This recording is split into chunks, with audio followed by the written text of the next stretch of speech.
We had our raves on the in the rodeo grounds on the reservation here, so it was all original. Oh yeah, You know? nice. Oh yeah, it was fun. But my dance troupe used to open up to sort of bless the grounds, right? Oh, it was fantastic. We had the best time. Sounds like Yeah, a it good was time. awesome. Those people were so appreciative of that, and everywhere we went, everything was just super cool, super chill. It was just a good time for everyone. You know? Yeah, I can't say I've had a bad time at one of those. And like at the larger ones, there'd be like hip hop areas, so that was cool. But then like at the desert ones, there'd be people spinning fire and like doing all kinds of cool stuff. Poi. Mm-hmm.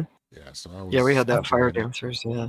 I think I've only been to like one hip hop gig, and that was Swisher House. They came to a club in Killeen, Texas, and like, what was it? After they first started, like people started getting thrown up because everybody started getting into fights. It was like, it was starting to get a little aggressive out there.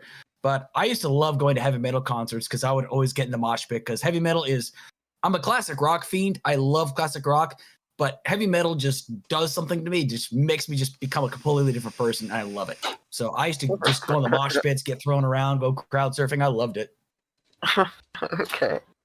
Yeah. I've only been to a couple shows that had mosh pits. But really? The one I remember the most was a Dropkick Murphy show that I went to with my buddy. And this asshole liked to go the opposite direction of the mosh pit. Exactly, that's the guy. Yeah. That's the crank. That's right. That's how it works. It's that one guy. Yeah, he was that one guy. That's what that's all about. You have to have the guy going Wittershins or it's not real. It's not genuine. That's what it's all about. Oh man. That's good. Yeah, I hang out with good people, so what can I say? No, I remember. We used to. Yeah, he was a roadie for Sub Noise Records, so there are a few different ones. So he knew how to do it, right? Absolutely. One show that I went to with him, it was a band called the STDs, and there was another band that was supposed to go on after them, but they went over set, and since nobody told them to stop playing, they never stopped playing. Right. So this other gig never got to go on. And they wanted to start a fight with the band while the band was like trying to get them money because they didn't get paid for their set because they never went on. So they were trying to get them gas money to go home, and they wanted to fight with them. It's like, hey, do you guys want gas money or not? And then one of them, cussed out one of the bandmates' girlfriends, and it almost turned into a full-on brawl until they apologized. Yeah. Oh, Christ. I used to manage bands, and I'm like, Ball and Blitz. I'm looking on X right now, and somebody named Based Blonde X says, "Why do other races hate white people so much?" I'm like, they fucking don't. They probably just hate you as a person, but that's about it.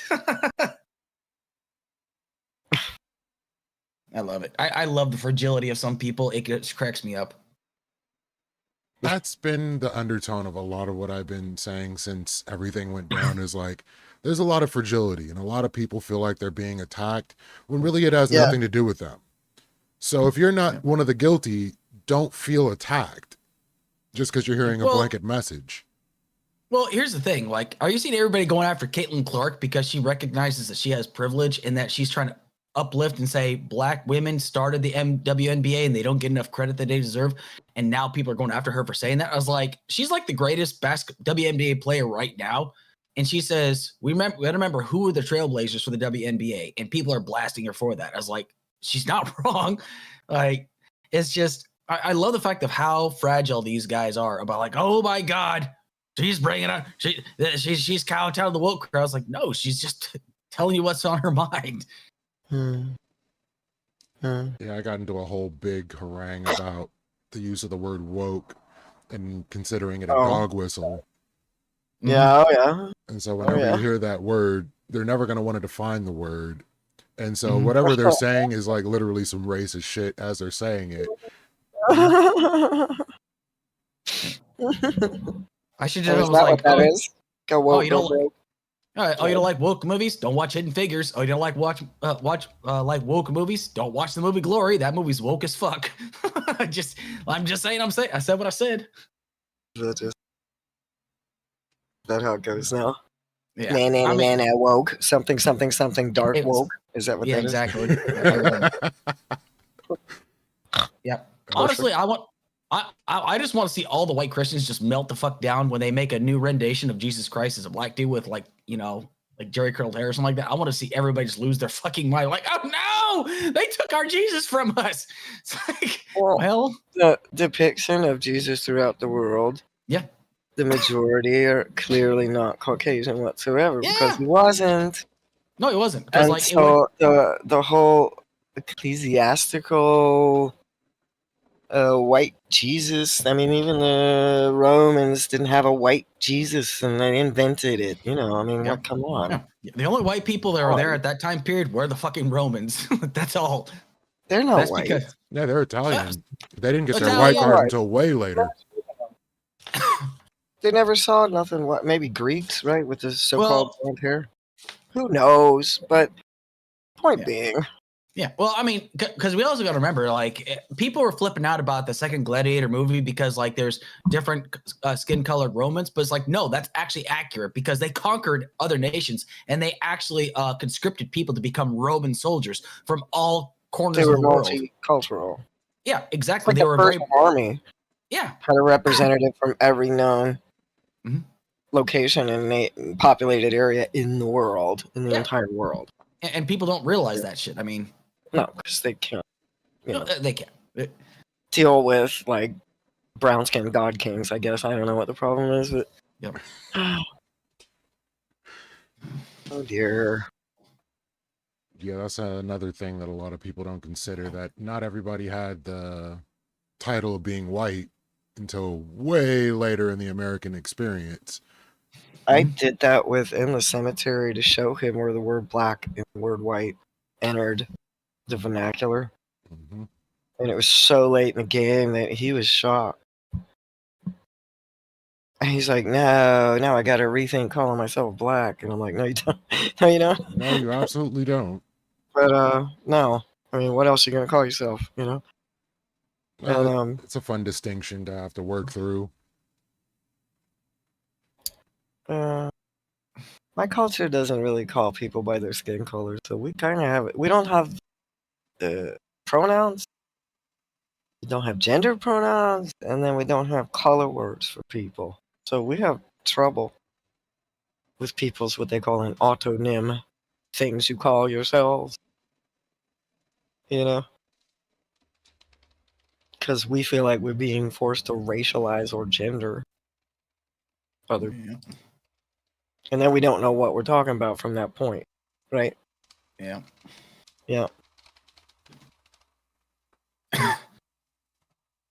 I find that to be fun in itself, because arguing with people about whether we should call ourselves African American or American Black American, whatever the case may be, it's kind of goofy.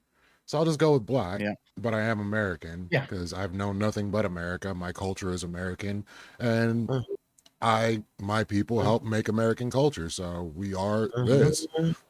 We have very little connection to Africa. Yeah. No, that makes sense. That makes perfect sense, honestly.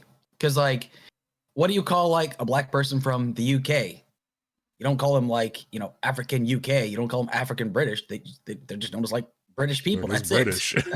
They're just British. I mean, that's the way. Like, I think that's accurate, honestly. Like, Americans, just like it's this country that we break things down by certain racial ethnic groups. I mean,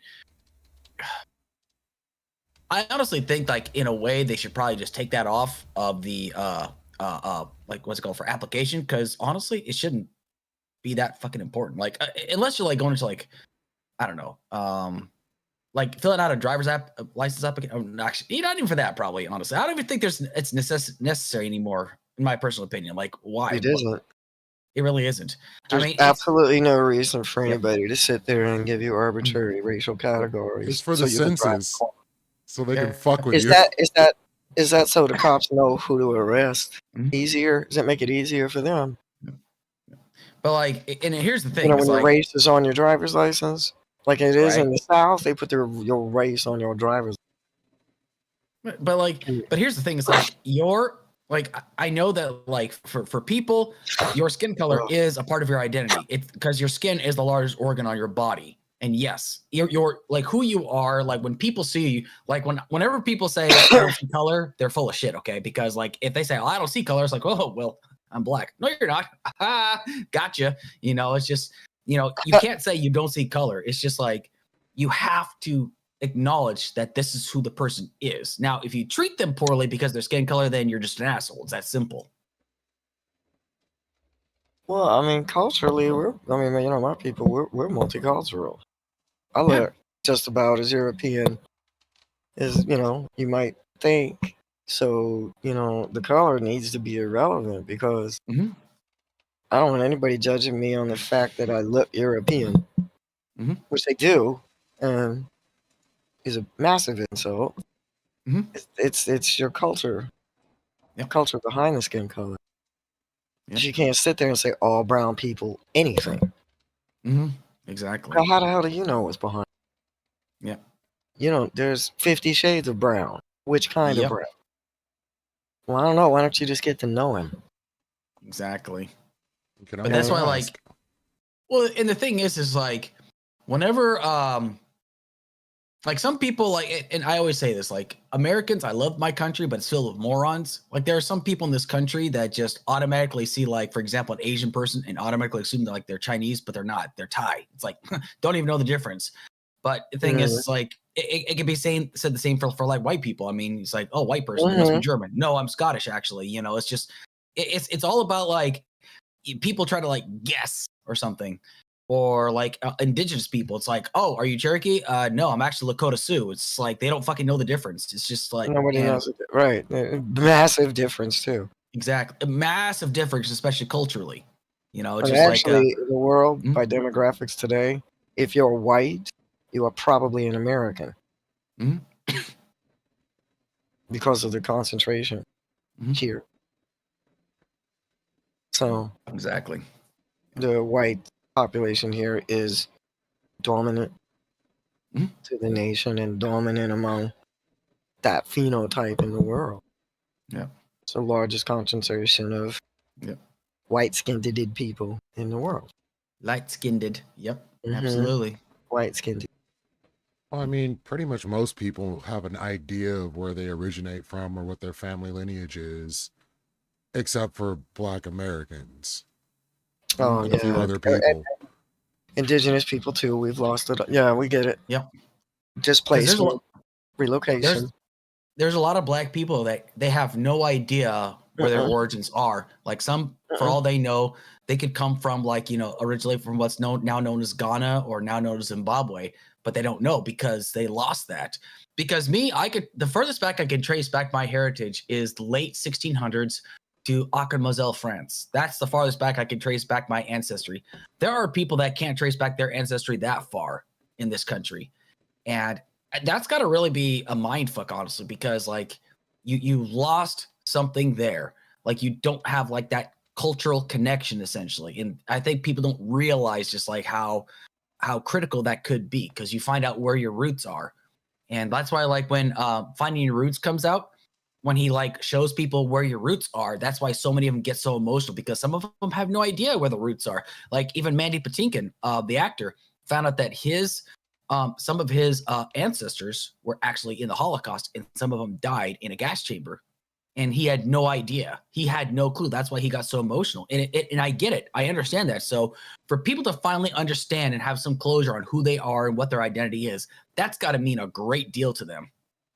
Honestly, I literally just found out where technically my one side of my family originated from, and that's only because of where they were enslaved. So it's the assumption that based on the location of where they were enslaved, they came from Nigeria, and that's only on one side of the family. Otherwise, I have no idea.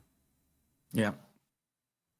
Well, those slave castles, those things, also brought in people from all neighboring states. Hmm. So it gets even more confusing. Yeah, And it's what they definitely would confusing.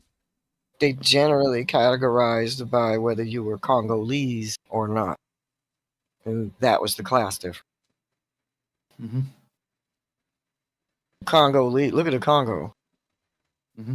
How many different people, different established populations live in the Congo? Well, look at the number of languages, and that'll tell you. Yep. Some people don't even have their original language anymore. It's now the primary No. language is French. There are Anglophones and Francophones, and then you have like where Yeah. the tendency is to have the national language, like Ghana's arguing about right now, but Cameroon and Mhm. it's called Amazonia. Those two slaughtered each other over what language to speak. Yeah. Burkina Faso, gonna be French. Cameroon's gonna be French. Hey, baby girl. Baby girl. That's my baby girl. Oh, it's a cat. I had no idea. It's so dark in there. Yeah. Yep. Yeah, it's my studio cat. She likes to always make an appearance. So, yep. My little Dash. She's my studio cat. So, That Aw. works. yep. Osiris telling us to calm down. Yeah, absolutely. I mean, when people see a cat, they kind of lose their minds. Yeah. It's because they stick their face in the camera and it's so cute. But sometimes it's not it's not the face they're sticking in, it's their their Yeah. butthole. So they like to That's show even that better. to the, Yep. That's even better. It's Yep. like, there you go. Yep. That's the No, trending she's- opinion of the day. Yeah, she lives in here all the time because like my studio is separate from my house, but she stays in here and she's very happy. Every time I try to let her outside, she'll just run right back in, so she's very content. Aw. So, yep. So, Yeah, I have a huge cat. I can't even hardly pick him up, put him on the camera. we have 9 cats now. We have 9 cats. Oh yeah. We had 8, but then one decided to show up, and now we have 9. It's like, good God! Like they like to show up because we have food, because we have food. Exactly. Yep. That's all you got to do. Put the food down, Yeah. and they'll be like, "I love you." Yep. Well, I mean, they're all nice cats, though. That's the unfortunate thing. Yeah. So, yeah. Mm. Y'all I so was broken. just Y'all adjusting play the settings. Let's chill vibes on Wednesday. back I don't now. know. Y'all understand how days of the week work. I'm sorry, no pants, Kyle. Maybe you should come in here and start the fire. So, why don't you come in here and just argue with us, Kyle? How about it? Come on in. Well, shit, I was angry about some shit you guys were saying before, but we've moved past it. It's fine. Oh, we're not Okay. past it yet. You can always bring it right back up. And that Well, hold was, on. British African American, people. that's a term. What? Black British is also a term. Black Afro Caribbean something. BACE, BME, and BAME are also terms, and they're used to refer to ethnic minority groups with different skin colors. They also have slurs that they use in the UK for people with different skin colors, Yeah, like they do. WOG. Like, Yeah. I mean, they do absolutely categorize them. It's weird to hear that you think they don't. Is that splitting hairs or? Ever so slightly. I don't know if it is. If you think it's splitting hairs, then tell me why. That's fine. To deconstruct his summation with distinctions. Are those distinctions? Are they relevant or not? I think that like if you're like What's the I think if you're of like African or Caribbean descent in the UK, then the distinction matters to you on some You. level. Not Autonym. universally, but a lot of people, yeah, right? Autonym. An autonym. That's what I was saying I was having trouble with. I don't know if you heard that. Autonym? An autonym. Thing you call yourself. Right? Yeah, I think you call yourself, yeah. So, right? And in my culture, in our language, we don't color code a person, and we have no gendered pronouns. So when you When come you in, say we, what is sorry, just to be clear, what is we here? we're indigenous. What do you mean, you people? Canada. Oh, in Canada. You're saying you've got like indigenous ancestry and you live in Canada? No, our culture is Cree. No, I'm indigenous. So we're And U.S. and you Canada. And in our culture and our okay? language, we don't color words for people, and we don't have gendered pronouns. So when people come That's at me fine. with their autonym, the thing they call themselves, it feels like they're forcing me to racialize or gender them sometimes. Right? They'll give me a Yeah, word no, for I themselves. think I'm that's like, a oh, really important thing to bring up. I think that that's a great okay, distinction, and I think that you get that okay. from like, especially when you're talking about like non-gendered stuff. Like Hmm. you've got languages that don't use gendered pronouns. True. That's totally fine. I was just saying that I don't think that's necessarily true in the UK. I think the No, UK it's is a not at poor all. example because they Mm, absolutely have a racialized culture in the UK. totally. I live there. It's completely. It's very classist as well. Oh, true, true. Well, it's a kind of the interesting thing, right? Is when you talk about like differences between like skin color or something like that. There's always going to be three terms, especially because there's a history of discrimination. There's going to be three terms that we can kind of shift in between. There's racism, there's classism, and then there's also well, shit, what was the Sexism. third one? Oh, colorism.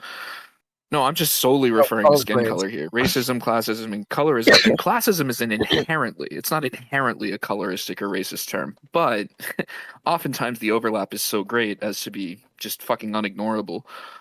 Um, That's the but no, I take your point. If you're talking about like indigenous cultures and you're saying specifically from like the language that you're familiar with or the culture that you're mhm. familiar with, that's fine. I was pushing back on the UK thing. I think it's a big enough Well, thing. I think it's bigger here, to be clear.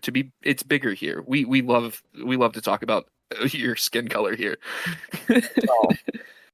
When I lived in the UK, um, I had a hard time with all the different names they were all calling each other, and it was funky to me because I was like, "Why you got distinctions when all of you look Anglo to me, right? You sound the same to me, you looked exactly the same to me, but they have these finite little distinctions. The way you would pronounce a R, or something, and Yeah, it that would made me go. so And I nervous. mean, they Like, are all well. I don't know if you realize this, but they are all Anglo. At least they're all Anglophones, and then not because they all, speak English. No, of no, no, course, no. All the it's people like you're talking American. about. I don't know if that. What we were just saying that they could be light skinned. Doesn't mean they're Anglo. They just happen to be light skinned. So yeah, What I was we saying never is, assumed, but hold on. What I was saying is that like if they mm, speak English, then they're Anglo in the sense that they're Anglophones. But then they're additionally to that, Anglophone. if you're talking about people who live in the UK, they can become Anglo in another sense because they are citizens and full members in a society which is, well, I don't know if it's just Anglo-centric or something like that. But Anglocentric, the right? idea would be if you, my idea here is I'm not talking about black people, I'm not talking about brown people. I'm talking about if you're saying you all look Anglo to me, that's because they are literally all Anglo, but they still see differences in between them. Yeah, so I can't pick those nuances out because I cannot pick those nuances out at all. Yeah, and then in the United I know, States, if you want I to know, like, not do the Anglophone thing, if you want to do like the Anglo-Saxon type beat, and you want to talk about like UK heritage, then in the United States, we can't tell the difference between like a fucking Anglo-Saxon person and somebody who's like, what are the yo motherfucker? You come over here from fucking redhairs. Serbia, we still view you as the same amount as white, Slavic, whatever. We're still gonna be, we're not gonna know the difference. Whereas in the Wow, UK, they might be able to see some difference like that. And if you're in fucking wow. former Yugoslavia, you absolutely know the difference between your fucking neighbor. Oh, they Yeah. definitely got Yeah. beef with the Eastern Europeans. So Yep. Oh, Well, like if sure. you're in Germany, they can always tell when you're an American, especially like based upon how you look. Like they can The way always you tell you're an walk. American. It's the way you walk first. Yep. I It's mean, actually it's the like way you walk first. The way yeah. you walk, the way that you talk, the way that you dress, the way that you associate with people, the way that you look, not look like when they look at you, but the way that you look with your eyes. Mhm. All of that Yes. stuff is culturally different. But like, I mean, by like actually just like your skin color and your eyes and your like the way that your face looks, if you're from like a Pennsylvania Dutch area and you go over to Germany, you don't say any words, you just keep to yourself and you read a fucking paper in the You street. could There's no look German very. person who knows that you're Mhm. from America, right? That's true. And you live in Pennsylvania? Did you? By No, any I don't chance? live in Okay, Pennsylvania. you know what he's saying? That's true because like my father's side of the family, they lived in Pennsylvania with the Pennsylvania Dutch, and what he's saying is Okay. like it's true. And German, they spoke German. Appalachians, where my mom grows up, they spoke German too. Here we got German Well, speaking. shit. But once you open your mouth, like they still gotta know you not really their people. We got German speaking indigenous people. We could show up looking like True. Dances with Wolves and perfect German, right? So, but German people that I know, they'll say the way they know Americans is because Americans bounce when they walk, because they take cars everywhere, so they don't walk with a really smooth stride. I said that's interesting. Yeah, and then also if I've been limping all my life because I'm concealed carrying because I have to in the United Ha States ha because guns ha are everywhere, ha ha and then I fly over to ha ha Germany, now ha my ha. balance is off. Aww. Or Now I've got that the reverse giant limp where I've egotistical been ball limping sack because there's a that's fucking dragging tray around. pound in my pocket, and now I have to compensate and reverse fucking limp. That's hilarious. Well, it's a thing. It's a thing, though, right? I mean, not exactly what I'm saying here, but like that's a thing where, like, if you worked in like security on like the highest levels, that's something you're looking for in the crowd. Somebody walks unevenly. Is this guy just limping, or is He is got his gait something. uneven because? Right, he's carrying a rifle. Right. Yeah, or like I don't know, 3D printed whatever it is. A ghost killer, a ghost gun. Got a ghost gun. I was able to get a lot more clarity on this man, and I realized, I realized who his family is, and I went, oh, I see. This is what you would call extraordinarily high-profile case. Maybe second only if one of them was a senator. I'm like, I get it. But I can't get over that man's comment that that's proof that they had those resources the whole time but refused to use them. I woke up today with that in my head. Holy shit, And that's a wild ass comment.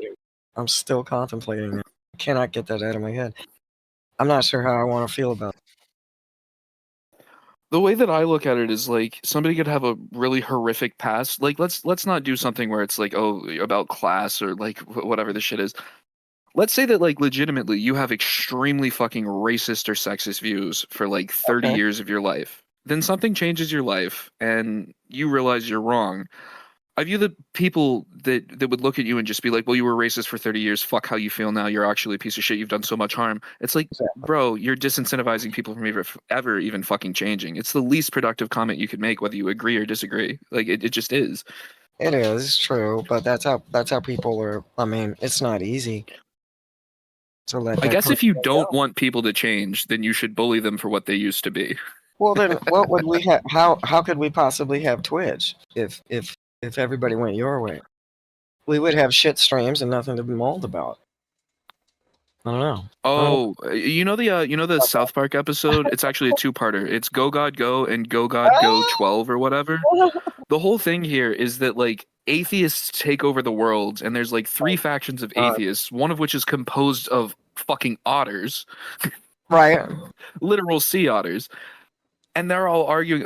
The idea is like, well, once religion's gone, we won't have anything to argue about. No, these people are all still fucking arguing about other bullshit.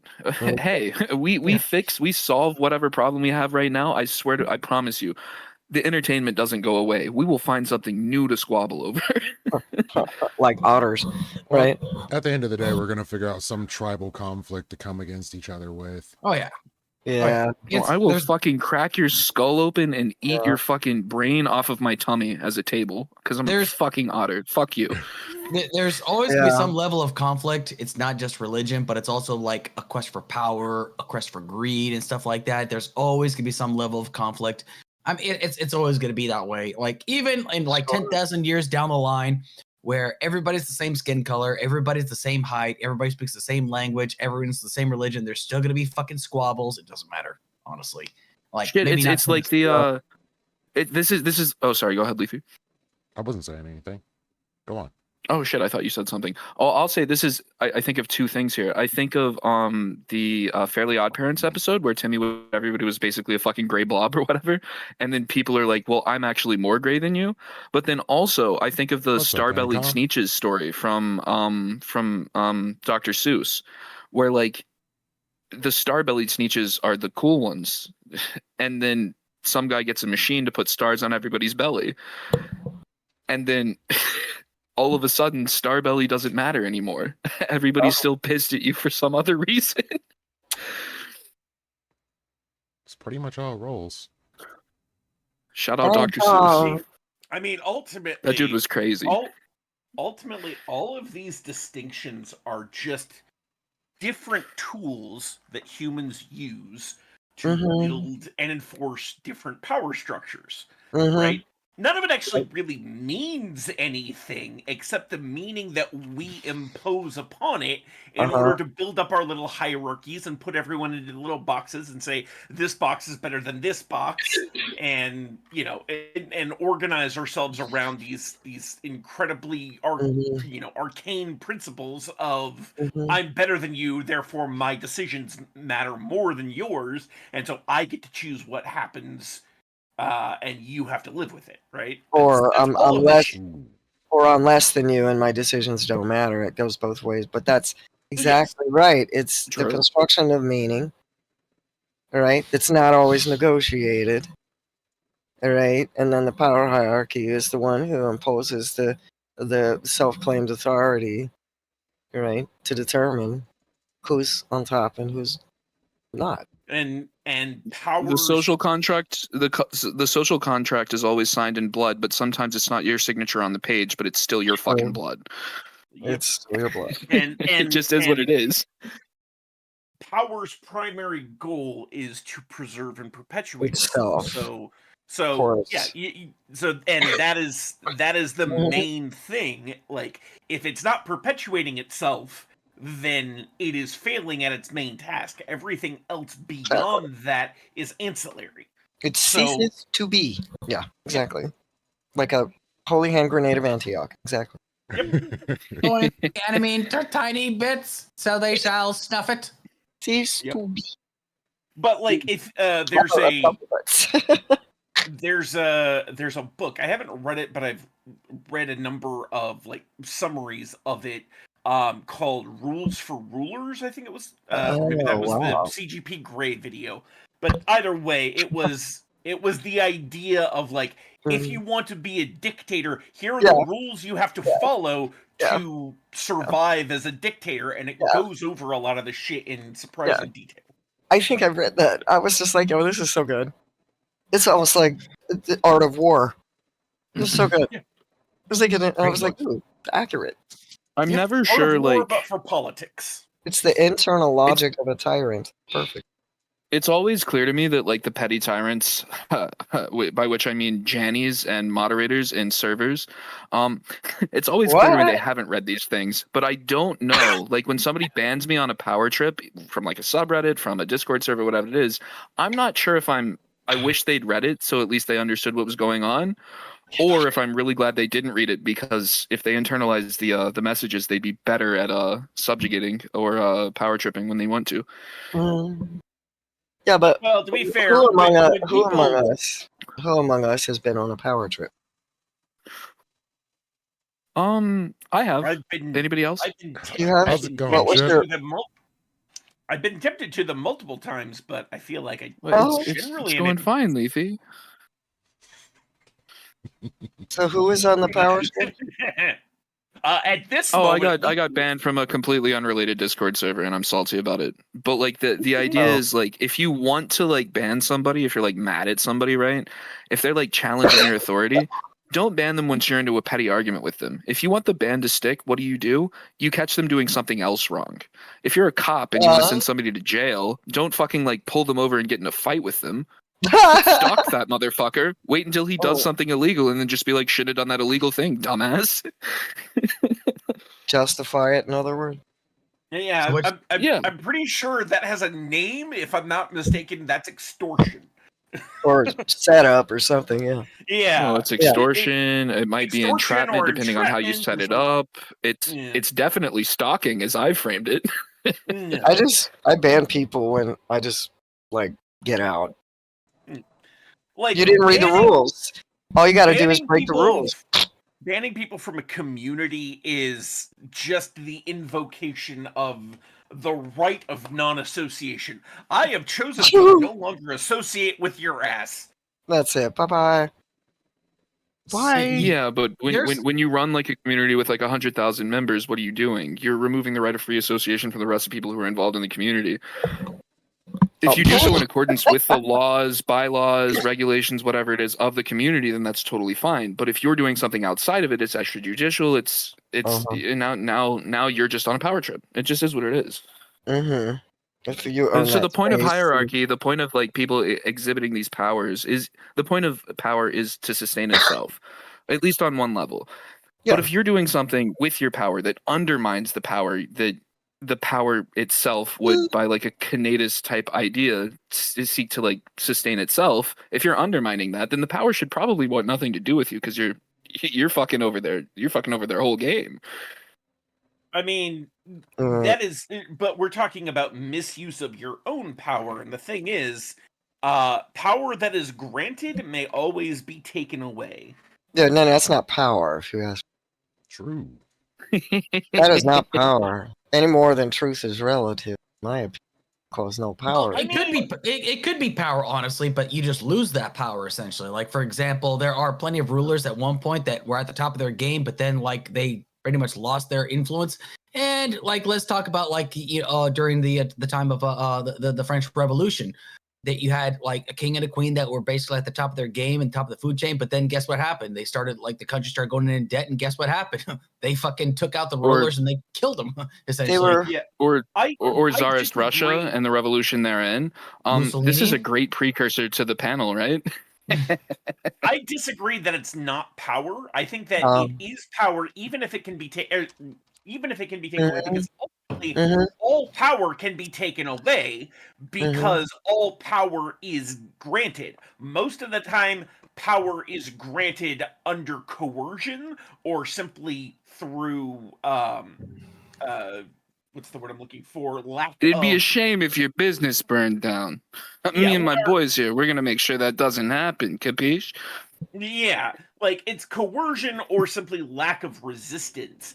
But ultimately, all power is given or like relies on the consent of the governed. Whether or not that consent is, explicit doesn't really matter, because at any point, the people over whom you have power, given the right conditions, can band together and take it away from you. So, the rules for rulers situation is all about how to preserve that power, including how to appease all of the people who carry out the power for you and all of the people over whom you hold that power, because ultimately it's their actions that are the thing that keep your power existing. It seems like we're getting to what the panel topics were to begin with. So if anybody would like to partake in that discussion, it feels like we're there. Oh, how about that? Well, if we're ready to go, then you got to give your introductory spiel. Do I really? I think everybody knows what's good. Yes. Oh, no, right. you should. You should frame the conversation, because I think that's valuable. I'm new. I would like to hear it. Well, welcome one and all to the Minds of the Ecclesia panel, the Hoi Polloi edition semi-open panel. There we go. I am your host, Lethe Water Kai. And with me, I have some amazing guests here to talk about some interesting topics that are pertinent to current events. And if anybody would like an introduction, go ahead and get one now. Starting with Alex. Oh, okay. My name's Alex from the Alex Kirsch Project. I used to do like live shows, but now I'm starting to do short content. You can find me on YouTube and Twitch. And I'm a pragmatic progressive, U.S. Army retiree, and truck driver. And I'm all about jumping on panels and having great conversations. Lethe, thank you once again for bringing me on. And thank you, Rod. Appreciate the sub. And with us, we have Joe Lewis. Glad you made it. Yeah, no, but you guys start. We were just about to get it popping. You pulled up at just the right moment. That's crazy. I thought it was starting at 9:30. So, yeah. Thanks for. Yeah, I'm here. That's all I got. Sounds good. And with us, Gibbs. Good to see you, my dude, with the cornrows. What's going on with that? Yeah. No, well, the barber came through. We did an on-stream thing, and they were like, "Let's do it." And I was like, "All right, time to look like a Viking." Get those Dutch braids, as the Netherlands people call it. I don't fucking know. Anyway, but I am going to say I do love insurance. Insurance is the best.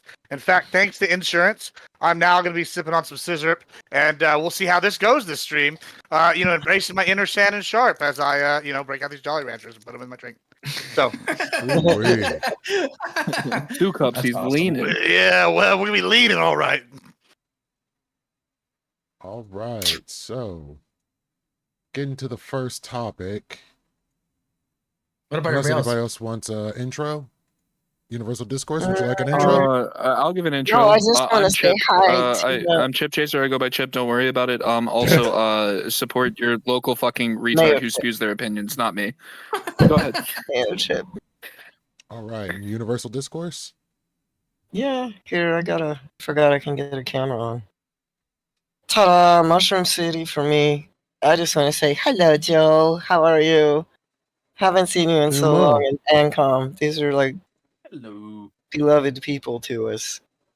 True. And yeah, I'm just a veteran of the old Prime Kai panels, I guess. The other civil discourse streamer. All indigenous everything. And that's me. Excellent. Based. And Ancom, if you'd like to get an intro. I'm Ancom Psycom, and I am physically allergic to giving intros. Excellent.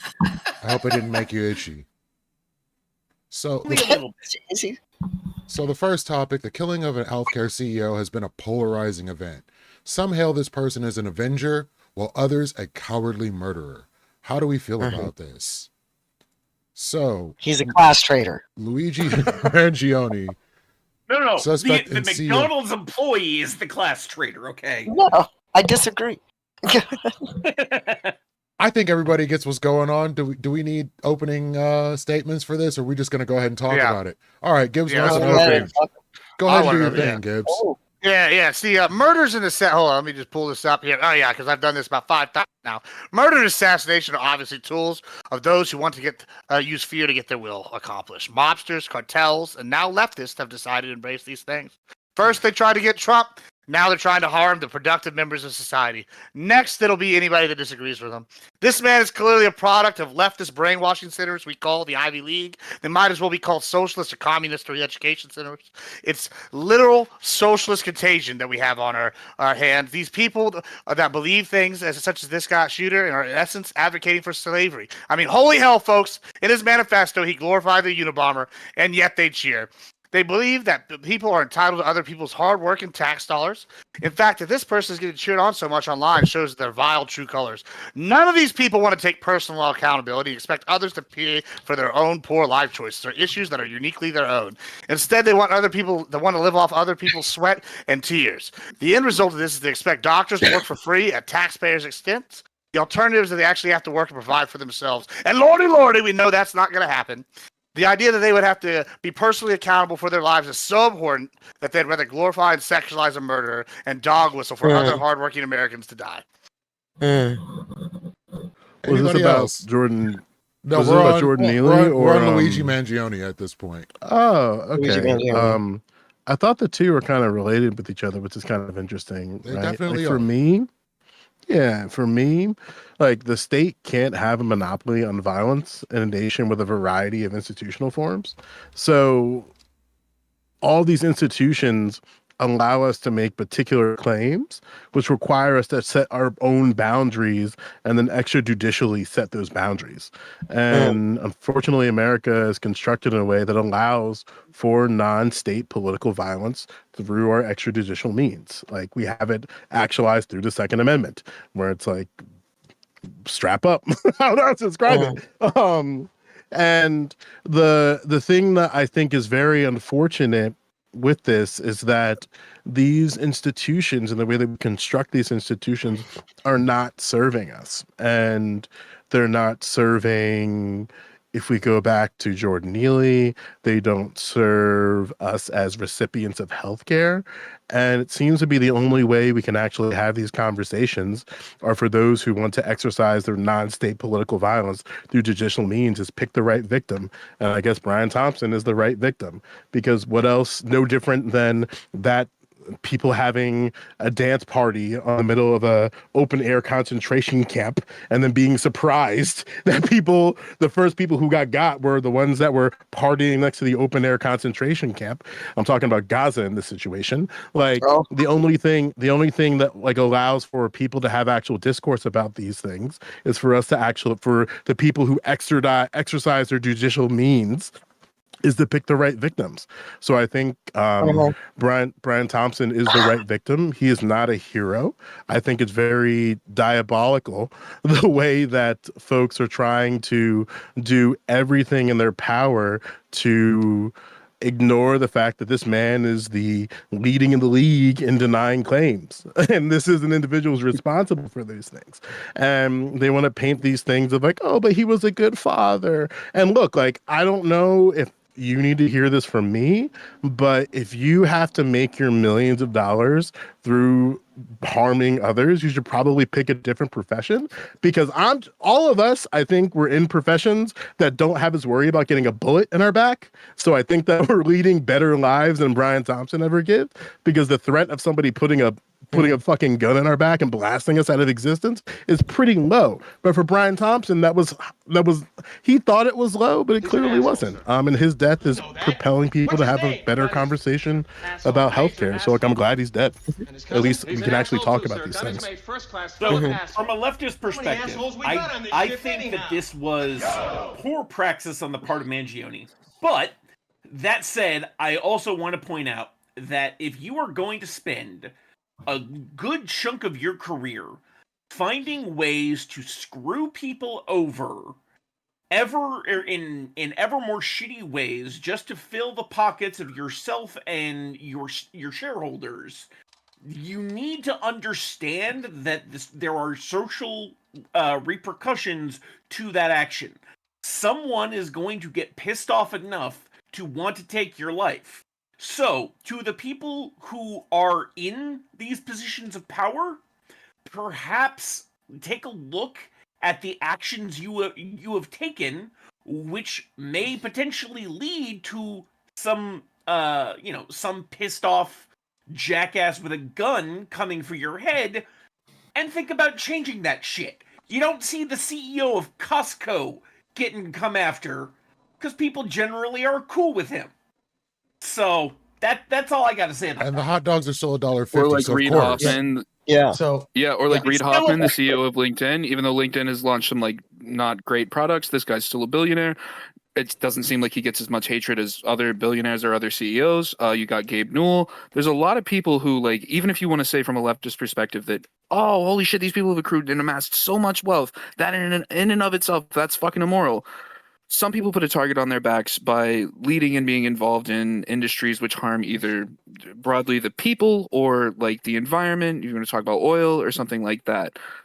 You don't have to. And I want to underscore one thing, and people will probably get into a whole bunch of other stuff after, but there's a really interesting thing here where you have to understand that the guy who got killed, Brian Thompson, I believe, $10.2 million total compensation package. Cut it in half for taxes, cut it by 60%, do whatever you want to do.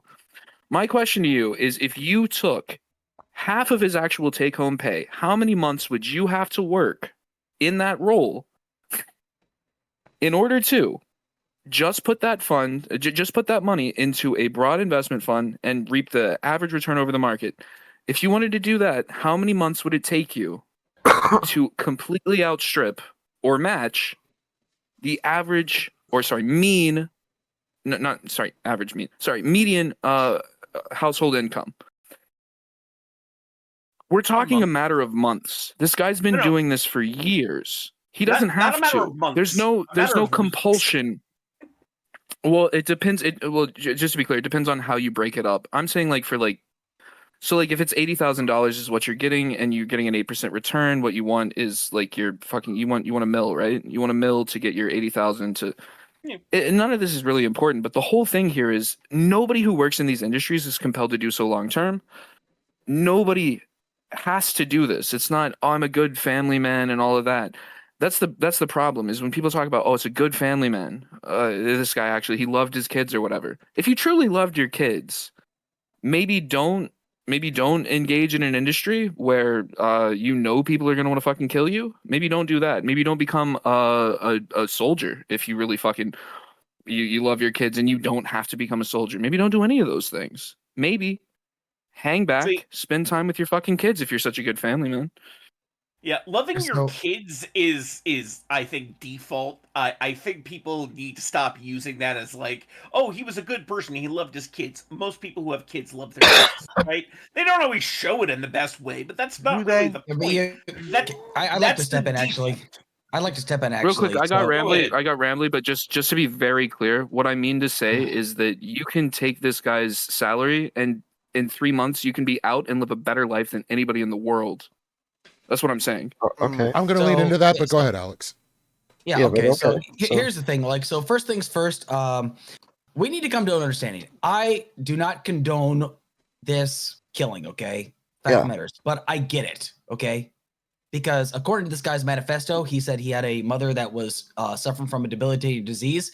United Health was actually something that, like, she was suffering from, like, some neurological disease, apparently. That's apparently according to the manifesto. But the fact of the matter is that, like, this is something that is very personal to him. Again, I don't condone these actions, essentially, but I get it. Because insurance companies reap the benefits, and they continue to rip off people, and they continue to tell them, nope, sorry, we can't cover your condition. You're just shit out of luck. Our country is supposedly the greatest country in the entire world, but yet we spend more on healthcare than any other first world nation across the world, but yet our healthcare is not nearly as good. Now, when people are going to say, oh, well, wait a second, we got people come to our country to get healthcare, that's people that can afford this healthcare. That's a common misconception. We are talking about people, like the average American citizen cannot afford decent quality care. Like an average, liver transplant, kidney transplant costs tens of thousands of dollars. And you've got people in this country say, you might as well just let me die because I've just saddled you with medical debt that you are never going to be able to pay off. Now, if people say, oh, wait a second, are you saying that you're going to blame this guy for this happening? Well, the fact of the matter is like United Health, this case right here is not the only case. This is something that has been going on for decades. It's been going on for decades. It's not a new thing. And now we're only talking about it because one CEO was killed. He was murdered.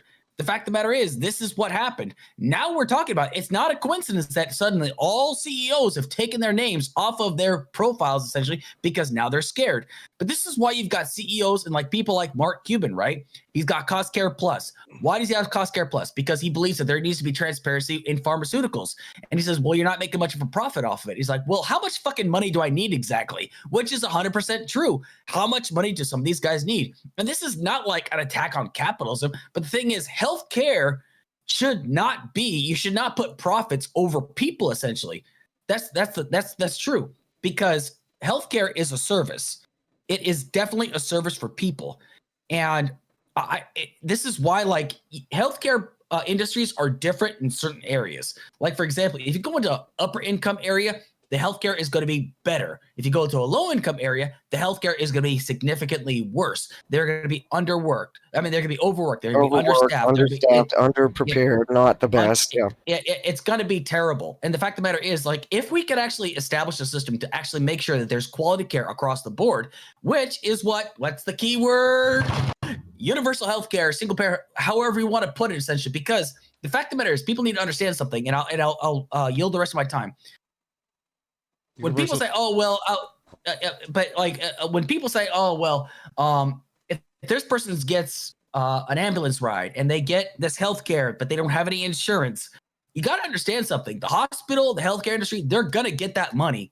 Guess who's gonna pay it? We are, and it would actually save us billions of dollars if we had universal healthcare across the country. So I'm gonna yield the rest of my time. All right, universal discourse. Any thoughts? Well, I'm still mulling this over because I always suspend what my conclusion is until I get all the facts, but I'm leaning pretty close to what he's just said. That, first of all, It's murder, right? Does it really matter whether they were rich or poor? It's still murder, premeditated murder, right? Yep. Worst case scenario too, because it's a triple tragedy, right? You got the young man What whose do you mean life by is, triple? young man What whose do you mean by life was triple tragedy? forfeit. She'll His explain. mother's life was forfeit by the insurance. His life, his mother's life. young What life else? is forfeit, and then the CEO, his life is forfeit. So that's a triple Okay. tragedy. Triple Okay, tragedy. so that's what death does. That's what that's gonna do. But just like he's saying, no, I'm not condoning that. I don't really think that murder is going to accomplish what he thought it would. Second, I get it, right? So But if I I can, don't have if I enough can, facts She's to sorry. go still on. talking. I need Yeah, I know. my background is going to demand, and I have to have a whole lot more facts. So I've just now begun to get the facts in about Luigi's life, who he was, what happened. I now understand his medical condition. I'm pretty close to understanding his state of mind. But the rest of the story isn't out yet. Where's this so-called manifesto was just a 3-page letter. There's a bunch of facts I don't get. The narrative of Class Trader, that's what captured when Kai came over the other night. That's what I couldn't get my head around. So that's what I have to say. And so I think there's a lot of things we could go in. Hold up, Chip, before we fully get into it.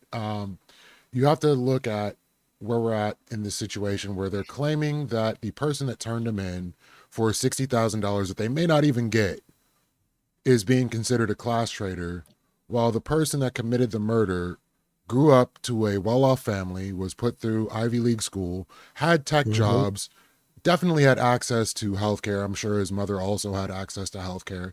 So even if they were to have universal healthcare in place, I don't think they would have been able to get the care that would have been required for whatever the situation was. So if they couldn't get the healthcare they needed, who's to say anybody would at this point? Can you? And I'm going to go ahead and open up the conversation at this point. I don't think Well, it's a clash. I wanted to check one box first, and I hope that Lethe would let me try to check this box first. It's maybe an unnecessary box, but because people have said it multiple times. People have said we view this as murder. We decry it. We don't think it's right. I just want to clarify: does anybody on the panel, anybody in this fucking group that we're having a conversation in right now, does anybody disagree with that? It's a better place that he's dead.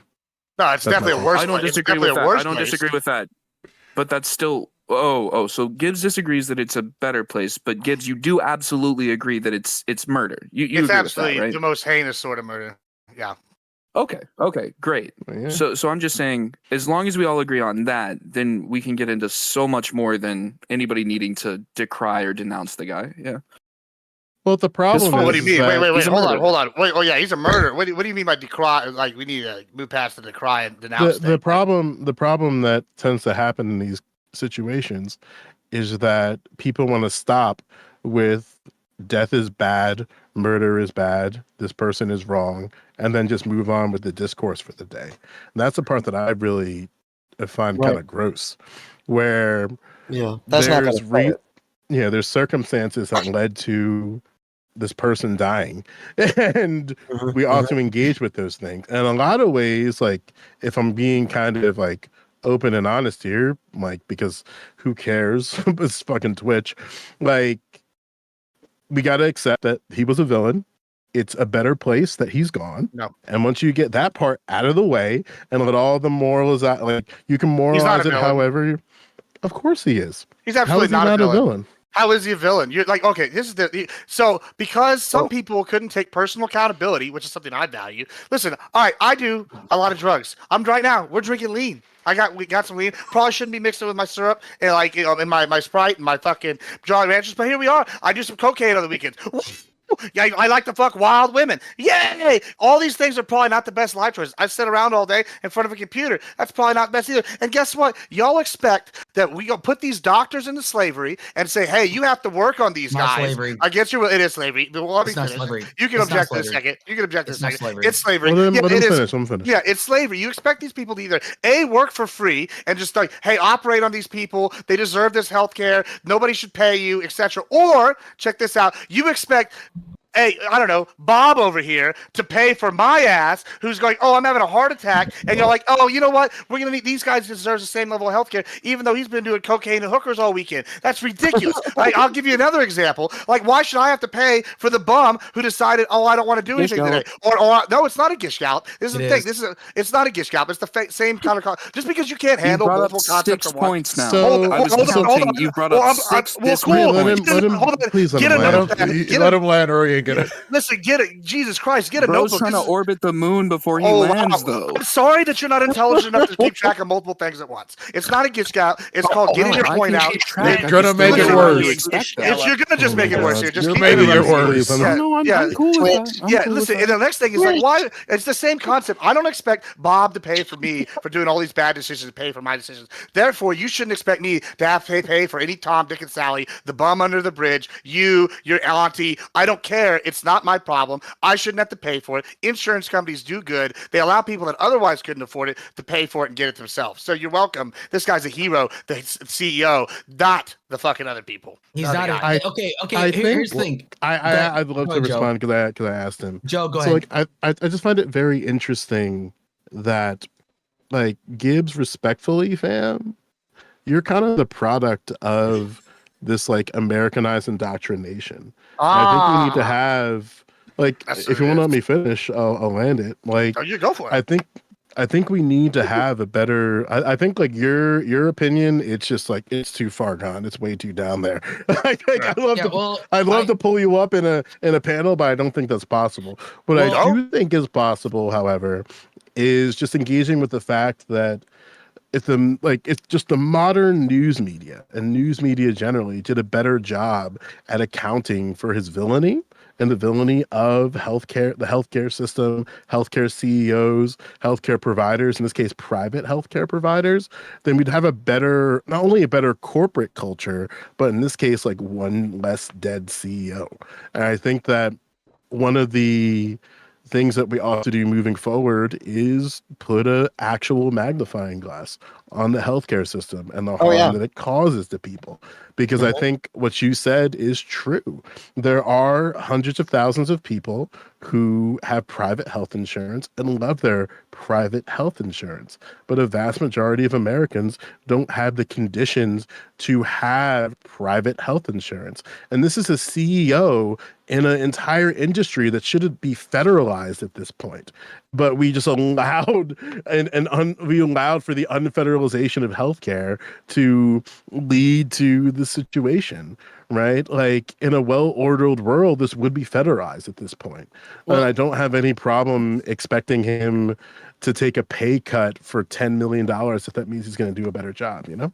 Yeah. So here's the thing. Like, anytime I hear is like, oh, if we, like, just have healthcare for all, then, like, all the doctors be enslaved. That's a crock of shit, honestly. That's like saying, it's like, okay, so that means, like, all our firefighters, when they respond, they are just basically slaves, even though our tax dollars go into that. They're just basically slaves right now, and they're going to do a piss poor job of putting out the fires, essentially. The police department, they're all slaves to the system, essentially, because that's all our tax dollars.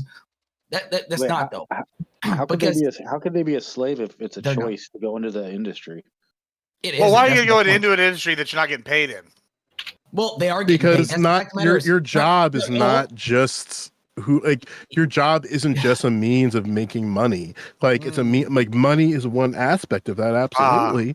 But one way that people exercise their freedom is to say, like, I enjoy going to this thing. I enjoy going to this thing and providing this service to other people. Like, there's hundreds of thousands of teachers every year who complain about their pay, complain about their conditions, but they still go to work for the sake of something greater than just a paycheck.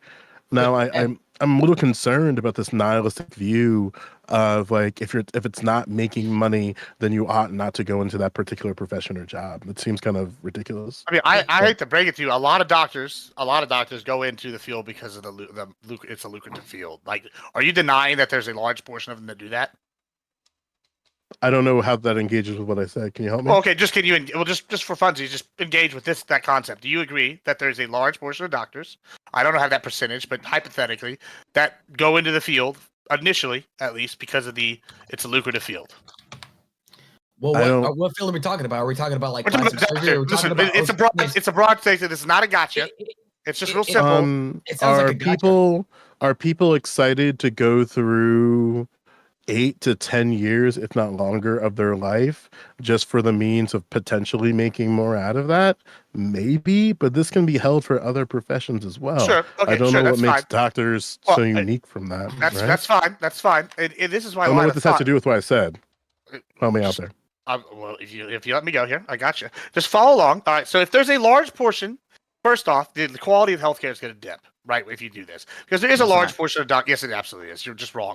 If you listen, I can give you a source. Look at the UK health system. People are dying. Wait, are you presupposing? Hold on. So you're wrong. No, wait. Hold on. I just want to make sure. I want to make sure I understand what you say before you say. I haven't even got to say anything yet. I mean, we spend more on healthcare than any other first world nation, and it's some of the worst. I've made that abundantly clear. That's not even true. That's not even true. It is true. It's 100% true. People come here all the time for healthcare. I just said that at the beginning of the fucking panel. Actually, people come here for healthcare. Let's get a clarification. Clarification. They can pay for it. One sec. Clarification, Joe. Yeah. So the thing I'm trying to ask you, Gibbs, because I don't think I understood your question properly because it was so out of line of what I was trying to explain.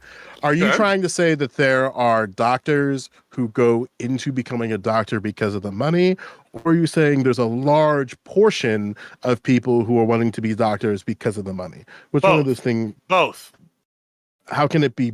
I'll give you an example. I have 4 family members that are doctors, and all of them, every single one, initially went into it because it's a lucrative field. So that, and they're all valedictorians. They all care about their patients. Don't get me wrong, but none of them would be doctors if they were having to take government salaries at government pay. They wouldn't go in there for 8 years. You would have less doctors, and we always need more doctors. You would have less doctors, so the quality of health would be lower. Waiting lists would be higher. We can look at examples of socialized medicine, like the UK and Canada both have problems with this. You know, even though Canada's better than the UK. Now, the UK is an extreme example of how bad this gets. Secondly, you would decrease the number of doctors, and like I said in the first thing, and also, who do you think's paying for this? If we do government, taxpayers. So either y'all expect people to do services without pay, or you expect taxpayers to pony up and create a universal health care, which is ridiculous, because why should I have to pay for other people's life choices? You're already paying more for your insurance premiums than you would under universal health care. Right. Yeah, that's fine. Here you go. Wait, so everybody likes numbers, right? When we go back to numbers, right? UHC last year made from its, what do you call, subscribers, $281 billion. That's how much Americans were paying last year for health costs for this one agency alone. $281 billion. That's how much Americans actually paid last year in healthcare for one insurance provider. That's just one. So those are some numbers. Also, United Healthcare's track record. They will deny 1 in 3 claims. That's the rate of denial. This situation has outraged more than a lot of people on TikTok, right? The doctors are pissed off now. And they're going to start making demands as a result of this. Because you say that's lucrative. Okay, the insurance company made $281 billion. What the hell did the doctors make if 1 out of 3 claims is being denied? They can't afford to pay that stupid student loan they took out to be a doctor. No. The doctors are still expected. No, hold on. Just to be clear, the doctors are still expected to be paid. They're going to get paid regardless of whether or not the health insurance company. They don't have to get paid by that. The doctors get paid either way. Right, but we got to recognize that they can't get paid for procedures and operations and stuff that they can't do. Anyway, go ahead. Yeah, and that's the thing that's like kind of interesting that Gibbs would mention, because he mentions he's a family of doctors. I come from a family of doctors as well. And one of the reasons that a lot of my family members are out of the profession is because their hospitals were closed due to companies like UHC. Right. In New Jersey. Right. And the thing is that like people don't understand. I think people, I'm not saying they don't understand. I think, again, I want to blame news media for this, because I think it's important for people to understand the exact like mechanisms, even to your point, Gibbs, that you're bringing up, like the actual mechanisms that lead to problems that exacerbate the condition from the doctors all the way down to the person getting provided the care, because there's nothing more diabolical and then knowing that like, hey, I'm out of a job because this healthcare company keeps fucking us, so we can't provide this particular service to people, so now they have to go to a different place for that service. Well, guess what, our funding might be because of particular services that we provide. If we can't provide those things, then Joe, just to push back against that, you know what, here's the thing. I'll even build a bridge. You ready for the build a bridge? I don't know what you're pushing back on first. Hold on. I'll build a bridge with all you people that want what do you mean, you people? All you people that want universal healthcare. I'm not asking for a He's bridge. Hold on, Joe. He hates me because I'm black. Hold on. Just hear me out here. All right. So I want to take what you just said, Joe, and we're going to expand on it. San Antonio just had a company pull out, and they had to close a hospital, and someone else is basically building a new one. And you know what the number one reason for having to close the hospital was listed as here in San Antonio? You want to guess? It was because illegal immigrants didn't pay their health bills at that hospital, and they had to shut down. So if y'all really want to have universal health care, first y'all get on board with kicking all the illegal aliens out, which y'all aren't. And so no, hold on, motherfucker. We're talking about healthcare right now. You're not going to Shanghai and segue the conversation into a conversation about immigration. We are absolutely talking about healthcare right now. Are you so stupid that you can't have a conversation about healthcare without Shanghai? Without Shanghai the entire conversation? You're Shanghaiing the entire conversation into a completely different issue. More times. You can use it 15 more times. They're directly related. They're direct. I will keep going because he's going to try to like Shanghai or whatever bullshit say and try to ignore a factual statement. I said what I had to say, brother. Which is that illegal immigration contributes to extreme healthcare costs, and on top of that, it shuts hospitals down. And one last thing. And then I'll turn it over for another 20 minutes. Sure. Well, I know I have to just say 15 things at once because everybody disagrees with everything I have to say here. No, it's fine. Just say your piece. It's cool. Is that basically, on top of that, 5% of Americans make up 50% of healthcare costs. I should not be on the hook for these people's healthcare. I'm sorry. It's my money. Why should I have to pay for it? Why don't you just, instead of that money coming out of your tax dollars, guys, why don't you just keep that money yourself that you would have paid, and then you go do it, unless the only reason why is because y'all don't want to take personal accountability and pay for y'all's own shit. You pay for healthcare for elected officials. Can you clarify? Before I have one question. I just have one question. I'm not under any illusion that I'm going to actually be able to answer that question, but I can answer that question. One at a time, please. Go ahead and get your thing in. Gibbs, help me here. So I'm aware of the situation that's happening in Texas, and your governor, through executive orders requiring healthcare institutions. I don't remember the wording of the executive order because it's been a couple months since I read it. But from what I'm understanding is like he's requiring to ask for patient citizenship status. So it's suggesting to me that this wasn't information that was readily available for people in this case, in your camp, and people who care about immigration so much that we ought to keep track of undocumented immigrants, illegal immigrants, however you want to describe it. So I guess my question is, how did the hospital come to the conclusion that you're mentioning that was the reason why they closed? Because again, like if it's true that Texas hospitals weren't tracking this before, how did the hospital come to the conclusion of that now as a justifiable reason for their closure? Well, his governor's an idiot anyway. Yeah, well, actually, he's an American hero representing the Texas people. No, he's not. Yeah, he's the worst governor ever. Honestly, he's the best governor. Yeah, I mean that's cool. Oh yeah, I love him. Getting rid of water breaks is really great when people are dying of heat stroke. That's fucking awesome. Yeah, you got it. So, yeah, it's pretty good. Maybe just carry water with it. Yeah, back to immigrants. No. Let's not be on immigrants. Talking about Shanghai conversations here. We talking about this guy. Getting rid of water breaks for people when it's hot as fucking Texas. I've lived in Texas. God damn it. I live in Texas now. I'm just not a bitch. I'm sorry for both of you. Yeah, it's great. I love it. It's the best state in the United States. Me too. It's the worst. Led by the best governor. Led by the best conversation. He's the fucking worst governor. It turns into a conversation about immigration and whether or not and whether or not it's a good governor or not when we were trying to talk about I don't know. That's insane. That's your boy So, like, Shanghai in it. It's like you like. but Gibbs, I'm just saying again, Shanghai every time I can now. Gibbs, again, we got respectfully. The deal on the table, no immigrants, and to answer your question, John. Gibbs, again, because I want to reveal my entire hand as I say this, because again, J.D. Vance was the one who made the claim about rural hospitals closing because of illegal immigrants, and that was proven to be false by multiple news sources. That's AP, NPR, even the more like right-wing ones, Fox News admitted that was a misleading statement for him to make. He's generally speaking, after the fact, walked that back. So I'm trying to understand in this particular case for you, for this particular hospital, if you have the hospital name, that'd be fantastic. Yeah, I can. I'm trying to understand how they tracked that. I can tell you how.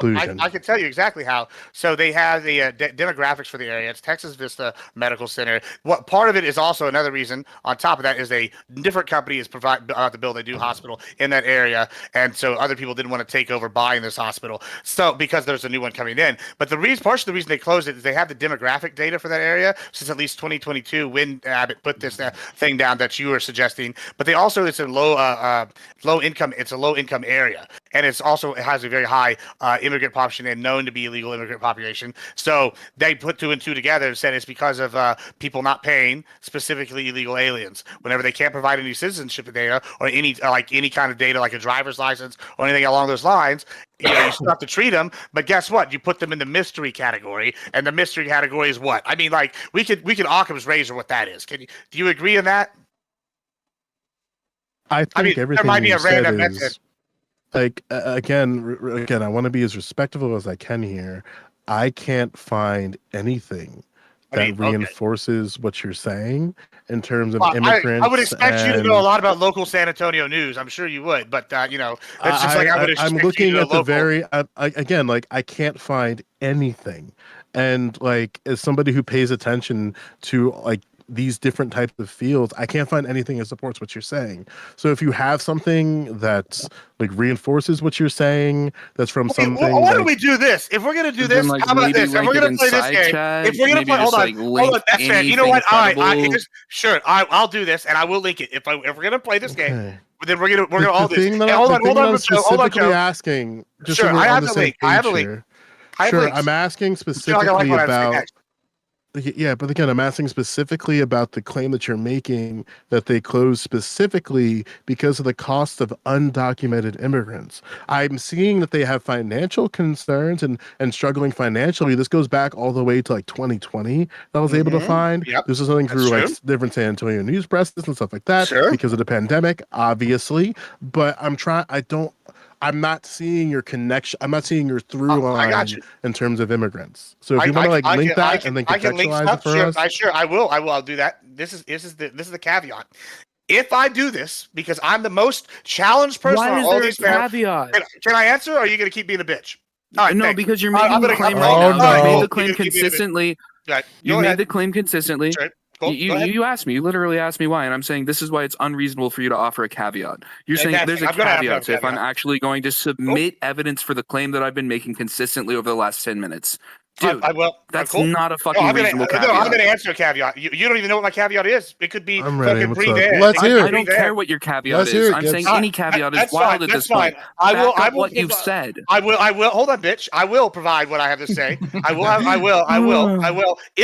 If from now on, every claim anybody makes, you have to provide 3 other sources. I will provide 3 sources from now on. I want 3 sources. We're not asking 3. No, because I've got them.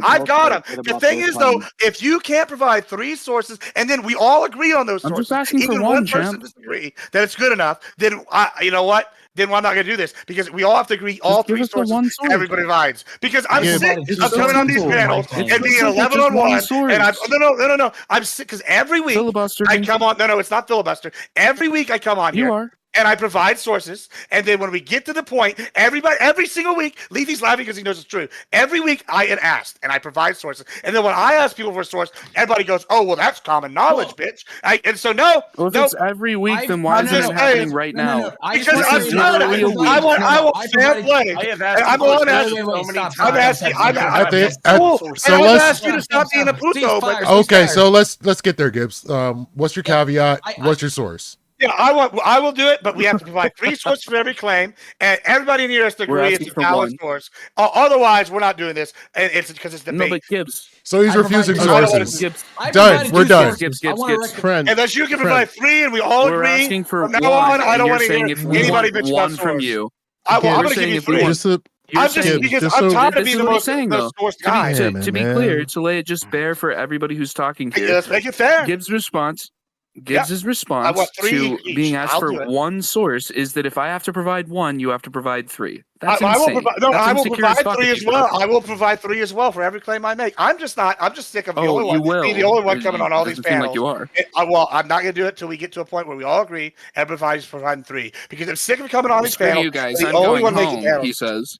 I mean, no, Bro, I'm just going to not hear and acquiesce to your little bitch ass request. Gibbs, Well, it has to I'm be not gonna be like, look up. be You fair. sound like a pussy every time you say source, actually, definition, No. actually. All Let me right, break so- it. All right, so Let me here's what break we're gonna everybody- do. hold on. Okay, here's Let me what we're break gonna do. everybody- We're gonna let me drop break it. Pick here because We he are doesn't have going to sources. drop it. It's Oh, I so have cute. them. We're gonna drop Yeah. it. We're gonna move I literally have forward, sources every week. and we're every gonna week. drop it because we got a Stop, whole stop. other topic. So go ahead, Alex. Yeah. Wait, hold up. Just to respond to Gibbs about the source thing, it was Gibbs that threw out the accusation that, hey, none of you guys know local San Antonio politics. I have so the sources. That's the point. The point is I have them. with a source.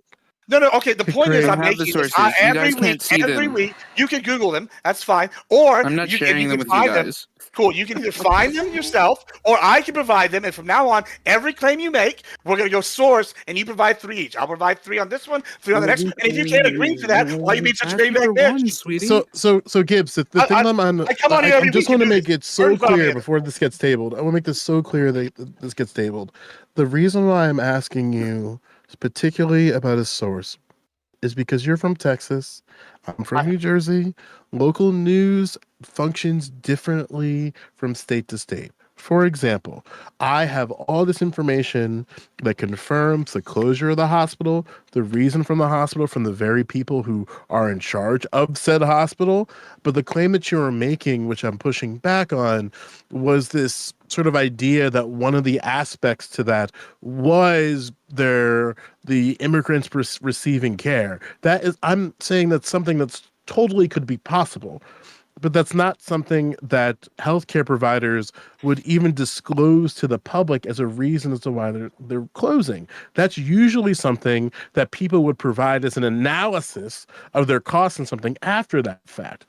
So I'm trying to figure out, like, is this something officially from the hospital that you're getting this from? Officially from like an analysis of things? Like, if you can provide that, and that's great. Joe, But I'm not honestly, trying to ask for sources. So it's not because you I'm that I'm trying. actually thinking. Joe, I Yeah, know I- that you're good faith. It's not you I'm taking umbrance with. To be totally honest. Sure, but So again, But like we're all suffering for it. Hold on. What Gibbs is saying is 100% correct. What he's not Source. pointing out is that what he's not pointing out is the fact that, like, what Gibbs is saying is correct and what Joe is saying is correct. The hospital did close down due to financial reasons. The financial reason was people not paying their fucking bill. Yeah, What we want the Gibbs source is saying- on whether or hold not on. that's immigrants. I don't care. What Gibbs is saying is that it's You don't all care, has to but then do stop with steel manning his immigrants. point if you don't care what his point was. That was Gibbs is objectively Why don't you his let him point. finish his point? Why don't Shut you the let him fuck finish up and his let me finish, and then you can mumble Because on he if said he you want. doesn't care. If he doesn't care, I'll then jump why in. would I I don't let care him if finish? you want a source. Shut the fuck up. I don't care if you want a source. Shut up. It's not What just Gibbs me, is it's Joe saying- too. What Gibbs is saying is We'll get that there. it's all due to immigrants, and that is false. I'm not saying it's all due to There immigrants. are regular civilians, regular American civilians who don't have health care, who go to the emergency room, get a bill, and then throw that shit in the trash. That's the problem. People not paying Hey, their I've done bills. I ain't no fucking immigrant, but I've definitely thrown a bill in the trash before. well, Ah, and look like, at and that. look, and there, Look and at there's. that. You don't need a source. Okay. Imagine wait. that. All right. So anyway, so dead CEO died. He is not a hero, right? Like, we can agree on that, right? Are we there yet? Agree. Gibbs I doesn't agree. He's a hero. He's not a hero. He's a hero. He's definitely- CEO No, is a Gibbs hero. says he's not a hero not a because hero. immigrants exist. That's CEO what is a Gibbs' hero. argument was. Well, he's No, not He's a a hero. There's no byproduct. racism. I'm glad that that's all you can How figure is out he a by hero? above the argument. How but is he a sure. hero? That's what I want to know. How is he a hero? Yeah. He is How providing is he a health hero? care for millions of No, Americans. he's not. Absolutely, he's literally ripping people Bro, off. And What? not only that, he's Dude, also that's providing healthcare to work, millions of bro. Americans, and he's providing jobs to millions of Americans. I guess fuck all these people that work there. What They're are you not talking evil. about? Too. No, He's no, not no, no, no, no. providing the jobs. No, This like dude, he's not the providing the job. CEO is not in charge of He's part of. hiring people. Oh, Yeah, is he no, not a part no, of the he's company? not. He's in charge Any of the one of us company. can be a is not in CEO. charge of talent acquisition, bro. He makes The financial CEO decisions. isn't even the individual who's directly denying anyone's claims. He's Exactly, just you're putting absolutely all of correct. this process out. He's putting all of this so- process Yeah, out. so He's- he's doing People his who are job efficiently. responsible. He's doing jobs efficiently, allowing these people to work for him because he's a good CEO. Making All more right, money for the company. He allowing the brought, company no, to grow. but Gibbs, No, if again. he was a good CEO, he wouldn't be dead right now, right? Yeah, he was a good Yeah, CEO. if he was a good It's because he CEO, was a good CEO that he was dead right now.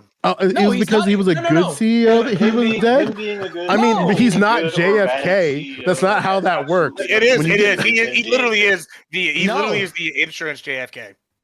Oh, yeah, No, he's he's the not. insurance What the JFK. fuck are We're you just, talking we're just about? being. Stop falling for it. Let's move on. Stop We're falling just for it. poking the No, bear. stop. No, Lethe, I've literally got to get this point out. All I right, literally so got to hold get on a this point out. second.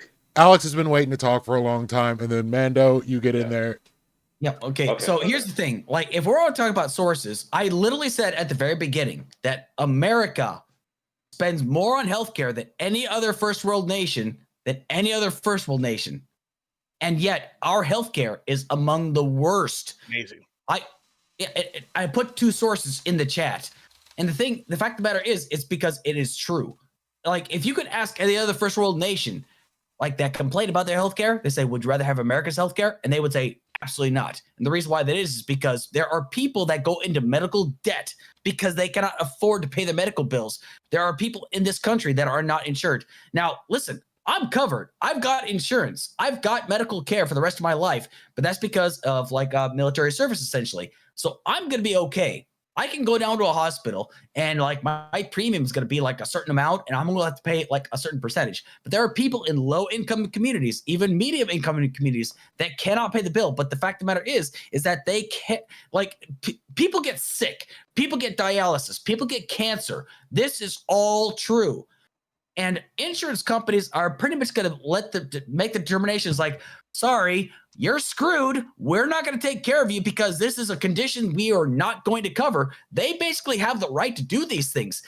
United Health is guilty of this. And again, I do not condone his murder. But the fact of the matter is that there are people that are suffering because they are being denied healthcare. They're being denied treatment. I say healthcare is a right. 100% across. It is 100% a right. I don't care. You're allowed to be wrong, Gibbs, but I am 100% correct. Thank God. You are 100%. You are incorrect. Okay. The fact of the matter is like people. You're worried about being on the hook for paying other people's healthcare, dude. You pay for my healthcare. You pay for elected officials' healthcare. You pay for your shitty governor's healthcare.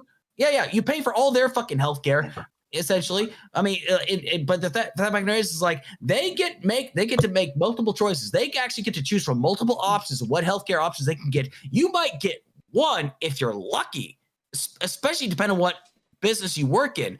So it would actually make more sense if we had universal healthcare because it would be cheaper and it would save us money in the long run. And it would actually, especially if we actually had checks and balances to make sure that people didn't die of fucking medical malpractice. But nobody wants to talk about that. But anyway, I'm rambling. So, all right. So Mando was gonna say something.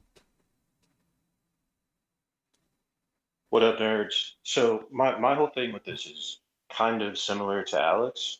Also, thank you for your service. High five.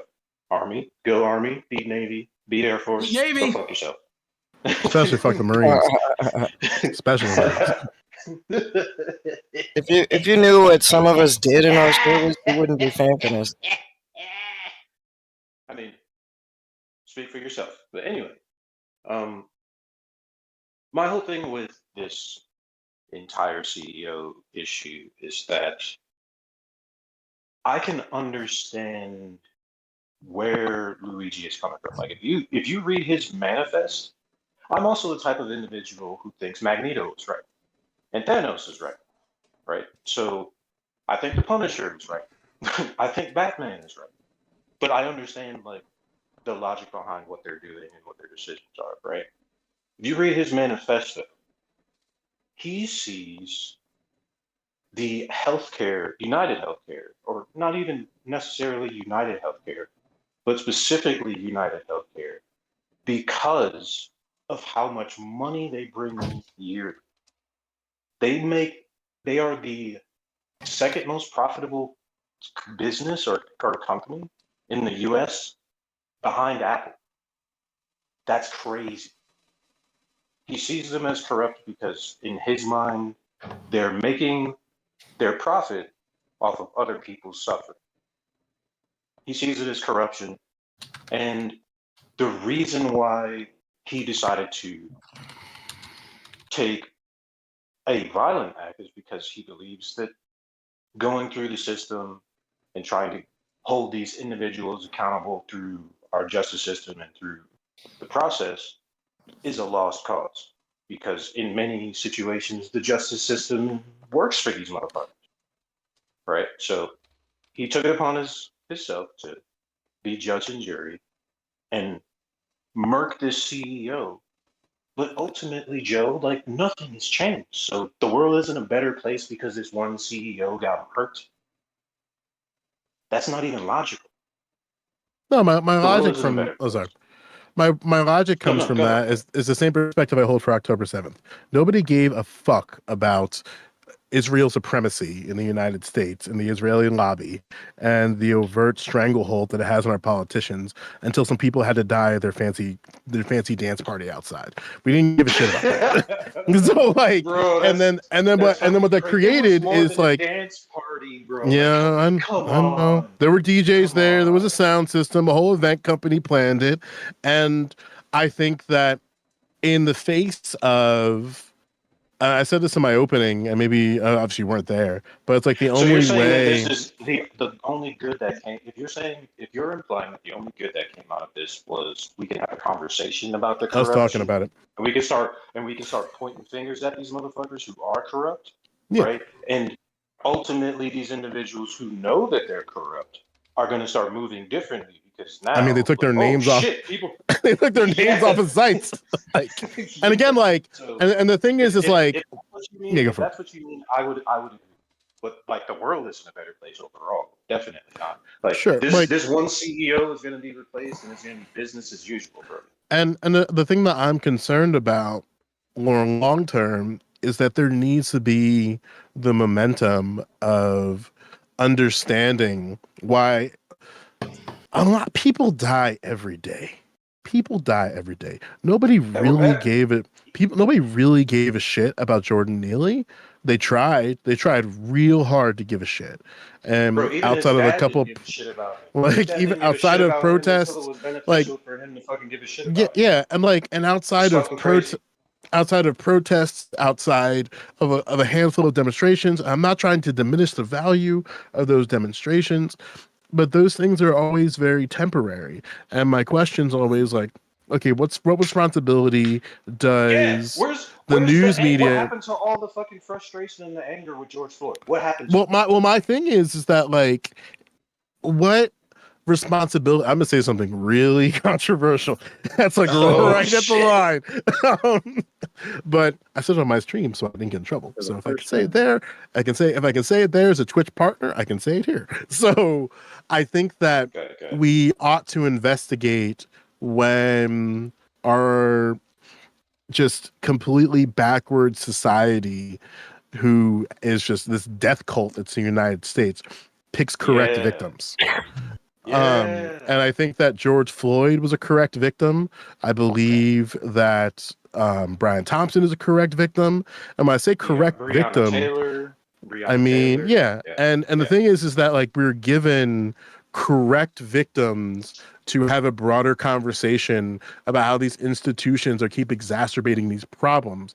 And then in the face of that, there's always like murder's wrong. This is bad. If you glorify this, then you're just a terrorist, no different than he is. Or no, like if you don't glorify terrorism, and it's like, well, hang on, like there's we allowed for this political violence to exist, right? Like every single liberal and Democrat who is bleeding at their heart saying that murder is wrong, our institutions are constructed to allow us to actualize non-state sanctioned violence against other people extrajudicially. That's what Daniel Penny did. As much as people want to say that, like, here we go. oh, what he did was in self-defense, all that stuff. He used his power extrajudicially to put a motherfucker in a chokehold, and he died. If a cop Also does that, and like, we got to recognize this, right? Like, Daniel Penny, the only reason why there's even like this court case and this exaberate, like, long-windedness of it is because he wasn't a cop. If this was a cop, this would have been wrapped up in a week. Like, there wouldn't be this, like, putting a motherfucker to trial. It would just be immunity and done with it. It wouldn't be this elongated. Daniel Penny's problem is he should have just killed the guy right off the jump. That's what he should have done. Well, no. If Daniel Penny, I go into the Penny argument now. Well, that's what I was going to say. No, but again, like, the point that, like, again, let me land this, and then you can fight. So, like, the point that I'm making here, to make sure it's very, very clear, is that we are given correct victims so often in America, and then instead of pointing at the news media and going, you're responsible for this because your coverage on our existence is terrible, and because the coverage about our existence is terrible, we don't know who our enemies are, we don't know how these institutions are actually corrupt, we don't know how these people actually function, like, and then it's just like the only reason why Kamala Harris did not lose worse is because of time. You gave her 100 days and she lost all swing states. Let's see what a full campaign did to her. Like, the only reason why it got worse and worse and worse is because people had time to go, oh, this woman is terrible. And 100 days gave you that. And then there's people who are unironically in the year of our Lord 2024 saying, well, if she had a full campaign, she would have totally won. She wouldn't even be able to survive a primary. So since we kind of, I say all this to say, of like, but like, I we have a correct was an active Marine and did that shit in uniform as an active Marine. Hold on. The conversation about it would have been different. Wait, does anybody think that Daniel Penny was not a hero? That's a better question. Because that man's a hero. He should have shot that guy. He should have shot that guy. With what gun? So before, wait. Before we get there. Oh my goodness. Before we get there, I'm gonna say no. That's exactly what I was about to get to. So since we're already getting to the second topic, let's just go ahead and weave both topics together, which seems apropos for what we're doing right here, and talk about found not guilty for the death of a mentally ill homeless man. Should this situation be viewed as extrajudicial justice or a needless loss of life? So let's go ahead and juxtapose these two questions, where we're seeing the death of a CEO being plastered all over the place, whereas the death of a homeless man is unceremoniously somewhat celebrated. Let's move forward in this conversation. Yeah, I mean, one of the guys, there's a CEO, law-abiding citizen, who provides jobs for America and helps people get their health taken care of. The other guy has 42 prior arrests, has an open arrest case, one of them for violently assaulting a lady and an elderly woman, and was on a train telling people somebody's about to die, I don't care if I die today, and lunging at them, threatening them. And mind you, this is already in the area that they've already had people get thrown in front of trains by homeless people before. So yeah, I think that in Texas, what would have happened if I'd been walking to Walmart and some guy came up to me and started lunging at me? That in a small town. Yeah, well, not even small town. Then I'm talking about major, middle, big city. Everybody opens carries. Someone comes over here and starts swinging. You're gonna get shot. In fact, in Houston, there's a gas. Small brain. Yeah. Okay, cool. You got big strips everywhere. Yeah. Long story short, in other places in Texas, we have signs at gas stations that say "Have your gun in your hand for your safety." It's literally a thing. It's safer. It's better. This guy could have just been shot and it would have been over with. And we wanted to say, like unequivocally, why is it that y'all are sitting here going, "Oh, it's this sad guy that was just a homeless guy that was mentally ill"? Whenever this was a larger man, this guy was a larger man that was damaged, hurting people, like in person. Call people retarded and low IQ for carrying guns in a state that allows them to carry guns. So you celebrate the use of a firearm. You celebrate the use of a firearm and kill a CEO that you don't like.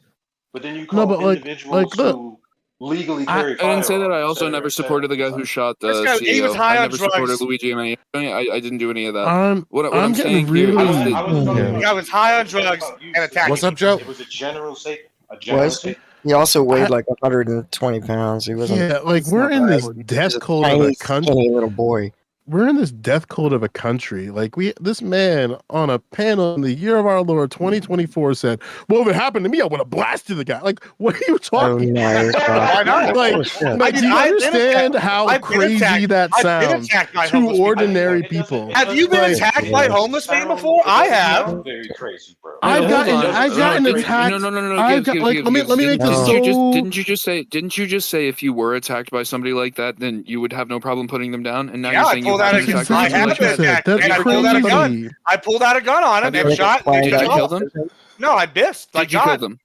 I thank God for that guy. I missed.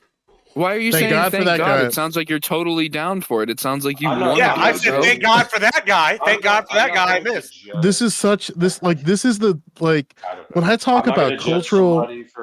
Yeah, look, I'm using it to defend. Listen, I'm not trying to. I got attacked by a hobo in California too. Yeah, and I got stabbed by one of my students. Like, what is this? A contest? Like, I mean, that's not what I'm saying. I mean, you're acting like what happened.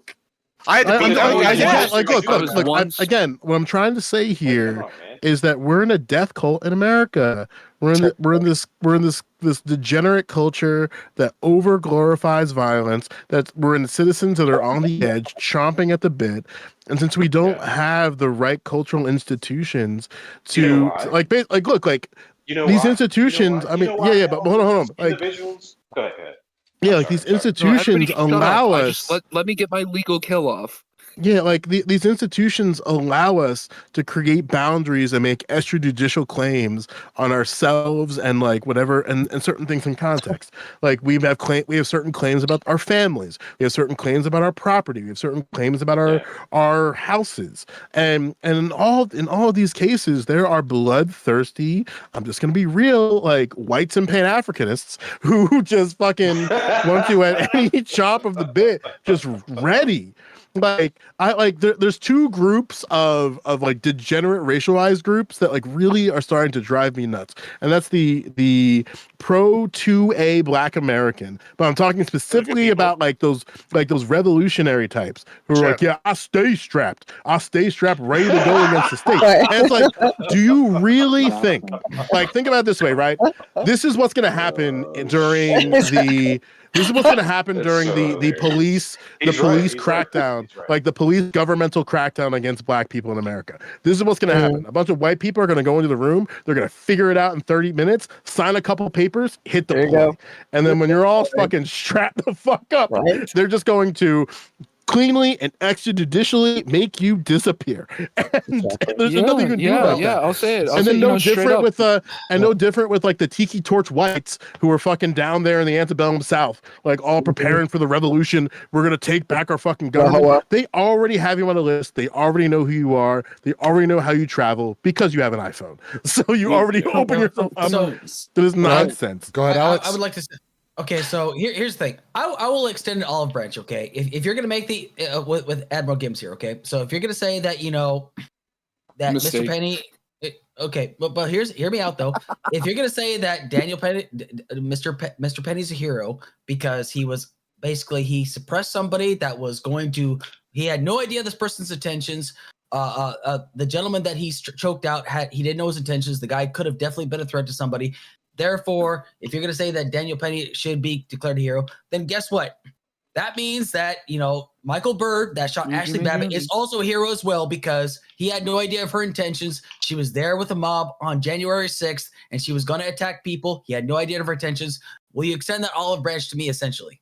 Yeah, I mean, I don't know that specific case, but sure. I mean, Ashley Babbitt. You don't know? No, hold on. You don't know the specific case of Ashley Babbitt? Are you talking? Is this the January 6th one? Yeah. I mean, yeah, sure. I'll even give you another one. This is the same reason Breonna Taylor's boyfriend. Don't jump to another case. This is a whole. You just said you don't know the specific case of Ashley Babbitt. That's embarrassing as hell for you. Well, it's embarrassing as hell for me because I don't know your little piece of propaganda you want to run. It's not propaganda. You don't know about Ashley Babbitt. That's what you said, bro. I can think of a random case. that's important to me, and you'd be like, "What is this case?" And I'd be like, "Well, unfortunately, unfortunately for you, can we get to the bridge being built, Alex?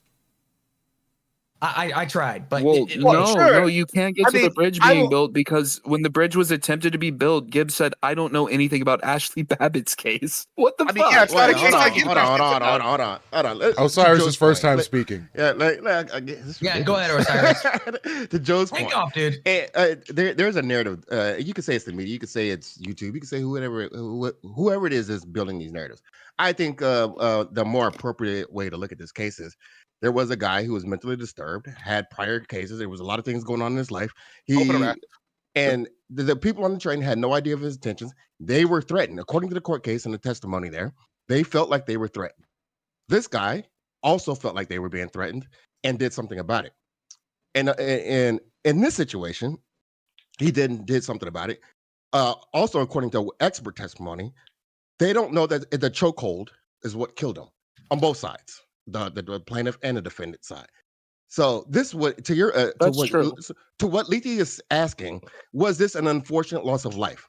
Absolutely an unfortunate loss of life. I guarantee you Penny did not intend to just kill some random black man on a train. That's not what how can you guarantee that? That's there the was two other challenging people thing that here, were right? like one was African American Hispanic that was holding down too. Hey, Osiris. Don't distract from it. I'm just asking Osiris. When Osiris says that like he can guarantee that Penny didn't actually want to kill the guy, how can you be so certain? If you want to be Because pedantic of the way about that it, he tried to subdue him. That's why he was trying to subdue the guy and neutralize literally with the actual with the least amount of physical force and aggression. Yeah, if he wanted to kill him, he would have just snapped his. Yeah, if he wanted to kill him, he would have just snapped his neck. I thought problem solved. Like I mean, like it's Jesus Christ. This guy's a Marine. If we're trying to make things no, hold on, because what you're implying, no, that's insane. I'm sorry, I don't want to interrupt everybody here, but like that's insane. If you say, if you wanted to kill somebody, you would just stab their neck. If I have a gun in my fucking pocket, out of all the things I said, Chip, is that what you want to focus on? Yeah, he's being pedantic. No, because it's important. No, this is important, and it goes to the insanity of saying if the guy wanted to kill somebody, if that was his goal, then he would have acted in a specific manner.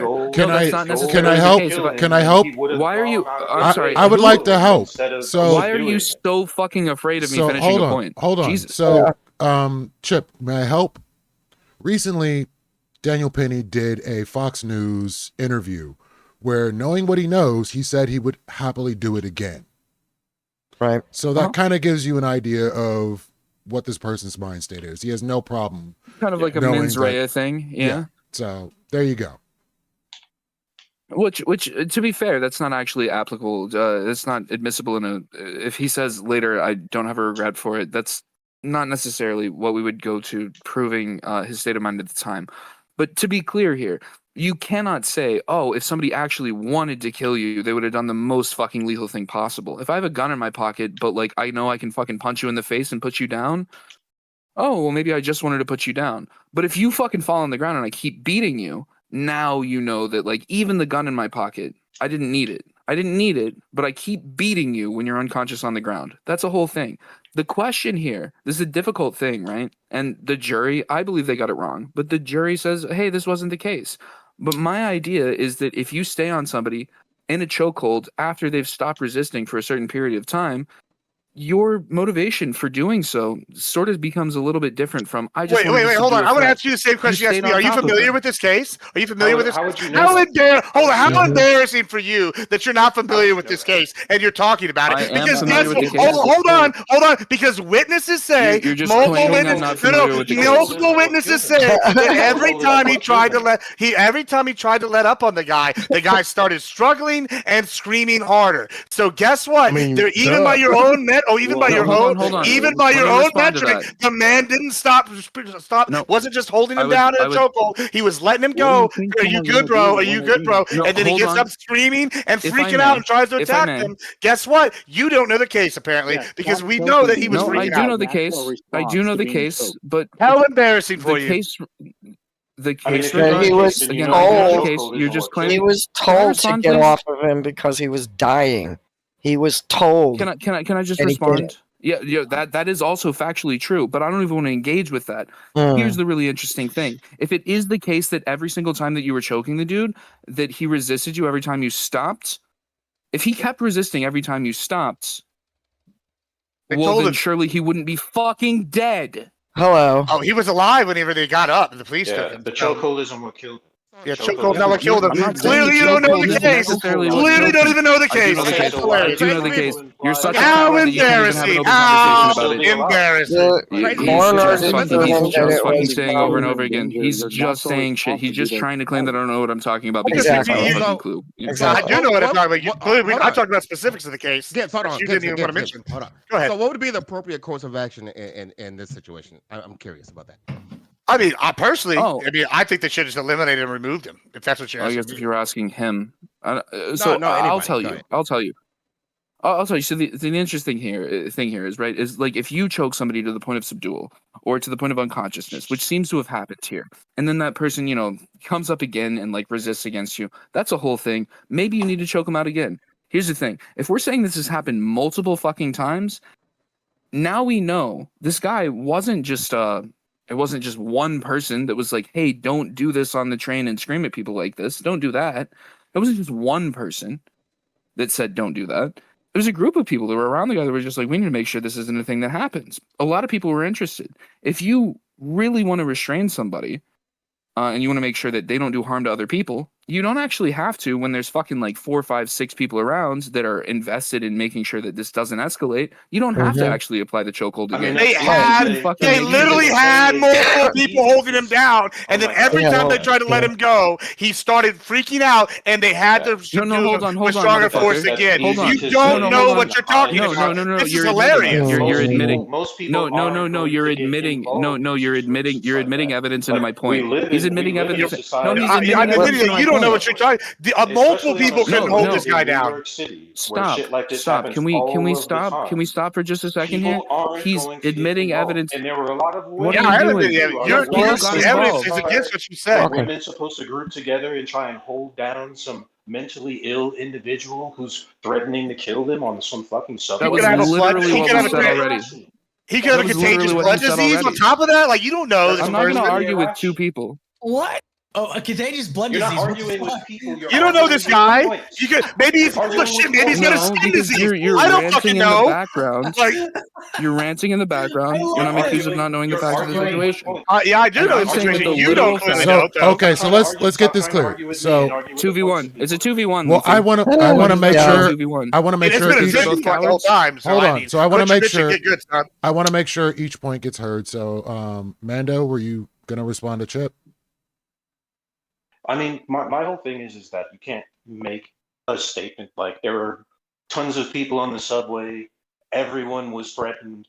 Why didn't everyone come together? Like, that's completely irrational. Like, I didn't say that. People are scared. When people are scared for their life, and obviously those individuals were. Some of them were. That was their testimony, unless you're calling them liars, right?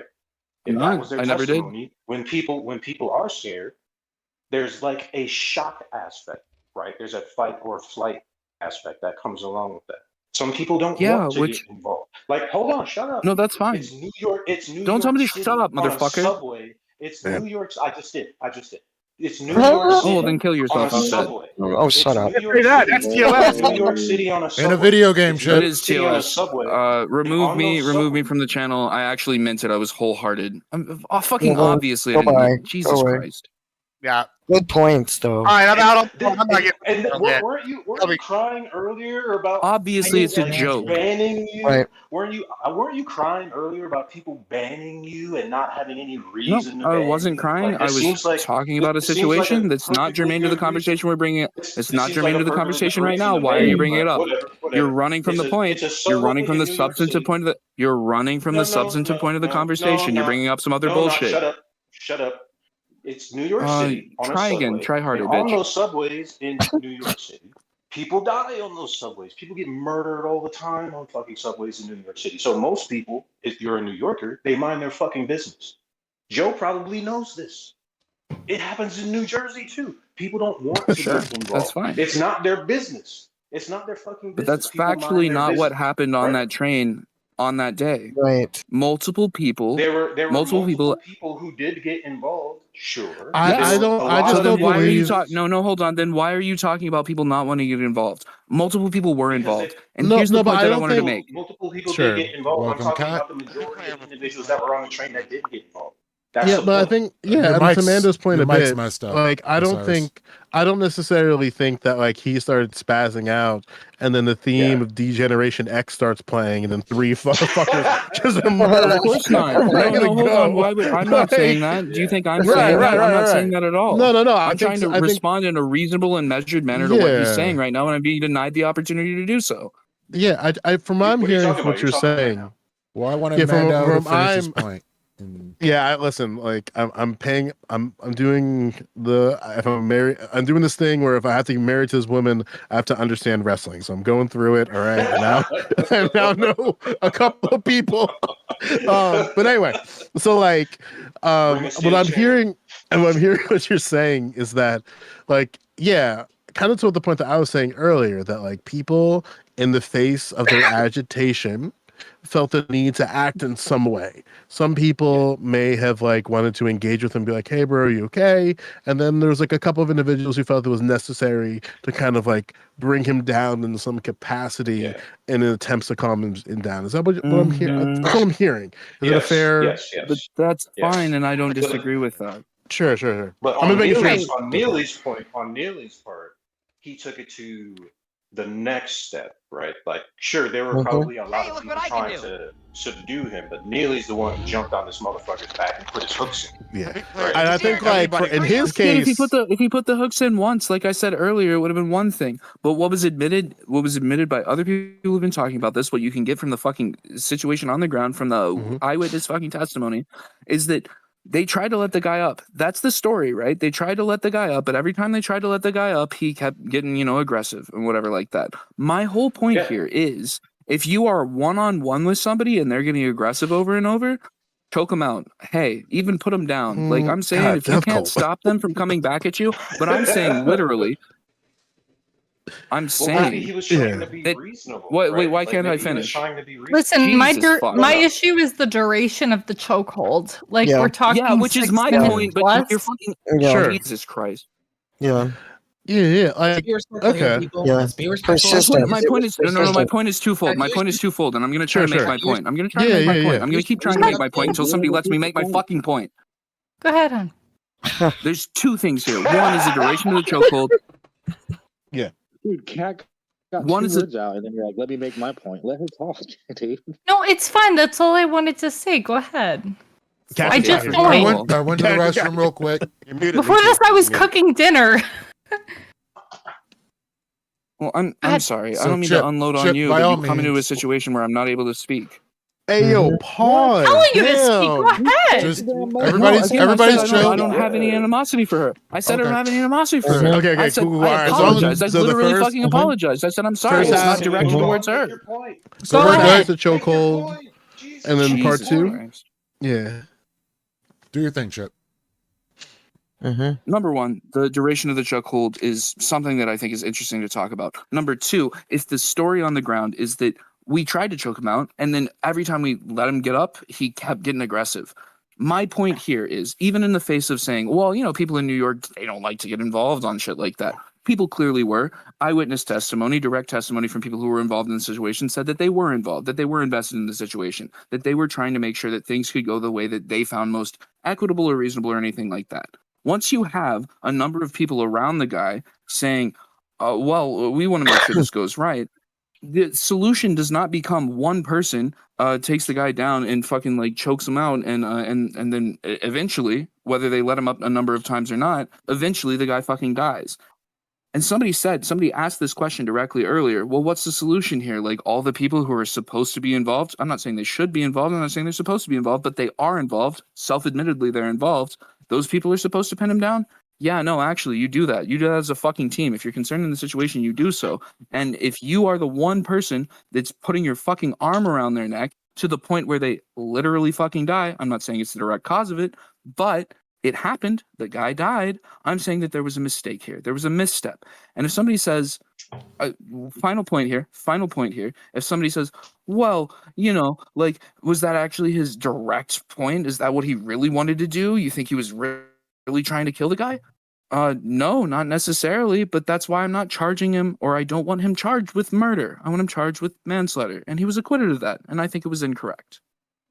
I'm not quite sure. How do I word this thought to be charitable here? I think he's he a should have been charged with Marine. negligence. He's a Marine. Yeah. I'm sorry.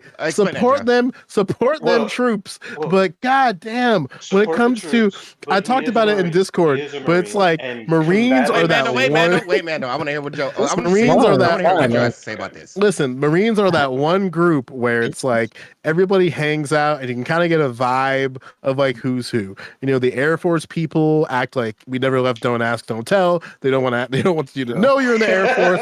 They also don't want you to ask. You get the Air Army Force. members. They're like the McDonald's of like service members. They're just kind of everywhere. And we just like agree. We just agree that like, yeah, you know what? No, but see, it's like we look at an Army member and we go, hey, thank you for your service. Depending on your occupation, we might give you shit. But Marines, the motherfuckers are chomping at the bit. They want you to know that they're a Marine, whether it be in service or out of service. They'll edge their like arm this way. It's like, oh, sorry, my I can't get this scratch. Oh yeah, that's my tattoo, Rob. In the words Semper of an Fi old Marine means friend of mine, always faithful. That's how you know I'm always using all of my training, and also I accidentally killed somebody. You'll see an old motherfucker in a wheelchair, like clearly cannot exercise shit. There's no way this man would take anybody down. But the first person, like, if that was a Marine in that train track, he'd be like, I'd be able to take him down. You're like, what the fuck? Bro, what? So to be clear, so I understand this, the reason that you're pointing out that he's Marines because that's the part I'm not understanding. Yeah, you can't divorce what his profession was and how that profession gave him the tools to act extrajudicially. Like you can't divorce that from his desire to act, and that's why I think the right, broadly speaking, is kind of gravitating to that, where it's like, oh, we gave this, not we didn't do shit, like, but the Marines in this case gave this person tax dollars.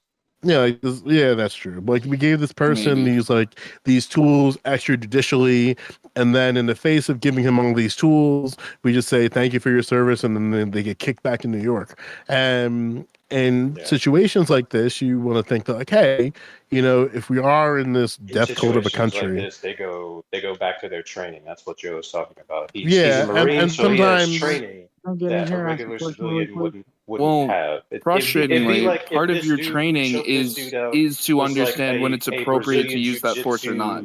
I don't know if the Marines are the best it literally example. Is. No, rules of engagement are drilled into you in the military. Before we get wound up, I think Alex needs to dip, so I'm going to let him get an outro. I'm sorry, Alex. Kat hasn't had a chance to speak since she pulled up, and so Alex, go ahead and get your outro. Absolutely. What's that? I said I gotta after you. Okay, so I just want to make one thing abundantly clear. Like, as far as we talked about in the panel, like the person that killed the CEO, I don't consider him a hero. I get why he might have done it, but that doesn't mean I condone it, essentially. And when it comes down to the Daniel Penny, I tried to extend an olive branch. I just want everybody to remember this. I tried to extend an olive branch, but I got nothing. And there's a reason as to why I did this, essentially, because people will declare up and down that people like Kyle Rittenhouse is a hero when he is not. Yeah. People say that Daniel Penny is a hero when he is not. He is just a person that got put into an extraordinary situation and managed to come out on top. I said what I said, essentially, because the thing is like, the reason why I brought this up is because the gentleman that he choked out wasn't really a threat to anybody. Yes, he had 42 crimes, but the fact of the matter is, but the fact of the matter is like, he wasn't committing 42 crimes at that point. He was basically just like, shouting because like we have a mental health crisis in this country, essentially. Now, the fact of the matter is that like there are ways aside from choking somebody out help to like pin somebody down to prevent them from like, escaping. There's more than enough people essentially to basically prevent this from happening. But the reason why I wanted to extend that olive branch is because the conservative base is all up in arms about Michael Byrd, who was actually doing his job at the Capitol on January 6th by protecting elected officials. And when they broke that barrier, that window that was separating that angry mob from like elected officials, he said, stop what you're doing. Don't cross that barrier. Ashley Babbitt disregarded that order essentially. And so he had to do what he had to do, and it stopped that mob. So that's why I say he acted appropriately. Now, the situation that took place on the train is a completely different story. But the fact of the matter is like they are saying Kyle Rittenhouse is a hero. They're saying Daniel Perry is a hero. Like, but they are not, essentially. It's not the same situation. But that's why I tried to extend the olive branch. And it's really, really important because we always want to hold certain people into high regards as heroes when they are not heroes. They're just people that got put into an extraordinary situation. And I could also definitely say, if you flip the racial roles, what would be saying then, essentially? Like, I can honestly say that some people would say... We'd be saying the N-word, obviously. Yeah, obviously, because like, All right. I mean, I feel like people would be saying racial fantasies. But what the fact of the matter is it's like what is it that everybody focuses upon with Mr. Neely? They focus on his criminal record, but they don't focus upon the fact that the guy has a severe mental crisis. They always talk about like, well, why did his family help him? Essentially, okay, yeah, that's fair. But why is it that our mental health care in this country is shit? Which is why I always say our healthcare in this country, we spend more on healthcare than any other first world nation, and yet it's shit. It is absolute shit. So, but anyway, I could talk about this for hours on end, but I'm just gonna yield my time and let's let Kat go next because she has been so patient. But everybody else, I want to wish you all a great night. Kat. Yep. Protect So, women. take Alex. care. Have a good night, Alex. See ya. Yeah. Thanks, Alex. Hope to talk to you later about it. So going back to ignoring women on panels. Hold on. I had a question. Okay, fuck you. I'm a woman now. Okay. I fully trans myself in the last 2 minutes. You better fucking listen to me. Yeah, Not happening. Hey, what's up, Kat? Congratulations. Kat, We support what's it. up? But anyways, as somebody who's going to come in here with a potentially new kind of perspective, because I am, I understand, the shooting of Ashley Babbitt. I understand Rittenhouse, but I do not feel the same about this situation with Jordan Neely. Reason being, kind of the warning beforehand and also the stakes at hand as far as weapons. Like when we're talking about what happened on January 6th, I've seen the footage, right? She was given ample, knowledge ahead of time that if she proceeded further, that she would be met with lethal action. And I mean, the reasonable thing to do at that point would be to go, uh-oh, they mean it. I'm out of here. When we're talking about remember, that motherfucker was big. He was a big boy. He's not chokeholding anybody. The only thing he's choking down is that Arby's. But sorry. We support it, but and other than that, like when we're talking about a situation like Rittenhouse, like obviously, he had a gun and the gun was obviously at risk of being taken from him, especially when we're talking about when he used it with the skateboard, which that could have reasonably put him, at danger for his life. But we're talking about putting people at chokeholds for 6+ minutes. Like we're talking about a situation more similar to kind of like a situation that happened with who? Oh my god, my brain isn't working. Oh my gosh. I know a lot of dead people. Let me ask you a question. Dude, Really who quickly, got not just a skateboard. He literally had a handgun pointed at him as well. Just that clarifying too. there. You're Go right. ahead. You're 100% Okay, right. let's- Oh my gosh, I literally George, No, I don't even wanna last bring up name that please. mother. Floyd, yes, thank you. I'm sorry. Jesus. I'd say this is more similar to a George Floyd situation. All right. So wait, I'm gonna wait. I'm gonna go next. So I think the important thing to go here, to think about here is not to think about it in retrospect. Wait, Cyrus, are you Marines, by the way? No. I'm not Marines. Goddamn right, brother. Amen. My son's a Marine. My son was a Marine. I'm so sorry. Yeah. Fight. Worse than being gay. I know. I'll take that. I get it. Listen, on a certain level, you got to be really disgusted with this Marine's behavior, right? Because it kind of like smears the name of your son. Just saying. But here's the thing. Fair enough. I tried. You have to think about it in the context of the situation as it was happening, which is usually how the court cases go and the evidence is produced. In hindsight, of course, these things look absolutely horrid. In the moment, though, I think that all the people who were brought up by Kat in that moment, they felt like they were justified. And so I guess my question to the panel would be, how much threats would you take before you did something about it? And then with that being said, moving on to the second part of that question would be, some of these were lethal actions, like in the case of Rittenhouse, that was absolutely a lethal retaliation. Of course it was. But in the case of Penny, that was a subduction, or I think I'm using the word right.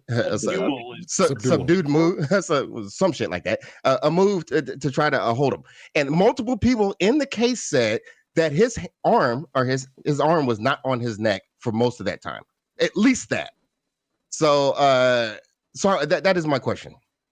I think that chokeholds are kind of a bit more different because when we're talking about that, we're also talking about duration in a different way.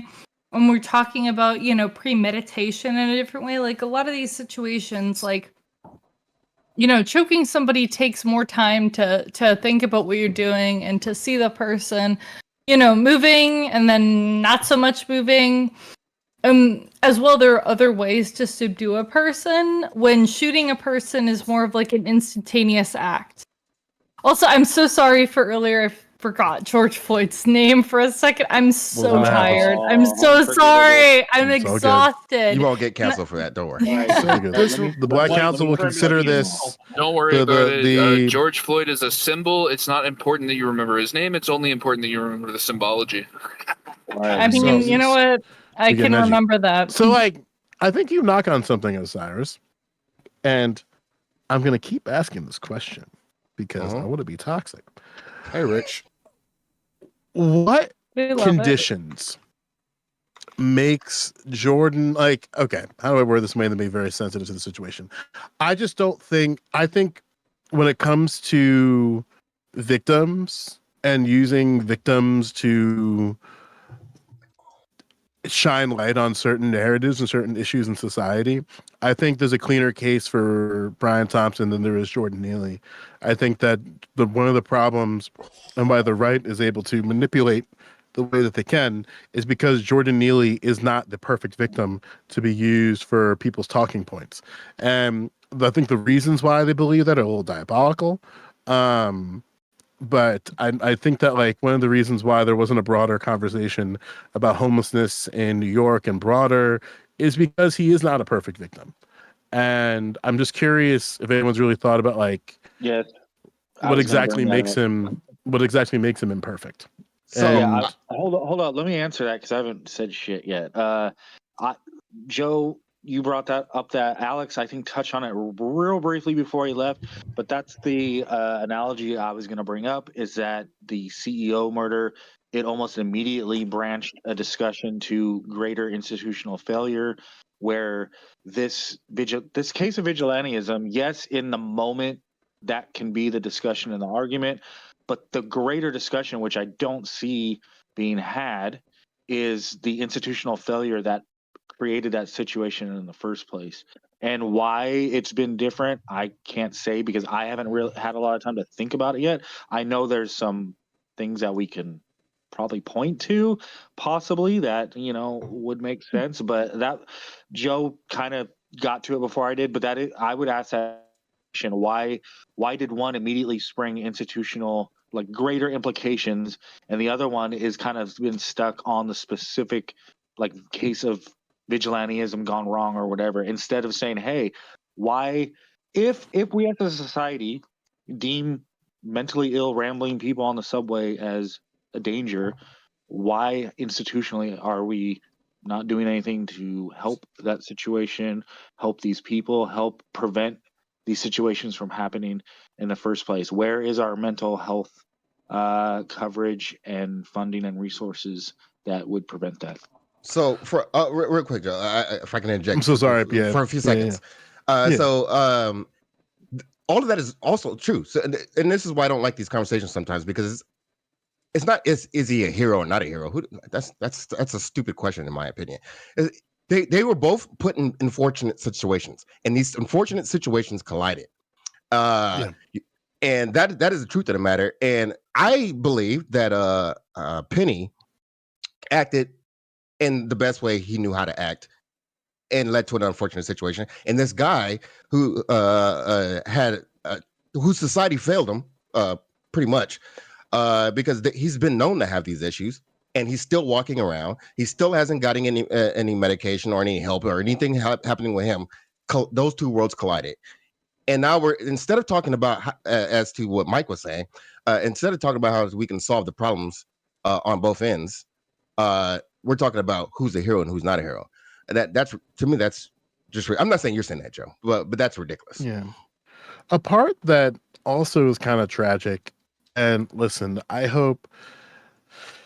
God, you really need to hope I don't ever get any type of institutional power, because I'm gonna bring motherfuckers to The Hague. I swear to God, because like Fox News, I don't know if you saw this in the blink of all the bullshit, but they posted an article that basically said Jordan Neely's death, Jordan Neely being fatherless, played a role in his death, and I thought that was the dirtiest, most disgusting fucking thing I ever saw Fox News feel compelled to post. And and Tom, it's like, Can I ask a clarifying question? It seems dirty to me as well, and it seems too broad of an assumption. But like on a macro level, not talking about what happened to the guy specifically, is it a fair point to bring up? Not when you're talking specifically, but when you're talking broadly? Because I agree with you, it's dirty and disgusting in the narrow context. But broadly, does it make sense or not? You have to look on at the intent. Yeah, like what are you trying to do? Like, because what it's are you like trying to say? What are you trying to imply? like right. I'm not trying to say anything. Without a father, right. Not you.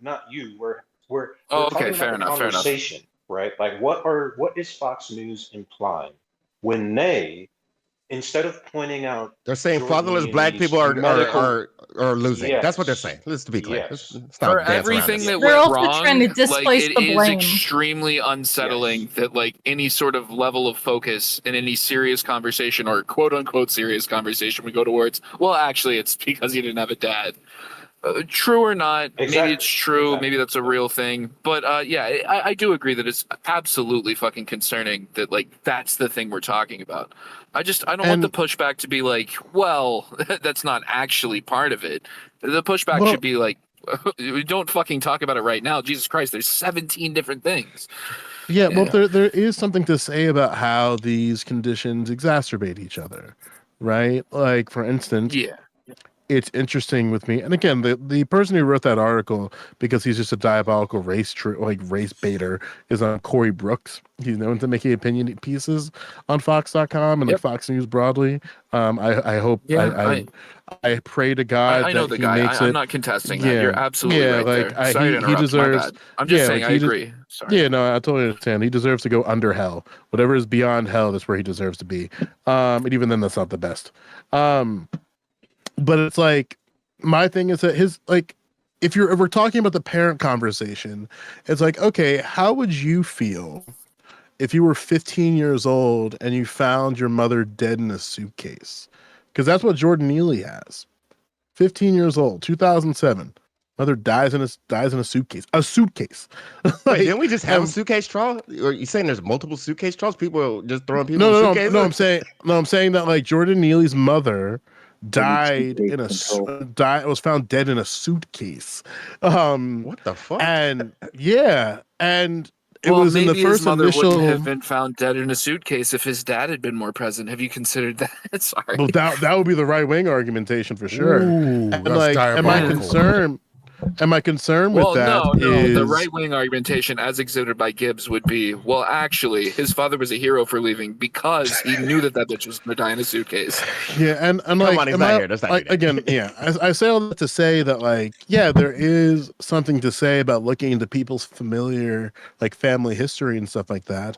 And in a lot of cases, we're in the United States, we're in this death cult country, so we're not going to we are hard pressed to find people in tragedy and have them have these like glorious like documentation of their life. Usually it's kind of the same stuff where it's like they had something good going at first, and then there's a handful of incredibly disgusting situations. And those incredibly disgusting situations, if you don't have the right people in your life, whether it be familiar or otherwise, it can just bring you down a path darker than whatever world that Jordan Neely was in. Because that's what I see. I just see somebody who, like, is just a product of poor conditions, and there's more Jordan Neelys out there. There's like, and unfortunately, to Cyrus's point, that these two worlds collided. The consequence of poor conditions and people needing to live amongst others in poor conditions, and then institutions that allow us to extrajudicially set boundaries for ourselves and others. And the extrajudicial boundary is Daniel Penny putting this motherfucker in a chokehold. By the way, I agree with that. Yeah, where it's like, hey, we have to do something about this person's agitating our conditions. We don't know what to do. We're feeling, and there was no police around. There was no other protection from the government around within reason. That's the problem, right? So if that and Americans hold on to my point from earlier, though, like, because I agree with most of what's being said right now, but I feel like we're getting a little bit far off of what's actually reasonable to understand here. Is that, yeah, sure, the government wasn't around to do anything, but there were a number of people invested in the situation. It doesn't have to devolve to one person holding a guy down, and whether it's actually the cause of death for him to like have him in a chokehold. Regardless, I'm not sure it was necessary at that point. I think he could have been otherwise restrained, and I think especially somebody with training, for example, a fucking Marine, would understand that you are putting somebody at a high risk of death when you even fucking put him in a chokehold for fucking like 3 seconds, bro. Not 3 seconds. I love me some armed forces glazing. Like, listen, I love when hearing service members talk about their lives. Listen, as somebody who read Chris Kyle's novel, it's not a good read. That's what I'm saying. They're not trained What's to. Not a good read here. They're not trained to do things in spectrums. They're trained to do or not do. That's it. Yeah. I think that in the that's case literally for, not true. That's not how rules of engagement go. That's not how right. But that's why it was a bunch of people there, though. Right. He wasn't alone. Sure. He's talking about specific training, right? Like in military service, regardless of what branch you're in, regardless of whether or not you're Army, I'm combatives level 3 qualified in my military service. Marines have combatives up to level 3.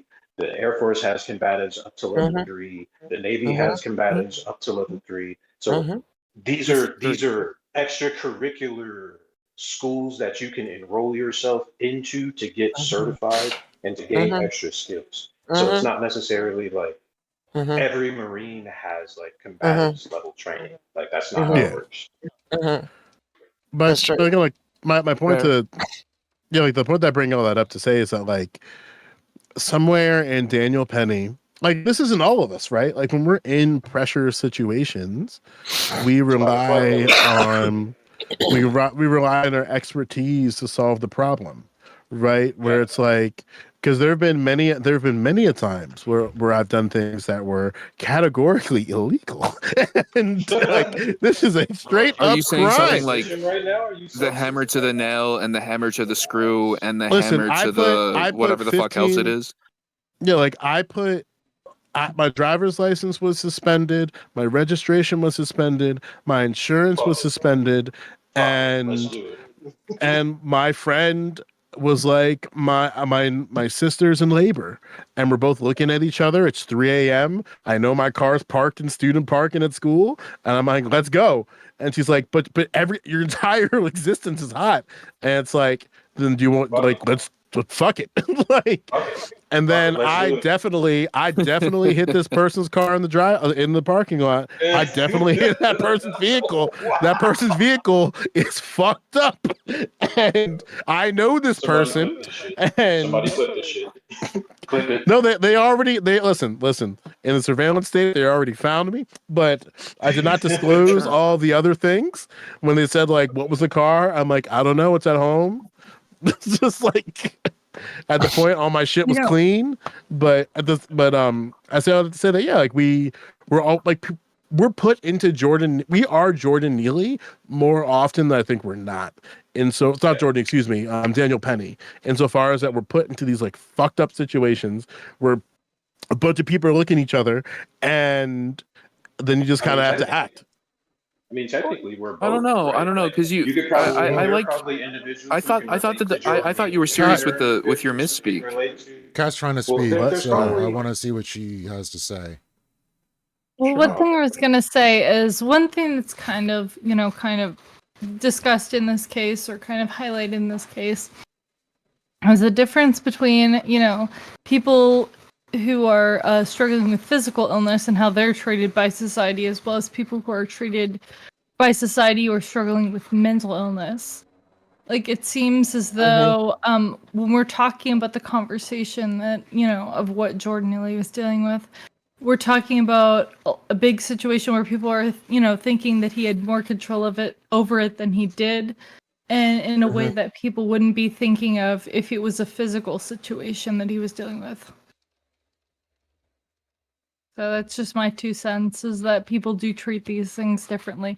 Which, I mean, obviously, when we're talking about like what happened at the, kind of at the end, that's less, that's consequential because we're talking about his right when we're talking about his actions. But then when we're talking about like as a broader societal issue, the issue is that there's, seemingly a lot less kind of sympathy and a lot less resources available that could have prevented this situation. Well, it's kind of like what Joe is saying, is that you have I agree with society. We have individuals living together, and some of these motherfuckers are mentally ill and they need help, and they're not getting the help that they need. And because it's a mental illness and it's not some sort of physical illness, no one gives a shit, and they're forced into this society with individuals like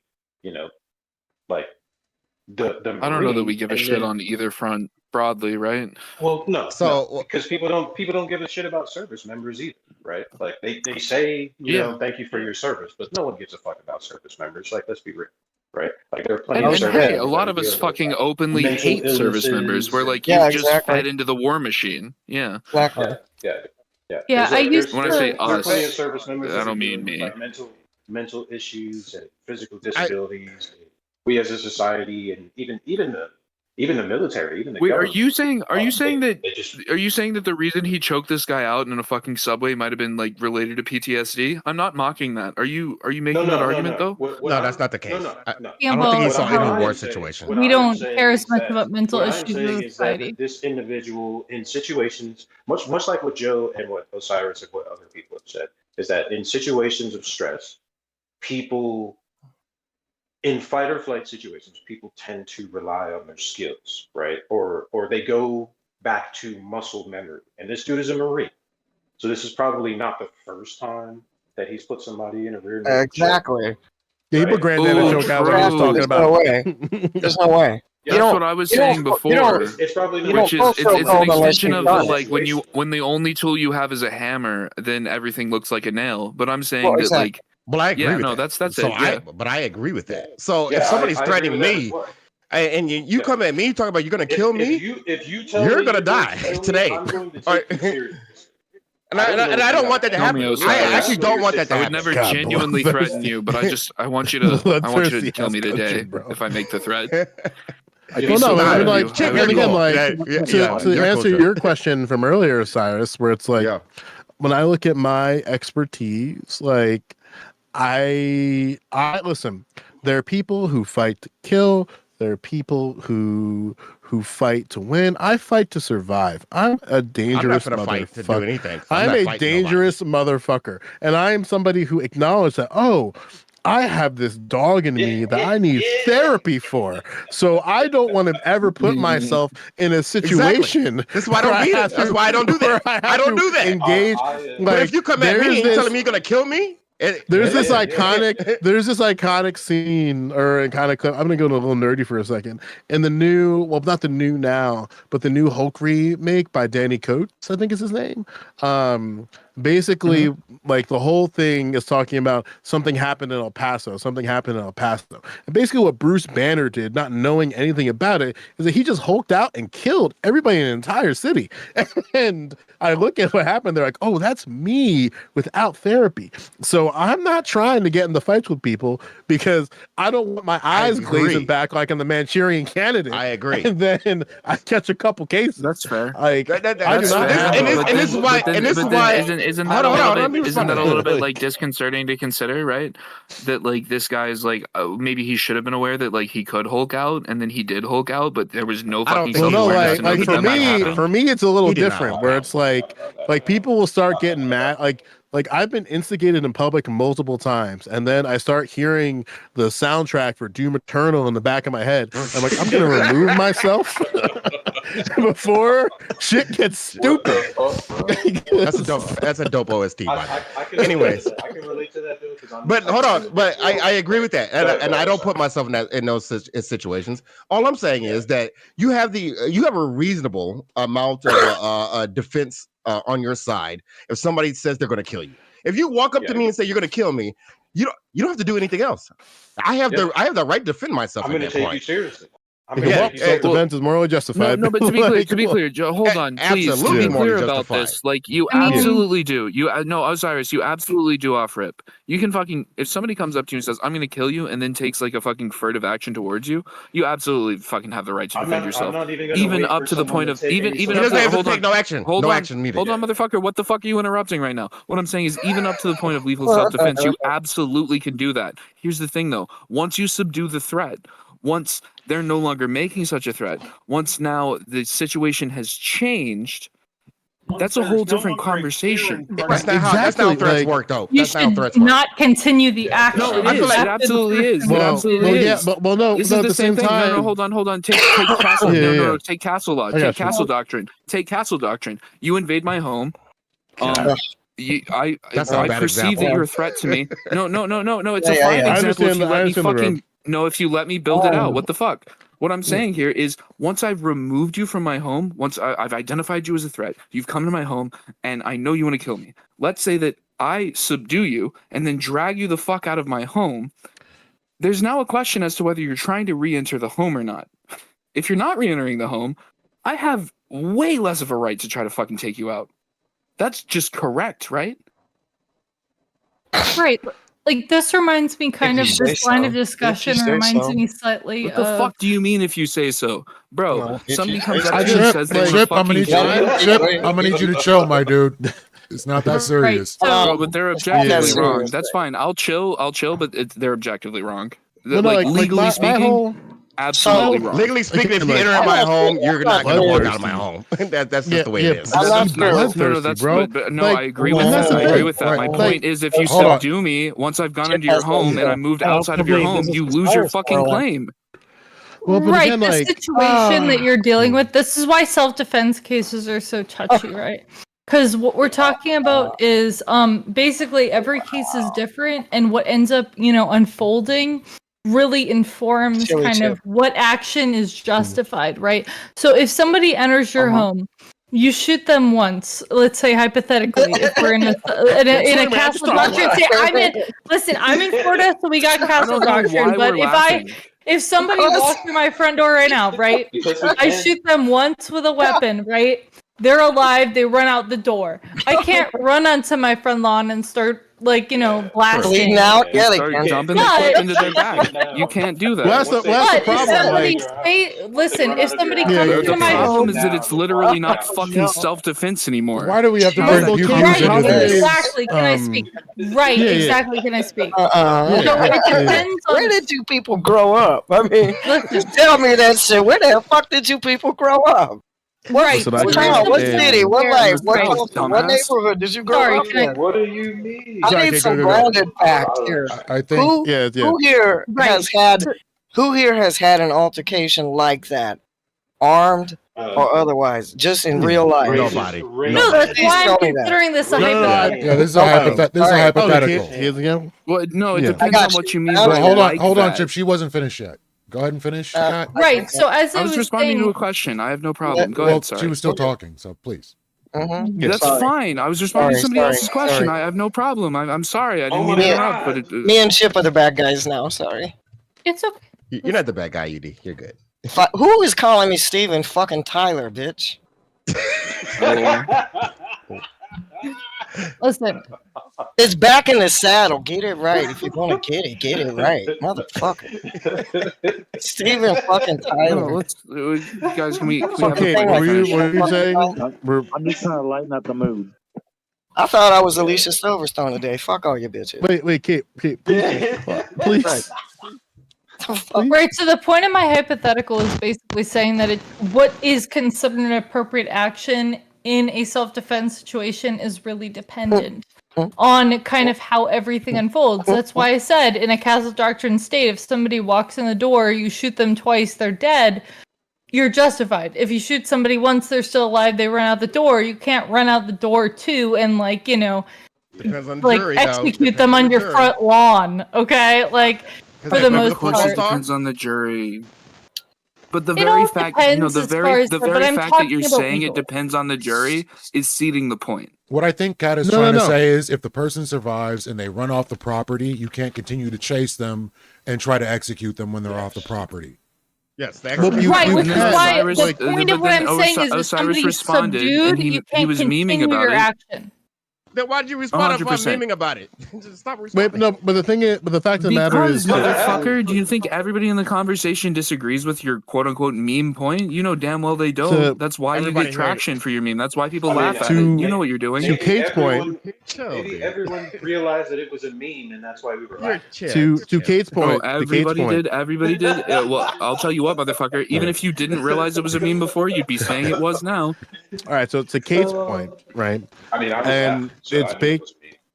Yeah, the Kate's point, and it's baked into my overall point about non-political, how do I make this very clear? Non-state violence through extrajudicial means is that when you do that, when you enact violence that's not attached or agreed upon by the state, you're basically saying and hoping that the state will have your back if and when they intervene. So remember that white lady that nailed basically murder? They made like a thing on the Hulu about it. I know that narrows it down because like white women killing people is like Hulu's whole bread and butter. But it was like, That woman in like the gated community. It was with the front lawn? no, it was like with the hot twin who's not a twin. One of the Olsens, Elizabeth Olsen. What? She was in the show. I know you know what I'm talking about. She plays Scarlet Witch. Well, anyway, she was in the show. What, you mean like on Full House? No. Liz Olsen is the older sister of those two twins, and she was in this show that depicted a situation in Texas where this lady, in self-defense, hammered her neighbor to death. Oh, and, yeah. And the thing is that like Maxine's silver hammer. Yeah. Yes. And the thing is, and basically, like, she was standing on business. She was exercising her non-state violence through extrajudicial means. And, like, it's crazy to use her as an example, I know, but it's like, basically, in her situation, it comes down to, like, well, what does the state have to say with this extrajudicially? Because the whole problem with that case is that, like, yo, you went overboard. You did some work. Literally. And then the question, and it was you get more extreme. You get more extreme examples, but continue with yours. Yeah, but like it was so ridiculous that like they looked at the body and was like, they see this little white lady and they see this body. It's like these two things are not working for our racial bias in America. Like these are not the things that we expect white women to do to other bodies. Bro, that would be a crazy comic book name though, like Silver Hammer. Silver hammer, blonde But mane. the point that I'm trying to make here in using that example is that when you do non-state violence extrajudicially, you rely on the state to basically essentially exonerate you. In the same way that Daniel Penny back you up. Yeah, where it's like Daniel Penny said, like, whether he wanted to admit it like actively or not, is I'm going to do this thing. And in the case of this motherfucker dying, I really hope the state has my back here. And in the case for him, it did. That's true. I agree with that. And the question the is, state like, is not just to always ask- the state. In some rolling the specific dice. scenarios, the state impanels a jury of your peers, right? Mhm. So this is the interesting thing. To tie it back to what we were talking about before with the CEO, right? We can look at this and say that, like, hey, you put a whole fucking jury of quote unquote this guy's peers in front of it, they might fucking acquit the guy. They might there's some other terms for it, but they might say, I don't give a fuck what he did. I think actually, even if it was illegal, it's fucking fine. Yeah, They could do all of that sort of thing. Can I say something That's classic? fine. We can Sorry. I'm sorry, it's questions from two different people. I don't know what I'm supposed to respond to. Keep going. I was clarifying what you're talking about is called nullification. Yeah, nullification. go. You're absolutely correct, and I appreciate that you said that. So the jury can nullify. There's a whole bunch of ways we can do this, and at the end of the day, when the jury does so, they've been impaneled by the state to do so. So it's still state power that's backing up their ability to do that. So the state can support your use of extrajudicial violence, or they can reject it, and whether or not it actually follows the law to the letter or to the spirit doesn't necessarily have anything to do with whether a jury finds you guilty and then nullifies, or finds you not guilty, which then they don't have to nullify shit. All of this is still in play all across the board. The wild thing is that people will be like, wow, look at this guy, like he, if we talk about Neely, right, we're looking at that, and then people, because of, I think, from partisan bias, they want to say we would never consider the same thing with Luigi Mangione. I think that's concerning. I think people are very bought in, and they they're not consistent. Go ahead. To your point, Chip, I think that's because people have very different understandings of what judicially and legally what self-defense is. Clearly, in the same panel, we have very different ideas of what self-defense means and to what extent self-defense should be enacted upon. Yeah, because it's my I'm not opinion. even talking about self-defense. No, but this is why you get this is why you get the differing opinions. It's because, in my opinion, if I have to act in self-defense, your life is no longer a matter of mine. It doesn't matter. I'm not responsible for. I'm not responsible for your life at that point. You have put yourself into a situation, and then this is why when I see cases like Rittenhouse and in this case here, and I think this is very unfortunate, to be clear, more so than the Rittenhouse one, because I think Rittenhouse put itself in that situation, which was stupid, but whatever. But it was. And in this case, this guy was, in my opinion, clearly trying to do a thing to help the people around him who were clearly scared, and it ended in an unfortunate situation. But if you're acting erratically and violating other people's rights and threatening them, you have put yourself in that situation. And then we can look back and say, well, the state failed him, the society failed him, everybody failed him. Mm-hmm. All these things can be true at the exact same time. I just want to keep that in mind as we have that conversation. Yeah, or that like the state failed us when they acquitted him, or that the society failed us when they acquitted him. A lot of people feel that way about Rittenhouse, right? You could take it from either direction. It works.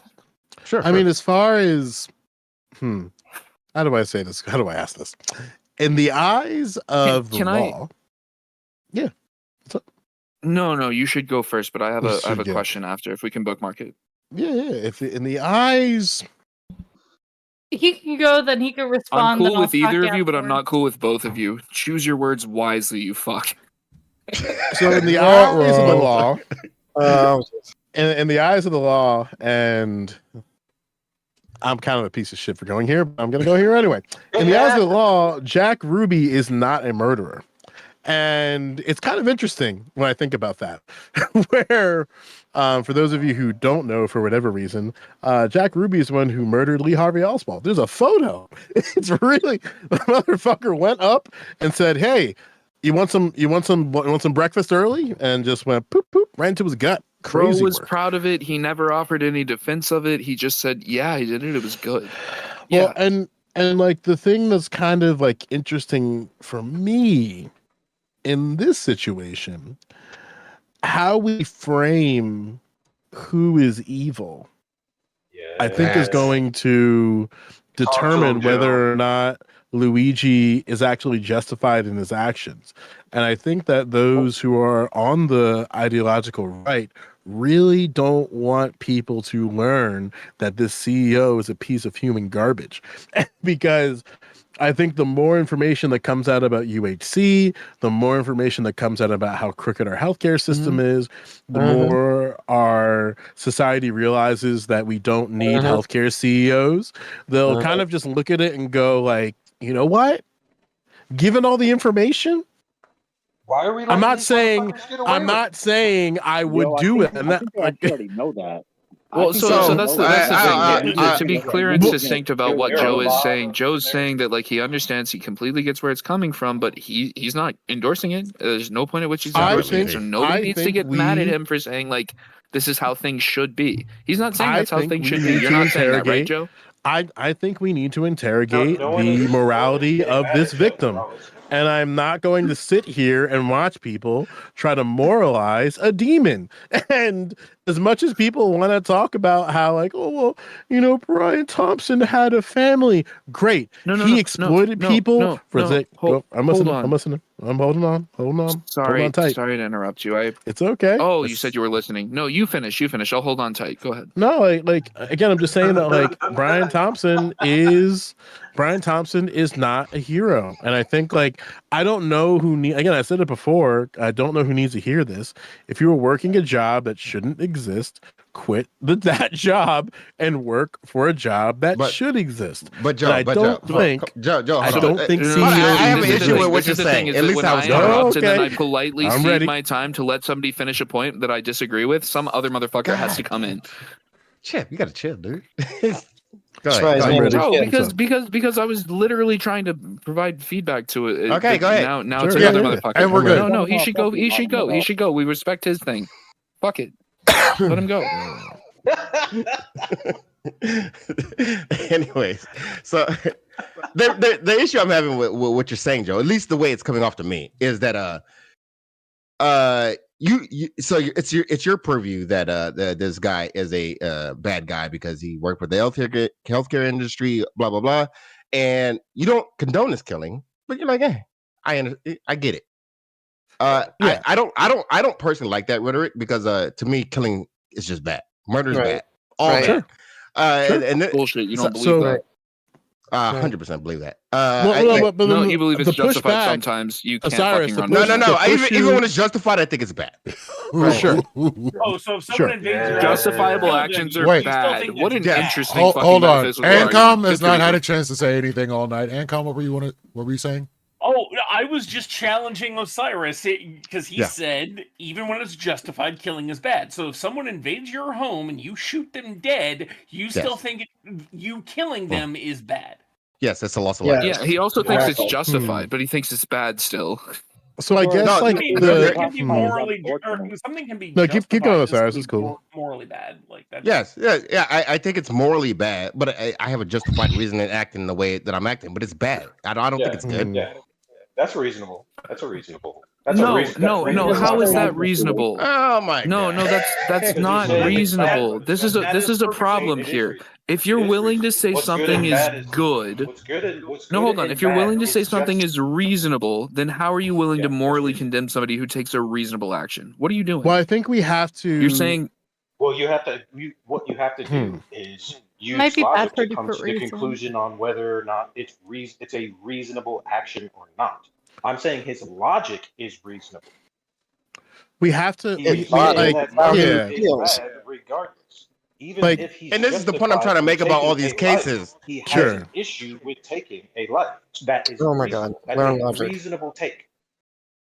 Yeah, no, but this is my point, is that I think that is a fundamentally unreasonable thing to say. If you're saying that at some points it can be justifiable to take a life, but it's still bad to take a life, I'll agree with you that it's bad to take a life, but then you can't condemn it as morally bad to take the life. Taking the life is bad. Somebody dying is bad. It's a negative in a lot of ways, but you can't condemn morally the person who takes an action to remove somebody who's doing some bad, really bad stuff. Exactly. At a certain point. And let me hit you with the Hitler example, because apparently we No. need to do this every single time. No. If you kill Hitler, No. I'm not talking about baby Hitler. I'm talking about Hitler in the midst of World War II.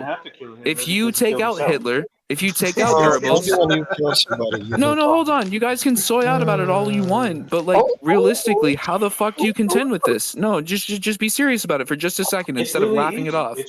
How can you really tell let me take a swing. that it's I love bad these. for me Listen, to kill Goebbels when Goebbels is trying to kill millions of people? I love these conversations. I do, because I actually have an answer for this. What are the okay, so for me, I can only speak for me. I think it has something to do with the grievance mechanisms that exist within our institutions, right?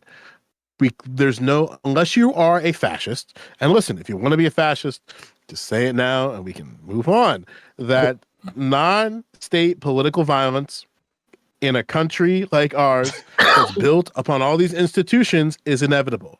We do non-state political violence. Entails state political violence. No, but I'm saying that, like, in America, our very documents justify non-state political violence. We just get really upset when the state does it on us for whatever reason. Like in this case, in the case of God, I forgot his name. Luigi's Mansion. He nice. He exercised. I think it's Luigi Mangione, but that was nice. That's the first time I've heard he that. He exercised non-state political violence against somebody who he has a grievance against. I don't agree with his execution of his non-state political violence. I don't agree with that, and most people won't. However, we can create the environment where we're fine. If Assad is gone tomorrow, you know for a fact no one will give a shit. Like, we literally went through glassing Hamas leaders and calling them terrorists over their graves. We already accepted. Unfortunately, you're wrong.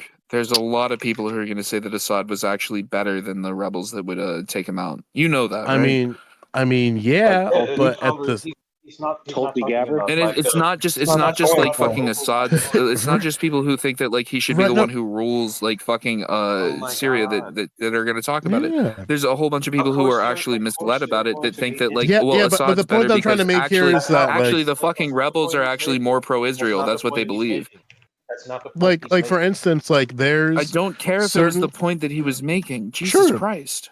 Like for instance, right? I don't think and he the cares if it was question, the point that he was making. I'm offering a caveat. Sure. No, hold on. If Joe, can we absolutely positively not do this? Yeah, let's not. Yeah, we can just move so forward. I'm just saying, if two people, no, hold on. You say, can we not do this? What I'm saying simply is, if two people are willing to have a productive conversation on something wherein they disagree, and another motherfucker has to chime in and chirp, I don't really know why you're telling me not to do that. You can ignore it, and we can move forward. So then tell them not to chirp, bro. Go ahead, Joe. Go ahead, Joe. Yeah, and like I guess two things. Thing number one, to Rabbit's point, because I will always call Brian Thompson human garbage. Just because someone is human garbage does not mean I believe it ought to be destroyed or discarded. Because that's like the problem here, is that we don't have the right grievance mechanisms to deal with our human garbage. Donald Trump is human garbage. Joe Biden is human garbage. Barack Obama is human garbage. And these motherfuckers get to go out and just be civilians. That's the most disgusting thing. Barack Obama gets to wake up every day and just be a civilian who's not full on Secret Service. Really? No, he absolutely doesn't. Joe Biden doesn't get to do that. Donald Trump doesn't get to do that. Right, but again, none of those people get to be civilians. They're not civilians. You know damn well they're not civilians. How are they not civilians, though? These are people who now live amongst They us. literally have like a whole fucking protection detail because they're not civilians. Well, yeah, their life has irreparably changed since they've been presidents. No, but they're still like, bro, if you want to kill me because you think I'm a fascist, that's one thing. If you want to kill Obama because you think he's a fascist, you know damn well that's a different thing. Well, no, but I'm saying like the point that I'm trying to make here is that in our environment about non-state political violence, there's a threshold that people have that when they look at somebody acting out non-state political violence, they'll look at it and go, "Oh, that's fine," and move on. Yeah, And they'll for a find lot of some way to people, justify it. yeah, for a lot of people, for some people, for Brian Thompson, it was very quick. Healthcare CEO, rest in piss, you won't be missed. For others, it seems like they need a bit more convincing. And Yeah. I think that like the news media can play a responsibility for that convincing part. But unfortunately, the status quo is going to side with corporations. So they want people to play defense towards like the CEO of a corporation. But anyway. So do you have any So I issues think with you're right in all of your Osiris's analysis there. Well, Mendo was already Do talking. you Hold do up, you have Chip. any do you have any issues with Osiris's point about the logic that he used in regards to like he doesn't condone killing. He acknowledges that murder is bad, but if a motherfucker needs to get taken out for his safety, he'll do it, and it's justified. He just acknowledges that it's Yeah, probably a that. bad thing to do. Yes. The thing that I would say to that personally is that I don't, again, I think this country, and I'm biased here, so I'll just admit it. I think we're in this fucking death cult of a country, and we're so prone to violence, and we're on the edge. So it doesn't surprise me that like Brian Johnson getting glassed in the middle of New York City does not surprise me. Jordan Neely It's New choking York out City, though. a homeless guy does not surprise me. Not surprising. But at the same time, to something that you were knocking out, Cyrus, I think is really interesting, is that we do have a threshold of justification. That's what I was trying to like bring up. That was should have been a response to that, where it's like, okay, if Brian Thompson this is what I was pushing against. Yeah, like for me, Brian Thompson is the perfect victim to us to actually have a conversation about how corrupt our healthcare system is. And instead of like just going, okay, let's talk about the problems with healthcare now, we have people going, I don't know why there's so many. I'm a terrorism expert. I've been studying terrorism for 30 years, and I have no idea why people are so prone to this overt glorification of extremism. And I'm thinking, lovely lady from NPR, have you ever like we get it? Well, you can have multiple. Wait, you can have multiple conversations at once, though. Sure, right? So, We tried to do opening statements at least for the first topic. We didn't do opening statements for the second topic, and then I guess we never did closing statements for any of it.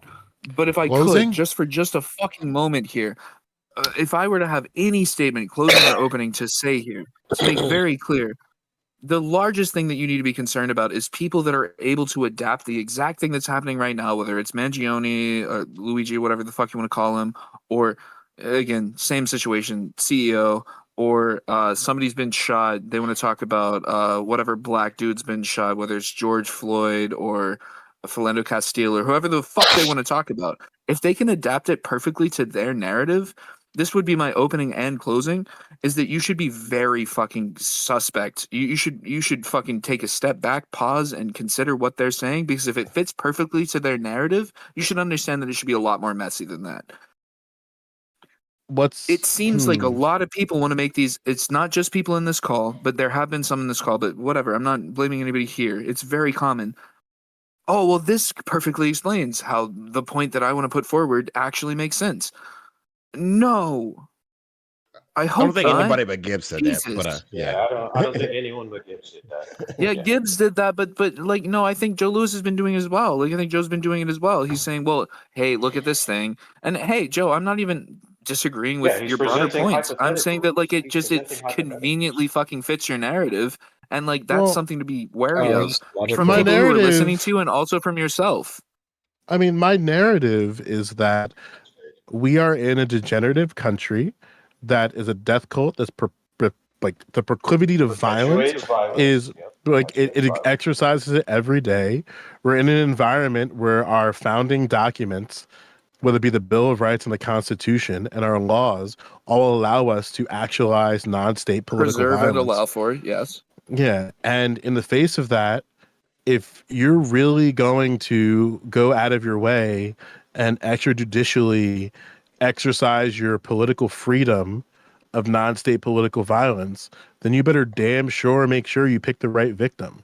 Otherwise, it's just you're never going to actually engage with anything. And the problem in our society right now So long as you is understand that, like, quote unquote, the well, right Chip, cutting victim him off. You changes gotta let him contextually finish. over time. Gotta let him no, finish the his right victim sentence. does not can change contextually over time, because the right victim in an actual normal society would be exposed by the news media at this point. We would have known that. Let me ask you this, Chip.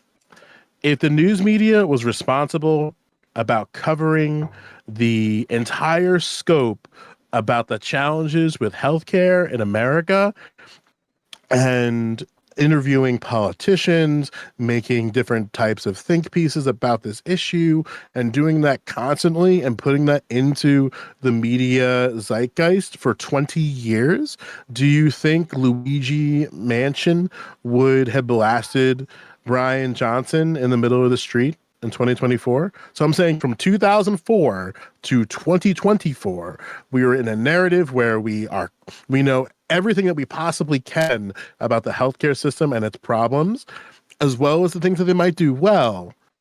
Do you think that we would still recreate a Luigi Mangione? I'm not sure, but let me be very clear on the question you were asking. Off rip, you asked me if we were able to have a perfect thing. You did say perfect. If we were able to perfectly do the thing, you did say that, right? I don't think so, but I can restate it if you'd I like. think you used the term perfect, but even if you didn't, then okay, I'll readjust. So the whole thing here is, I think that there's a lot of problems with the news media. I think there's a lot of problems with so many things that go into our culture. If you ask me, well, if they were better, that's one thing. If you ask me if they were perfect, which again, you're saying you're not asking that, but I thought you were. But the whole thing here is, yeah, we could make it a fucking lot better. We can make it a whole fucking, sure. We can make it a league better. But here's the thing is, I'm not sure how to directly, perfectly fucking ascribe that. And if your goal is to reduce or remove, no, I understand you have ideas. I have ideas as well. That's totally fine. What I'm saying is, because none of these are really tested, it's really just theoretical. We can have the same goals, and we can understand that even if we took my best ideas and your best ideas, I hope that you would fucking understand that we're probably not going to fix everything. And if that is the case, well, yeah, these people are fucking shitters and they're doing awful things, but if we could do it better? Yeah, no, if we could do it the best possible, sure. But if we could do it better, it still wouldn't fix all of it. So it's very frustrating. Well, right now, the environment is that nobody knows anything about the things that people face in healthcare unless they directly engage with it. Like one of the reasons, like one of the parts of the discourse that happened after his death is people trying to explain, like, well, why are people so happy about this person dying? Well, it turns out a lot of people have poor engagement in healthcare. And then instead of news media going, wait, there's always been a beat for healthcare mismanagement and mismanagement in corporate culture since the 30s. This has been a constant thing. I would assume that you would.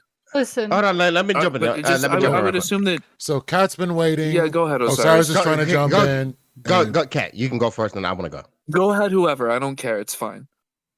Okay, so I'm gonna start by recycling a joke that I made on Discord earlier. I can't be too mad at this, because if I got super mad at every, Italian guy who shot somebody dead in New York City, I would have to forsake my ancestors. Hey. But I digress. I digress. Basically, the way I feel about this is, I feel like, will this do so much for the health insurance industry on its own, which has tons of problems? No. But people need to be capitalizing on this, which sounds really bad. But people need to be capitalizing on what happened, because this is a situation in which both left and right individuals are showing their discontempt, right, for the health insurance industry, for the health system in the United States. And we really need to kind of think of this as a, national discussion on, hey, this is a thing. When we talk about right and left, we can put that aside. We all have grievances about this as people who, not as financially, advantageous compared to, people like the gentleman who was shot. That's what that's the one thing that I find really great about this conversation is people on the left and the right are upset and all like voicing their concerns about But how the media is already horrible trying to otherize the support. The media will always I will never simp for a Hold billionaire. on. I will never simp for these just want- people who are in these positions of power. I mean, they have enough people who are going to, get on their side. I won't get on their side. The best I'll do is being neutral, okay? Yes, okay, shooting people in general, bad. Do I care as a person? No. I mean, this is what happened. It happened for, the person who did it had reasons. I mean, I'm not going to, come to bat for this individual when this situation that happened is really kind of, highlighting a legitimate problem that so many people have with a really, really massive system in our country. Well, then, if they want to make the CEO the hero, then they should spark the change that will say that was the event that changed healthcare in America forever. But it probably will. Is that going to happen? I don't know. Well, I mean, that's I the just thing. want hold on. Sorry, I want to. Okay, real quick. I just want to highlight the statement that people don't engage in healthcare. Listen, I'm not the oldest person here, but I'm pretty old. People do engage with healthcare. What the real question is, young people don't engage with healthcare. The people that's the real question. Is whether for what it's worth, Luigi was still on his parents. This is 26. That's the real. That is the real problem. Young people ideologically are driven, in normal cases, to be the saints that they want to be. And the issue is, if you're over 30 or definitely over 40, you've engaged with healthcare. You understand how healthcare treats you. Healthcare is not great. It's not great. I don't know if it's worth killing somebody for. I don't know that one. But it's not great. It could be better. It could be 100% better. My biggest issue is that healthcare is tied to employment. That's my biggest issue. And to Joe's point, there's a lot of things that we could have a conversation about. I don't condone the murder of anybody for this type of thing. But if we want to have a conversation about things, I think that healthcare being tied to your employment is the worst thing that we've done in America for a long time. We need to fix that problem. And I think a lot of things probably unwind themselves if you fix that problem. Well, not for nothing. What I would love to have seen is mass protests at these fucking HQs. Imagine how confused news media would be. Is that there's protests in front of UHC headquarters for what? Their CEO just died against them, huh? We lost the power of protest and the power of strike. Imagine a situation where we just pressured those working for UHC to organize a mass strike against their own company. Yeah, but that's a thing that you can do. That's a challenge to not let this become another 24/7 news cycle story that in a month no one's talking about healthcare anymore. Right. And that's the thing that I think it's the right to work problem. I said capitalize because you could just fire them. Right. In most situations, you just get fired. And again, and I've talked about this before in different conversations, we're not an organized people. We're a very disorganized group of people. And with that disorganization leads to very weak protest. We don't have a culture of striking. Joe Biden, the Labor president, get the fuck, boy. We saw for a really long time. We had it in the 30s, but then we lost it. That's why I keep saying that a lot of the Democratic Party and a lot of the kind of left in America honestly should go back to kind of the aesthetic and the kind of, action of the labor movement in the 30s, for example. Yeah, one of the strongest things we had as individuals was the strike, and that was gradually and systematically taken away from us. And the right to for the state or the government to go after bad faith actors and companies, meaning we created when they went after Microsoft for a whole decade at least. And we didn't do shit. We're fucking civilians. But people in a bunch of these rooms made all these decisions, and then in the face of this negligence, we just time and time again we just let it go. Like Obama bailed out the banks. And then all these liberals in 2024 want to gaslight us about the legacy of Obama. That man is a demon. Obama's political strategy was Obama. Like, and then they thought like, oh, we can replicate that with making Hillary Clinton run, right? And everyone's like, no, loses to Trump. Okay, shit. I know we just lost, but maybe this other white lady might help us. Nope, lost again. The Democrats are no longer allowed to pick candidates. I said it. I said it here first. I'll write the bill. I'll send it over to Congress. Like, because goddamn. Wait. Well, Hillary went through a primary process, right? No? Yeah, but what's a primary process to their bullshit? Like, they predetermine that shit. I feel Let's like we're be moving the real. goalposts here. Like, I mean, that's a different No conversation. politics. Like, No politics, All right, please. okay. I'll back off that. Yeah. Like, how dare you? I call Kamala Harris a white woman. You just let that go. That's crazy work. I don't even care about that. Like, who are you talking I don't about? even care about that one. She might be. I don't know. I wanted to piggyback off something Kat said really quick.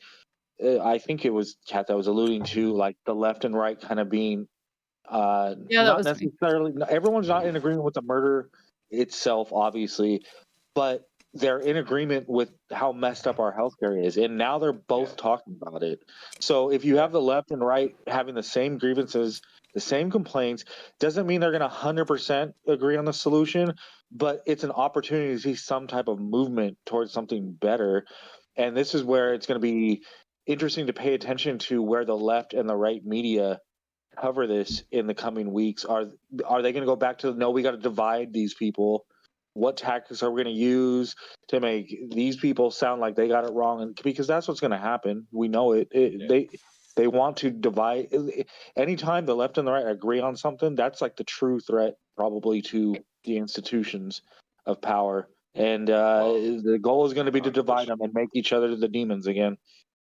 Right. Listen, if I was in Congress right now, the first thing I'd be doing is I'd be putting up like a bill for like Medicare for all or for healthcare reform right the fuck now while everybody's fired up. But people want to be like, oh no, this guy got killed. Oh no. It's like, I understand that. And that's unfortunate for him and his family. But like, we have a situation in which a lot of people are agreeing. And I mean, to be quite honest, I feel like if people don't use this for the political, kind of, like agreement that it brings, then it honestly means nothing. And then, if people don't capitalize this, then basically the gentleman died for no reason, in my opinion. It's going to be an ACA repeal bill. That's what it's going to be.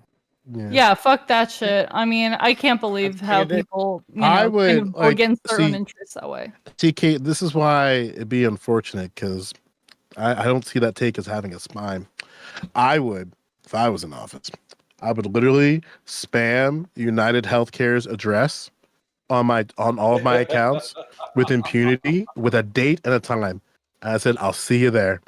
And I would stay there and protest their asses until they try to impeach me. Like, I don't give a fuck. Like, there's just like it's so crazy how like that whole this whole healthcare company is just like, great, they don't have to end up and they're in fucking Minnetonka. Like, they're not hiding from anybody. They're right up fucking Route 59. I think it's like 159 or I-59, some bullshit. But it's like, I would just like galvanize everybody to protest their healthcare providers.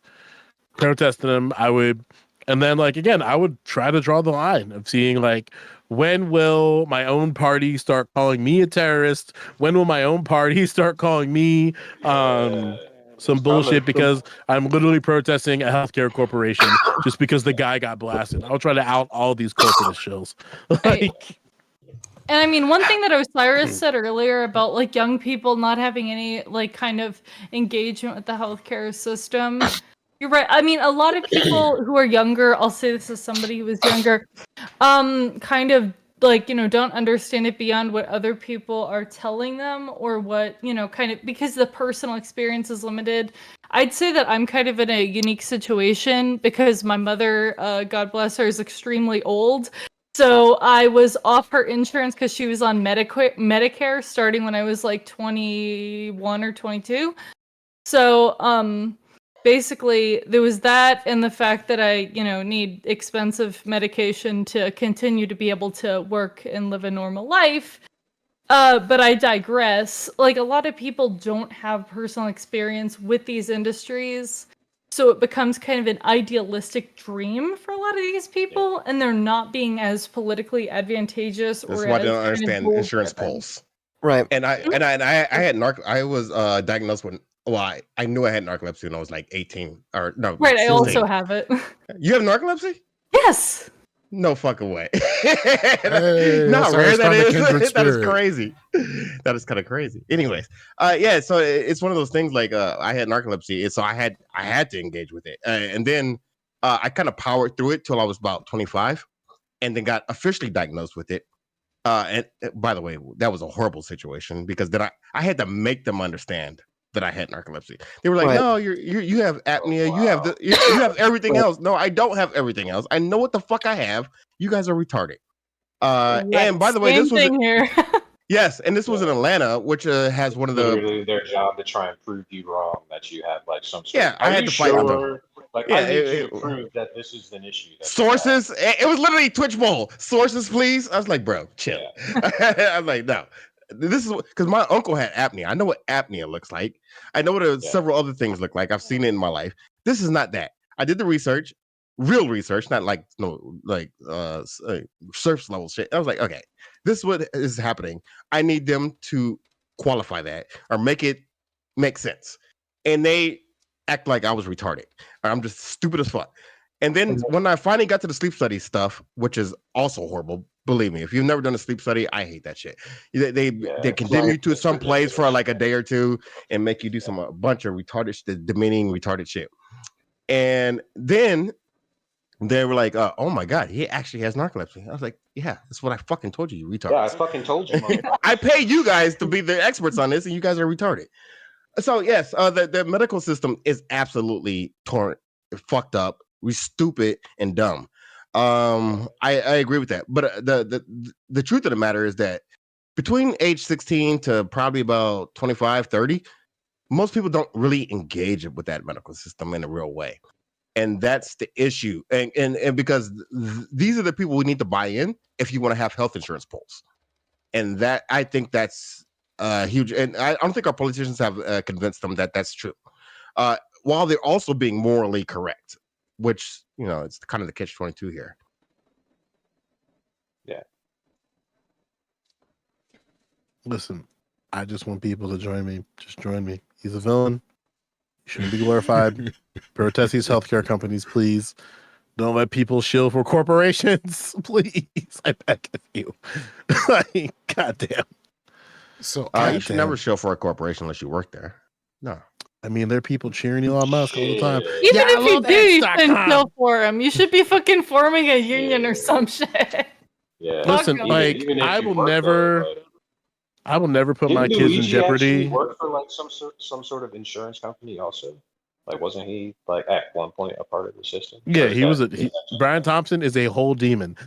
Like, no, not Brian Thompson. Not Brian Thompson. Didn't Luigi actually work for like some sort of insurance company or something like that as well? Not that I know of. His family. I don't think so. Luigi was like a data engineer and AI engineer. So his parents were wealthy, and part of his family's wealth was connected to the healthcare industry. Yeah. And then it's crazy because people don't know how to deal with that narrative. So they go like, well, why did you shoot a CEO if his parents made money from that? And it's like, turns out your kids aren't you. Like, yeah. Well, hold on. I don't like this justification thing. I will always denounce the justification thing. I see a lot of people. I'm just saying that, like, oh, sorry, go for it. Yeah. Sorry, I was saying, I see a lot of people were talking about how, like, he was in kind of a privileged position growing up and stuff like that. So obviously it's like, why the fuck was he this or why the fuck was he that? I mean, I personally understand that as somebody, like who grew up like relatively wealthy. I still got mega fucked, by the healthcare system. And, still like I've been in these situations where, it's still extremely hard to deal with. Even if you have insurance, it's really hard to deal with. And of course, you Yeah. know, I've still decided to be a class traitor by being a socialist, but you know, fuck it. Yeah, Like, that's the my whole thing. thing with Like you that have is that I one hate life. when people try and use that as some sort of justification, as if Luigi had some choice in the sort of household that he was born into. Like, how is That's that any the of his that's the thing fault? to me. You have one life and you have one body. So when you're in this body and you're going through a world of pain every day, or people you love are Right. going through a world of pain, regardless of how much money you have, it is nearly impossible to get one over on United Healthcare in the form of a lawsuit or to get your claim approved. There are typically groups of hundreds of lawyers who have to do that. And Brian Thompson is someone who is an enemy against humanity. His company committed crimes against humanity by the scale of thousands. They The got denial sued in rates 2023. That must have had something to do with it. under his watch, the denial rate went up. When I heard this stat, I thought it was a joke. One I third. thought it was just One left-wing third. propaganda. It was 8% to 22.7. And in the healthcare industry, those are good numbers for decline rates. But then when you think about it for more than 5 seconds, you're like, wait, huh? You mean to tell me that they denied more claims when he was a CEO and you still don't want to call him a monster? All right. Yeah, and in that same time period, right, United Healthcare stock growth was more than Apple. Like, for a healthcare company to do this, and for the strategy, seemingly, if we want to connect dots, to deny claims for people who need typically immediate care, such as there's a guy who had ulcerative colitis, and he actually was able to get video receipts of a United Healthcare worker laughing at his claim. They were laughing at his claim. They're like, "Ha ha! You want this approved? That's not happening today, buddy." That's the kind of evil that we're talking about. I was walking around on the streets of New York. Yeah. And that's unfortunate. And one thing I want to agree with Joe on. I didn't get a chance to speak, but we do live in a society where people want to become Brian Thompsons. Like, people study to sometimes become Brian Thompsons. He was a kid and a baby, just like all of us. And that's horrifying. That's absolutely disgusting. I can't see a world. Well, again, like, I think it is morally. There's a lot of things that I won't take moral responsibility lines on, but I think it is morally irresponsible to be CEO of a company. I think it's morally irresponsible, especially at this level. Like, maybe if you want to give yourself a nice title for your fucking coffee shop where you make like a couple $1,000s every couple months, but like, this man is the CEO of a healthcare giant, and he's like, my kids are not in danger. Yeah, and it's like, and now, like, instead of their kids making the money off the back of like denial claims, motherfucker leading the league, they just have a dead dad and money, and it's like, damn. Well, you think sucks. Brian Thompson didn't have health insurance? Of course he did. He had that. He has that. He better have that life insurance. Like, Yeah. there's no. Yeah, I mean, he can pay out of pocket if he wants to. It doesn't even matter. Yeah. He definitely has life insurance. I know that. Like, his family's gonna be totally fine. Like, emotionally, Yeah, like probably not. But, their like, father sold them out for a lot of money, and now they just have a lot of money. So I just don't think, like, he shouldn't have taken like $10 million payday to an industry leader and deny claims. Like, it's just crazy to me. Like, there's just, You know, And another thing that he was doing. Sorry, go ahead.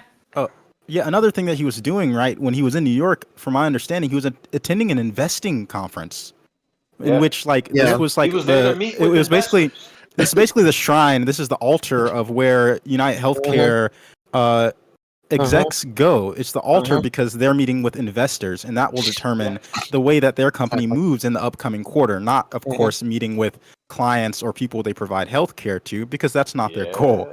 And that's what frustrates me the most. He was walking around in the big city of New York, really to find ways to further increase the profits of United Healthcare, which they had done so almost every healthcare analyst. I don't like this. Wait, one more line. To increase the profits, which every healthcare analyst agrees they have done through claim denial. That's the big part. How? Not necessarily the innocuous job he was doing. So the question is, how do we fix claim denials? How do we fix it? Nationalized healthcare. One good thing to start is not using an AI system to do it that has a 90% error rate, which has been proven to be something they do.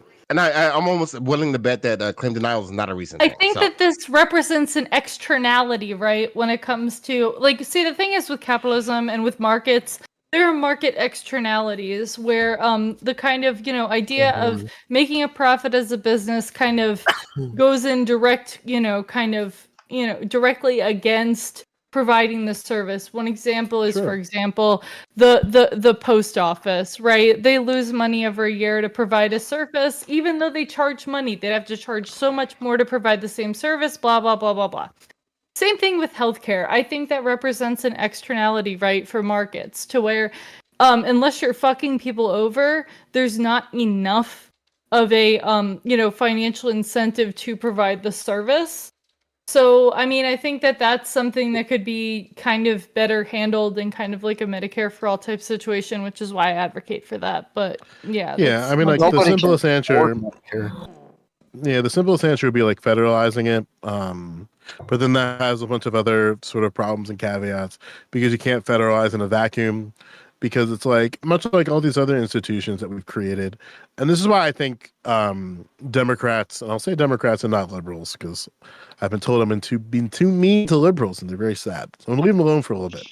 But Democrats like to think that I would like to think they just understand that in order to change one thing, everything else has to vastly change with it. You can't just, for instance, federalize healthcare and they're like, oh, good, we federalized it.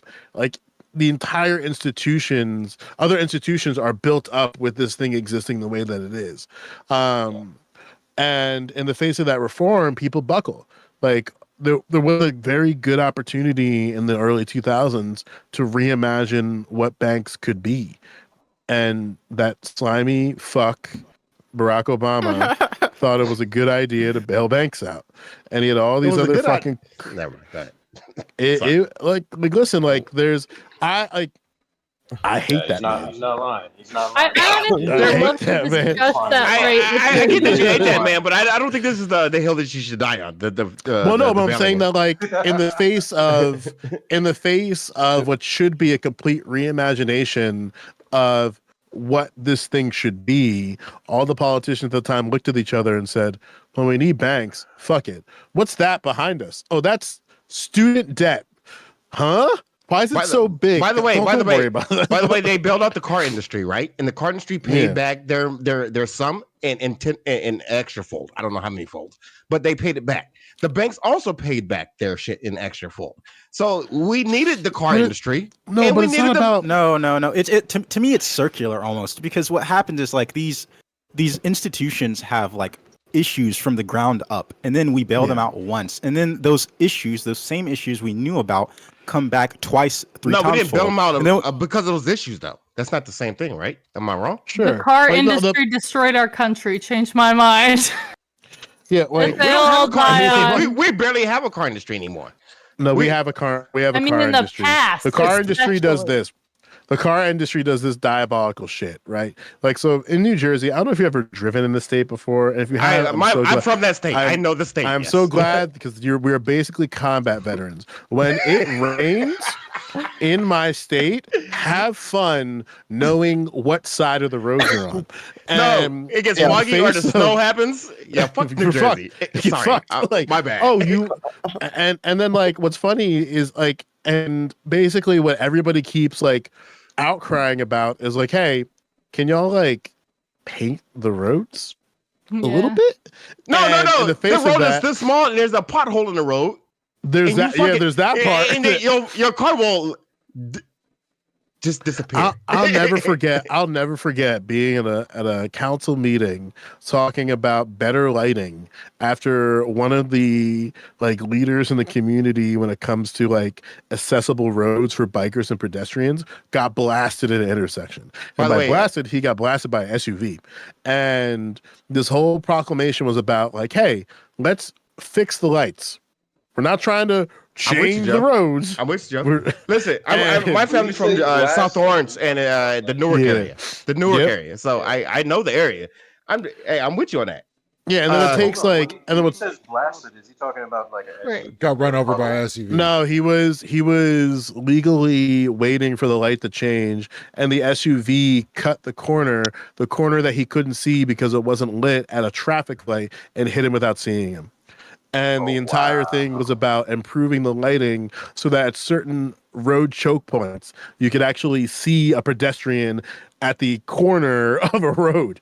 And it was like a few set spots. And this one lady was like, she went up there and she said, like, her argument was about stars and basically how she doesn't support this thing and we shouldn't, because how are residents going to see the stars? And Jersey, what the flip? What? Yeah, I know. While getting flat back by a truck. That's crazy. You're not gonna see any stars in New Jersey. Don't worry about it. You're good. And then like less than 2 weeks after the resolution was died, a kid died in that same road.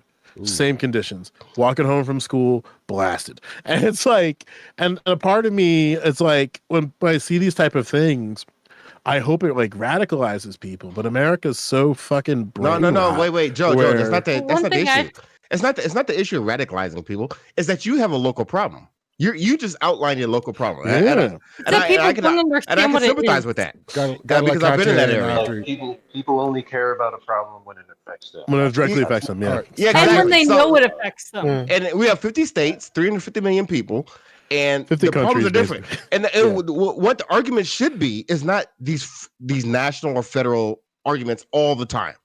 Right. Sometimes things should be like the police problem. A police problem is a very local problem. I've argued this since day one. It's all through BLM, all the way through everything. I don't have a problem with the police. There are places where I have had problems with police. I don't currently have a problem with the police. I don't want my police to fund it. I don't want any of that. If you need your police to fund it, fine. That's good. Whatever. Do what you have to do.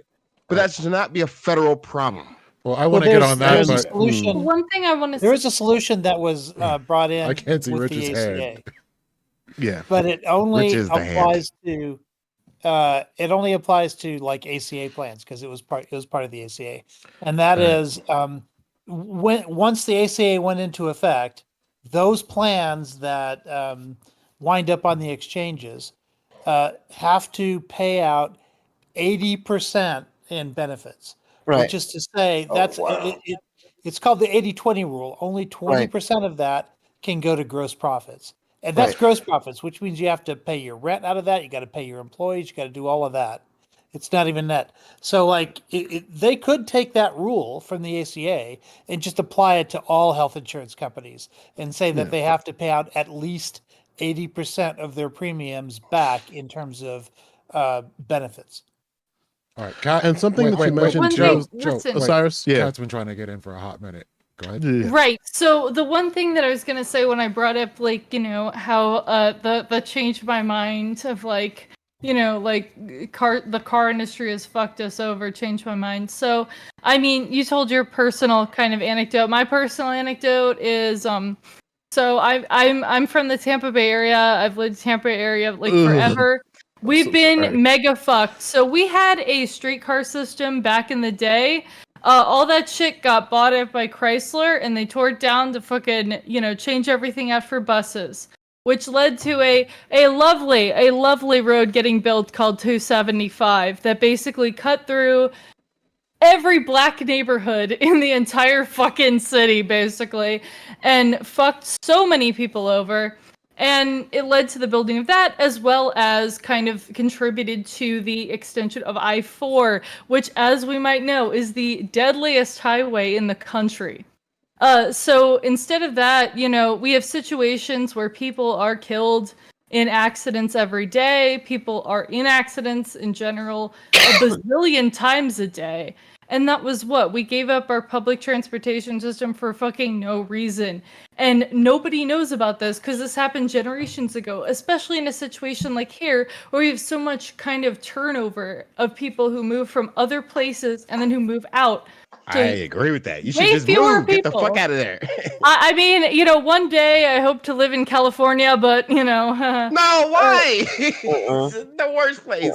I'm sorry. Hey, I mean, you know what? I'm sorry. I'm used to terrible places. I mean, I have to be at home, otherwise, where will I be? But actually, And it's a situation where, because so much living turnover happens, people don't know that these things are a problem. People don't know that it used to be different here unless they listen to the history. And it's like, okay, so we have a situation, people getting fucked over, which I'm tying into these other topics. People don't even know that they're getting fucked. That is true. That is a big thing. I believe that you should move from the place that you don't like anymore. I think that's true, but I think you should also be well informed about the area that you lived in. You should understand what the school situation is, what the municipal situation is, and all the civic situation going on with the roads and the stop signs. I've had people in my area who have campaigned on stop signs and stoplights and stuff, and had things actually go through. We're fortunate in that situation, but other people are not so fortunate in that situation. I think you should move and take your tax dollars elsewhere. Yeah, I don't know. A lot of people don't agree with that. I kind of have Stockholm syndrome. It's not that. It's not as easy as doing that, though. I do agree with that. I get that. I 100% understand. Also, like, I would like to throw my little driving experience into the pot when I lived in New England, when I lived in Massachusetts. No. There is nothing like after like 2 days of rain, driving under an underpass, and you think you're going through a puddle, and then your car you're underwater. A fucking, literally, you hit a pothole that's like a foot deep, and now your car suspension is destroyed. That's literally New Jersey. That's literally New Jersey. Yeah, you literally like bottom out, and you like see Ariel pop her head out when she's like part of this world. Like, bro, fuck. All respect to Joe. New Jersey has the worst roads I've ever been in. I'm sorry. This state's a shithole. I'm sorry. The roads are absolutely ass. I'm not even gonna argue with you on that because I've driven through Jersey as well, and Jersey stinks, man. Like, what the fuck? No, that's a stink from New York. Yeah, but the thing is, like even with all this stuff, right? Where there are, like, taking the healthcare situation, right? Yeah, there needs to be, at least in my eyes, and a lot of things, like just massive interventions against these things. And anytime we're met, like, instead of like going, hey, our roads are terrible, and every single person in their state has some horror story. Yeah. Why are these roads horrible? And you're taking all this fucking money out of my fucking paycheck to pay taxes. Where the fuck? And then we look at. And then we look at like they talk about like, my infrastructure plan is going. I can't do his impression. I'm sorry, I'm not old and white. my infrastructure plan is going to fix all these things, and it's like, bro, what? Like, and we see, and it sucks because when you see how fast these things mobilize and actually can when they give a shit. To be clear, Texas roads are great. Actually one of the best in the country. I know. I live in El Paso. Yeah. And their electrical grid. Wait, so we gotta make sure they're not in the rooms when we're trying to lobby for better roads. We gotta make sure those motherfuckers stay home. So they're gonna talk about, my roads are fine. My roads are fine. And it's like, take your Cybertruck and drive it on the But this is why it's not a federal issue. But take your Cybertruck,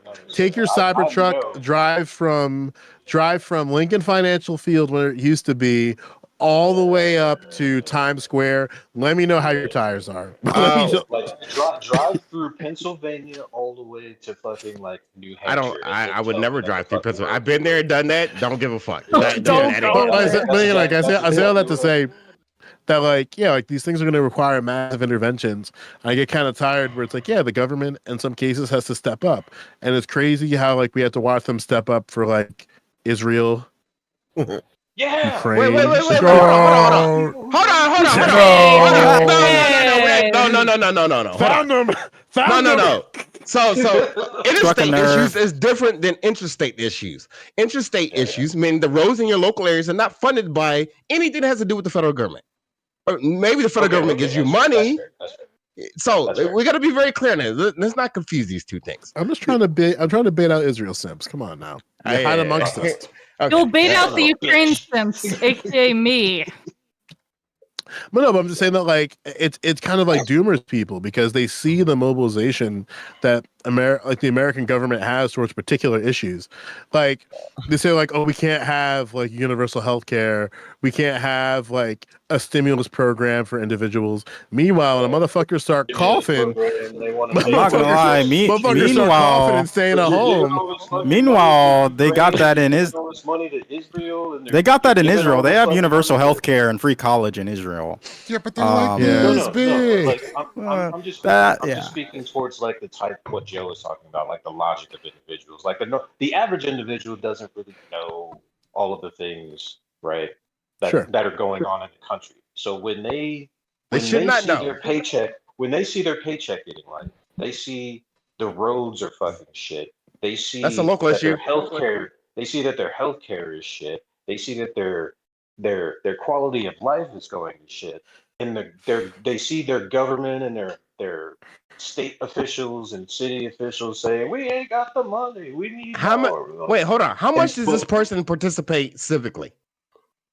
Well, but we gotta remember, civic engagement for most people is already very low. So zero.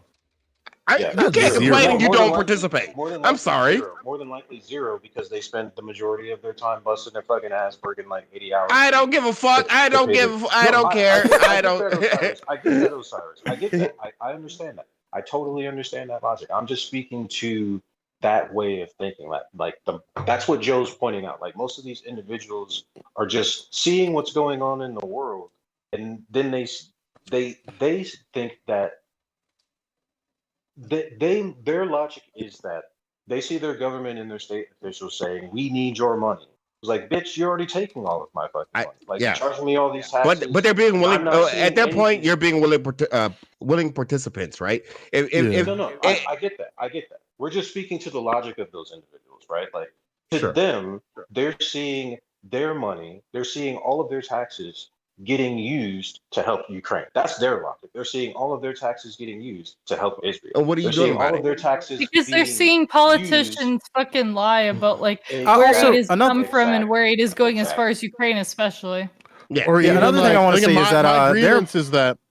Oh, sorry, go for it. Let's talk. I think another thing like is the simplicity. I participated in local politics, and I actually I text my representative Mike Fanning, great guy in South Carolina, right? Shout out. And another thing is that there are forces bigger than you, specifically money at play and lobbying at play at every level of government, and even at the local, and sometimes even worse at the local. Like in South Carolina and Alabama, et cetera, the reason the minimum wage is $7.25 is because it benefits a lot of companies. It benefits a lot of people who can move their very cheap labor to the South instead of outsourcing those jobs elsewhere.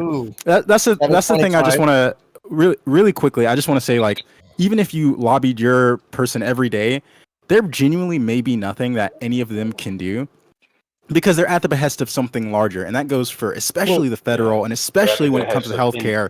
Even if every single person already does have horror stories about healthcare. And if you meet your family at Thanksgiving, they probably told you about a few. The issue is that there's nothing that they can, it's really hard to do. I don't want to say nothing because that's very doomer, but it's very hard with the amount of money and lobbying that goes into it. You're right. You're absolutely right. But I think that your aim should be at the right thing. If you're aiming at the federal government and your problem is the local government, stop aiming at the federal government. That's all I'm saying. No, we agree completely on that. Yeah. I'm in the mixture. I think that stop aiming at CEOs and start aiming at investors.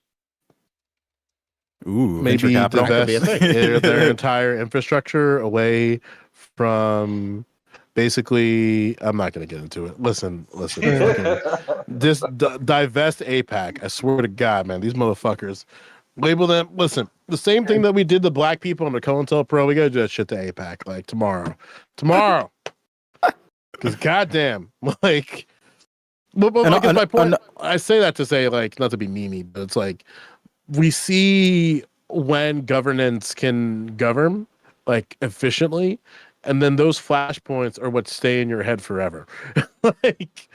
I'll never forget stimulus checks. And I refuse to let people gaslight us on stimulus checks. Like, cause we're gonna get those whole set of fucking Zoomers and fucking what's it, Gen Alpha, trying to like talk about politics, and they're gonna, those motherfuckers gonna downplay the stimmies, and we're gonna be like, yeah, the stimmies were kind of crazy, and no, child tax credit. The child tax credit distribution was the best thing that happened at that point, yeah, in my opinion. And like we gave free school lunches to people for 2.5 years, and then the same people are like, well, we can't pay for it, and it's like, what?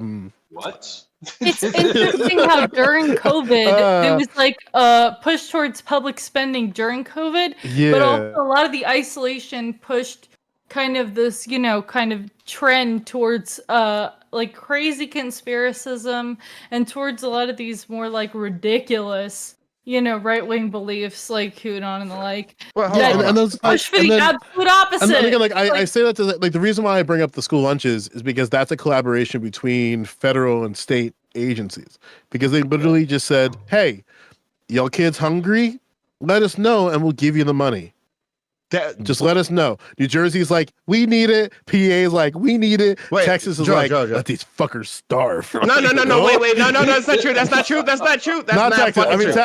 maybe not Texas. I can't think of the state off the rip that was just like Florida was Cajun. I do remember because Florida free lunches Cajun. has been a thing for at least a decade. Look at Osiris. And a lot of how Texas. things have changed, right? No, I'm not defending Texas. I'm defending free lunches in general, because it's not just a state by state thing. In most places, free lunches has been a thing for most people that are under 40,000 for a long time. No, but I'm saying that like during COVID, it was to everybody, regardless of their income. They were just like, that's you need argument, it? Yes. Yeah. That's my point. And like in some states, like Jersey and PA, they were just like, yeah, we're fine. And then all these southern states were just like, well, and it's like, bro. By the way, hold on. I don't like the way you say southern states. All right. Some southern states are not like that. I like the way he says southern Alabama, states. Mississippi, they're different. All right, they don't have no capital. They don't make no money. They're fucked. Mississippi doesn't count. Mississippi is literally the bottom tier character of states that prays for buffs every year. When we know they need Florida buffs. and Georgia different. Well, Florida, this is one thing I kind of want to talk about as well. So, kind of what we saw throughout the pandemic and kind of like as things have gone on, specifically in the state of Florida, right, is such like rollbacks of shit.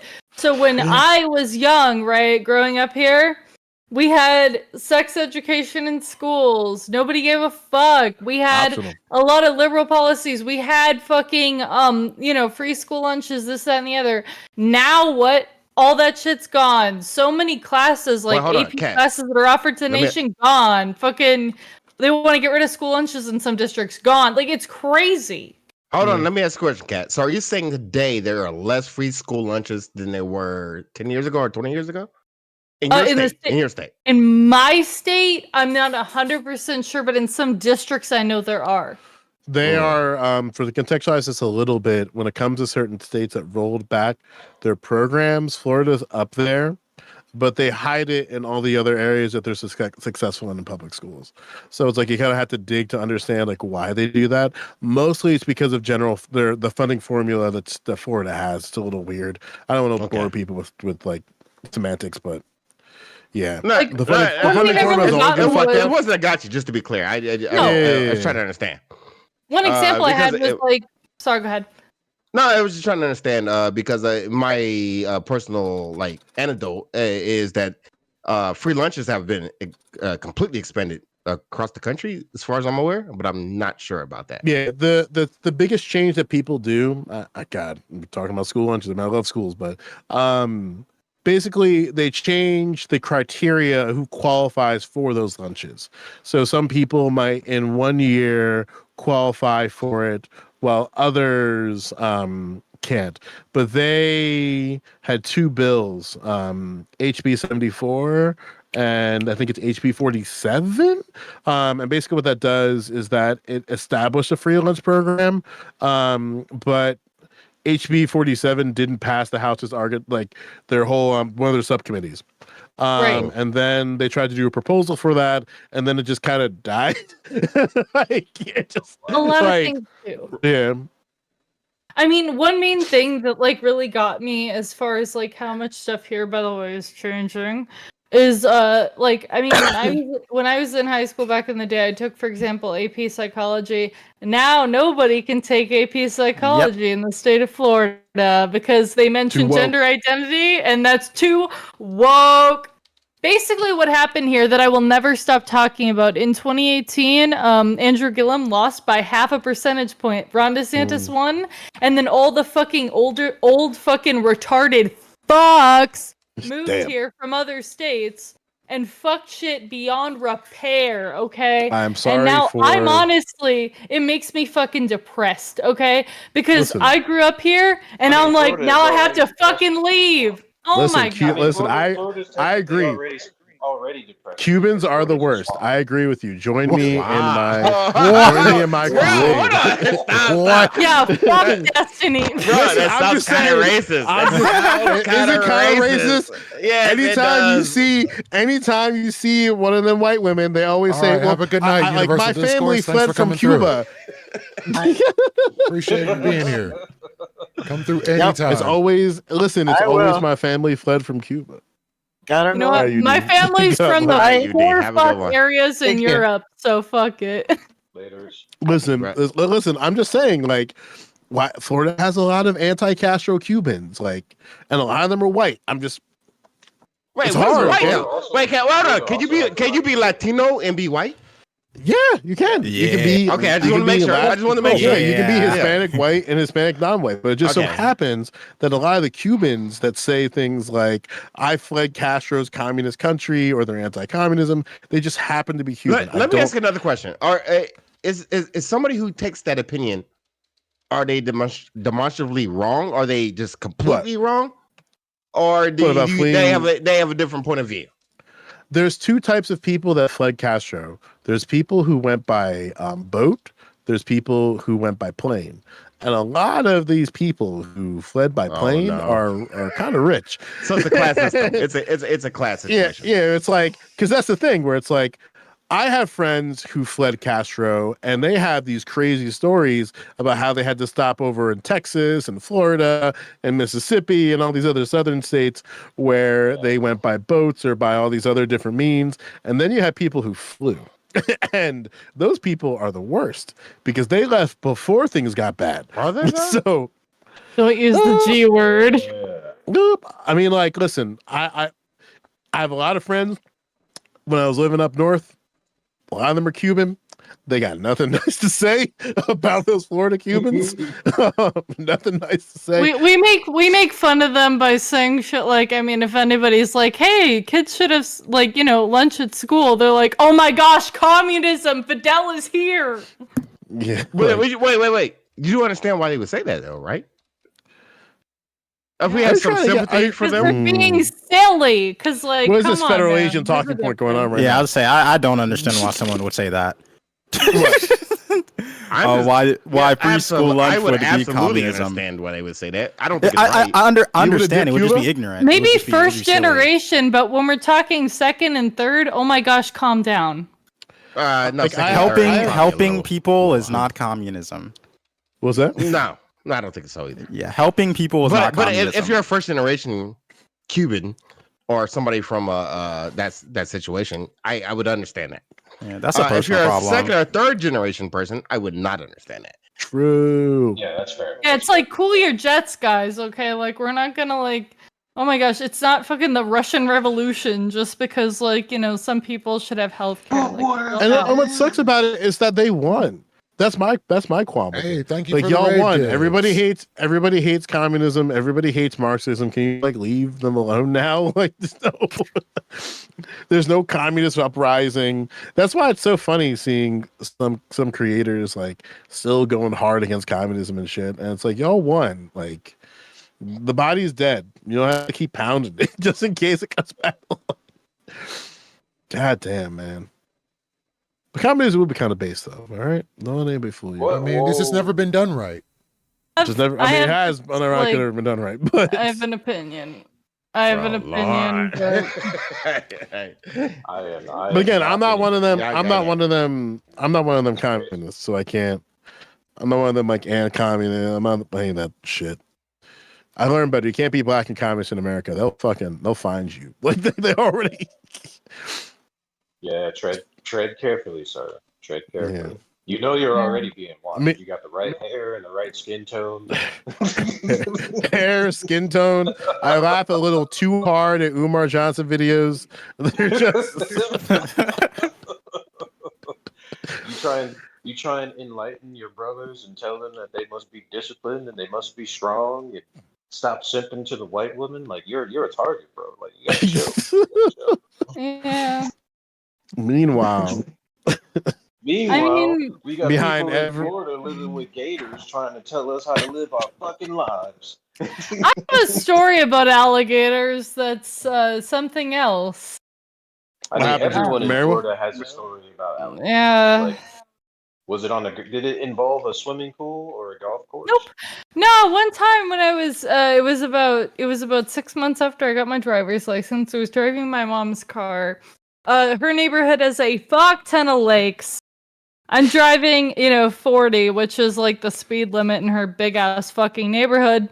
And, apparently there's an alligator in the grass beside the road. And it runs out into the street.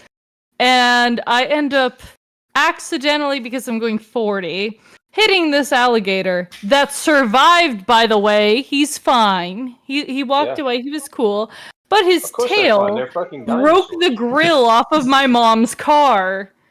Yep. And everybody called me a liar for 5 years when I said this, because they were like, you didn't actually hit alligator. You probably hit somebody's car. You probably hit some shit in a parking lot, bro. Yeah. No. That fucking alligator did it. I mean, I would have to probably go by like what the people who I was about to say, if y'all ever eaten alligator, it's so delicious. Oh my god. It is. It's fucking delicious. It is so delicious. God, this brain rotted country. I'm from South Carolina, so I understand. Honestly, Florida is so beautiful without haters in your ear and without the government in your ear. But unfortunately, you can't get either of them out your ear. So Florida is hell. I understand. Like I've been to Florida. It's a beautiful place. It would be heaven on earth. Wait, where have you been in Florida? Beautiful place. Yeah, Florida is a beautiful place. Really nice. The weather is perpetually like a Disney dream. It's not, but I think it's like 90. It's perfect for me. My humid ass frog skin feels great. Well, yeah, I mean, I agree. It's just like, the times. It's honestly been getting hotter here. God bless. Where have you been down here though before? I'm just curious. Orlando. Mostly Orlando. Tampa, that's where my folks live. Tallahassee. Hispanic food is pretty good. really good. There are a lot honestly, of Puerto Rican. Jamaican food is good. Honestly, I'm not even gonna lie. A lot more than even northern places, the diversity of food and people is pretty nice. Despite the Florida does get and is racist. Like New York cuisine has nothing on like Florida's cuisine. The issue with Florida isn't racism. The issue with Florida politics and the old fucks. Crazy. Those people are fucking like Florida is literally its own entity inside the U.S. Florida is fucking crazy. Do we have time to explain all the Florida problems? Like just starting with it being 90 degrees and humid at 6 a.m. It's nice there, though. Yeah, it's nice because of that. I mean, here's the thing: the reason why I say that, like, sorry. God. The reason why I was saying that, like, if I moved to a blue state, it'd have to be California, is because I would actually go hypothermic and die if any place was like super cold in the winter. But I mean, I digress. One of the things is, for all y'all homies, as far as we're talking about diversity, I mean, in Florida, the place that I used to live in before I moved semi-recently was like legitimately like half Palestinian, which was wild because this was like kind of a hotbed for like protests and stuff like that, and became kind of a real like big thing in the area at the time. That's something people don't get. Like I moved up north after graduation, and I wanted to experience the like diversity and the lack of racism that was up north compared to where I was in like backward South Carolina. Surprise. And that wasn't true, right? It's like it's people. It's like Brian Thompson's walking around in New York. Literally, like those are the kind of people who are up there. And when I went to Florida, I came back for Thanksgiving. I was like, wait, interracial couples actually exist. Like that's how. I mean, yeah, here different. it's like very, very. It's very, very normal in a place where, like, I think most people in the north, the perception would be that isn't the case. But like, if you go to Florida, that is 100% the case. Oh, I didn't know. Wait, hold on. Interracial marriages there are in Texas. Real quick, before we start simping for white women. I didn't know they gave this guy murder too. Why did you guys say that they gave him murder too? I didn't know that. Gave who murder to? For Luigi Mangini. Oh, I didn't know where we were at this point. Yeah, they gave him murder. They charged him with murder in the second degree, which is diabolical. Second degree though, hey, he beat because second degree in New York has that reasonable intent clause. So like we can reasonably come to the conclusion that we understand what he did, but should have shot him. Crazy work. That means they're gonna dig up his record and try to find some shit, and then they might, and like they're gonna. This case is gonna be crazy funny. He didn't do it. He didn't do it. They have his manifesto. He's been literally sending hints on his social media accounts. Like this dude is cooked. He's literally in the jail cell probably right now. Look, I'm telling you, if George Zimmerman can get away with it, anyone can get away with it. People on feel bad videotape about can get away with it, and he can. He to on get video. shot in the face. He's a fucking parasite, and we should kill more motherfuckers like him. That's Luigi right now. I don't think he's going that far, but I think he probably has one of those. Let's say his lawyers are probably having a hard time. I can imagine him on the stand, right? And they ask him like, hand on the Bible, would you shoot Brian Thompson? Well, yeah, I would. Did you shoot Brian Thompson? Nah, I would never do that. I have a conspiracy theory that I have no way of proving, but a part of me thinks he's at peace with the one body on his name. So I remember I was on this debate thing yesterday or a couple of days ago where people were like, we don't know if he's going to kill again. I'm like, well, actually, I think he's good. Fox News was like, you don't know who's next. He's at large. He could potentially be a serial killer. I'm like, I feel safe. At McDonald's. I'm fine, They found the motherfucker at a McDonald's eating a McGriddle. That's what I'm more worried about. His was very well thought out. He wasn't planning on killing somebody else. Like he killed the dude that he planned to kill, and that was it. And then he went about his day like an ordinary ass civilian. Like I was so Amanda. Electric bike and took off and went back to he took the scenic route. Had a fucking cheeseburger. Like that's crazy. He slept like a baby. I was talking to him on Discord yesterday. Just kidding. Anyway, speaking of old fucks at McDonald's, honestly, back on the Florida conversation, we talk about like the diversity and all this stuff that surprises you. The real problem here is the old fucks. Okay. Yeah. They're the ones who are in their communities. They fucking vote super Republican for like no fucking reason because they're all on Social Security. God bless. I mean, I should know because I basically live in a de facto 55 plus community right now. All of my neighbors, like 2 of my neighbors are in hospice. Okay, that's where we're at. But look, I have so much against the North, because Black people are like mass exodusing from the North, and there's a idea that there isn't a racism problem in the North in places like New York, Massachusetts, DC. Black people are leaving those places for places like Texas and yes, sometimes Florida. I think when I was going to DC, and this is just like recent experiences, just life stuff. I graduated and I was coming here for a little bit, and every time I mentioned I was from South Carolina, there's this this look on their faces like I'm a Make-A-Wish kid, and I was like, it's not that bad. I swear to God. I mean, it's okay. I survived, and But here, it's just different. I do think people are more accepting. Every Thanksgiving photo I've seen out of like a northeastern family looks like a scene out of like a Victorian England sitcom or drama. It's like very, very white and very like tables are very prepped, and there's something weird about it to me.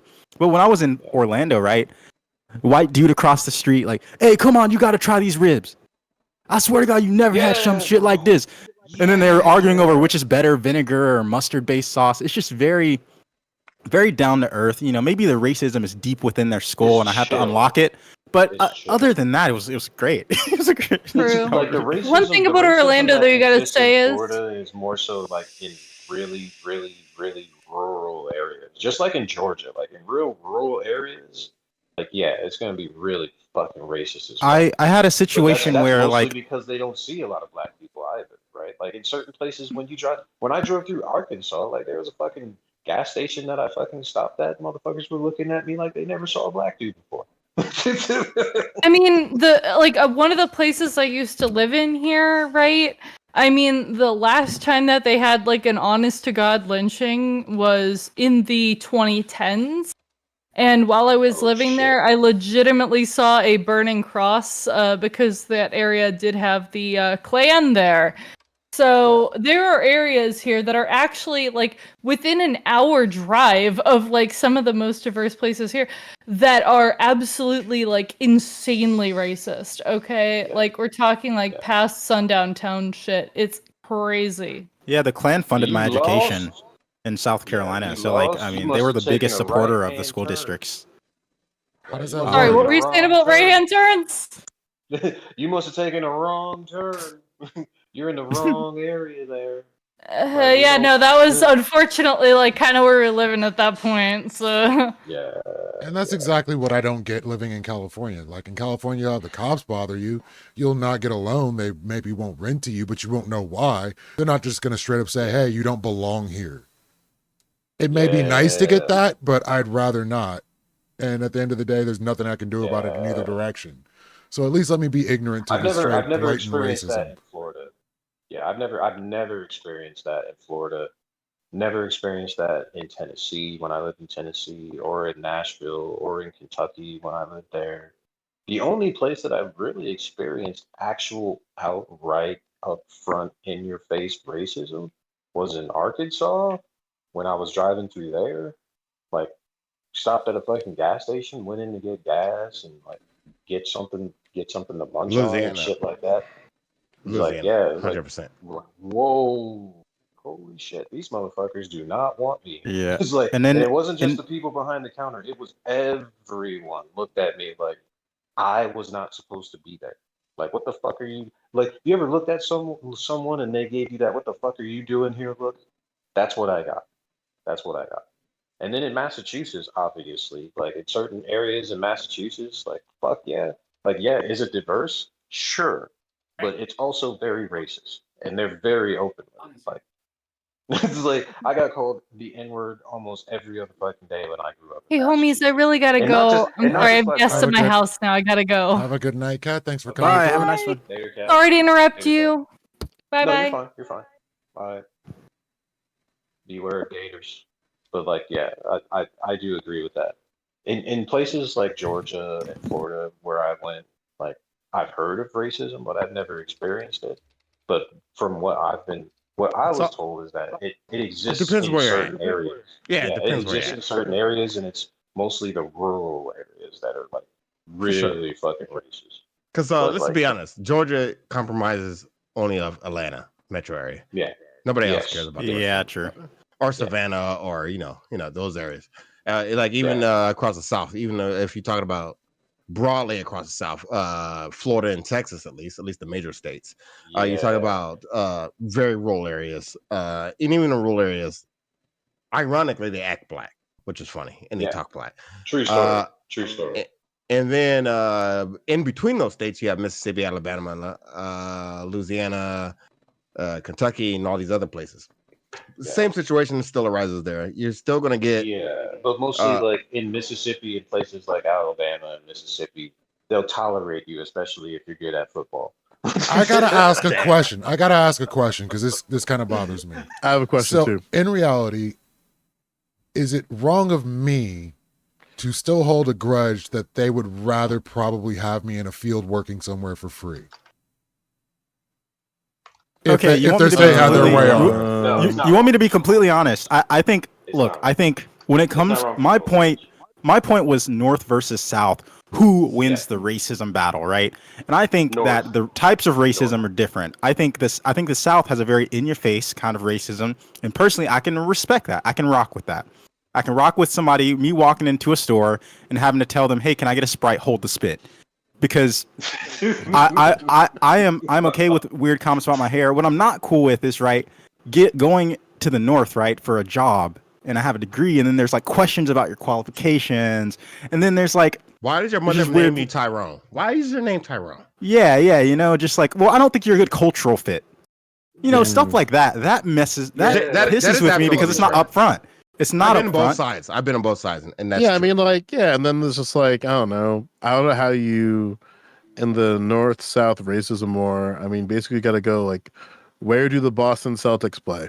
Oh, okay, that debate's over, because like you got the Boston Celtics, Philadelphia Eagles, New York Jets, and oh god, like just the whole North is full of racist ass sports teams. Like what? It's not even like, I'm not sure what's happening here. Was that? Well, maybe I'm missing where you're going with this. No, I'm just saying that like the South has that like like to your point, in your face stuff. Like Boston, like I'm not to drag Boston too much, but like Boston, it's just in the food. Like you taste it and go, ugh. These people hate me. He's not lying. Okay. Like you can tell with certain food. Born and raised in Massachusetts, he's not lying. He's not lying at all. Yeah, that whole state But crazy. In certain areas, it's very in your face, right? Like you know when someone's being racist as fuck to you. So I grew up. In my experience, go ahead. I was going to say I grew up overseas. Okay, and then I was introduced to America, which is a very different Black experience than most people probably have. And what I noticed when I came to the United States was, while that Northerners really want you to know that you're Black, like, hey, they really want you to know. But when you go down south, it's a very subtle aggression. It's a very subtle aggression. You to realize what your place is in our society. There's this whole tone. Like Joe could probably attest to this. Like in Massachusetts, we're considered to be massholes. Like everyone in Massachusetts is an asshole, right? However, if you're Black, if you're Puerto Rican, if you're Mexican, right, and you live in the North, like, there is this subtle way that white people go out of their way to make sure that you know your place as a minority. Wait, no, I don't think that's true in the South. I think it's I was talking about the North. That's like, absolutely true. I think there are interesting. I think there are go. interesting places in the South. Not only that, where like there are these places where it's both the country and the hood combined, and that's like a lot of places in the South. And I can't find that replicated in the North. In the North, no offense, all I see is like insane segregation, like bizarre amounts of segregation, where there are just straight up streets for Black people, and there are streets for white people. There are roads that are traversed by white people, and there are roads that are traversed by Black people in the North. There's like, and in the South, I mean, maybe you can find some, and again, these are just like very poignant examples, but like I can find some white girls turning up to Sexy Red, right? And we can get along, we can go to the club, and we probably wouldn't like each other afterwards because she might be on some crazy stuff. But in the North, that's never happening, right? It would be like, you listen to Sexy Red? Oh, you listen to that culture? Why would you listen to that kind of music? It's just No, yes. Yeah, in the North and more corporate. There's just at least 10 another years. thing. There's a huge corporate atmosphere in a lot of these like big northern cities where there isn't that. People are more down to earth in that sense, where the culture in America, and specifically by extension the business districts of America, are very corporate, and Black people just like, no matter what you do, you're not professional.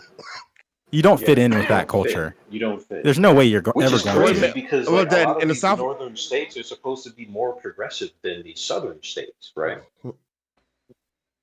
They're supposed to be. it's not about progressiveness. It's about the way it played out. I think that's more true than anything. Yeah, they are supposed to be more progressive, but I think with the way it plays out is that in the South you have a few cities that are black ran, or at least have some. What is the word I'm looking for?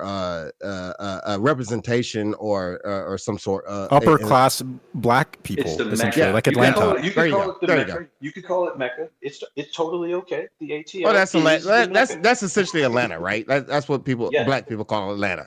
That is the Mecca of the United States, because there's a huge amount of black people in Atlanta who are making money. It's ran by a black mayor, or at least the last I checked it was. It has a black DA. Even though it's very corrupt. There's all kinds of things going on. And that's a huge issue with a lot of black mayors and black politicians. New York has a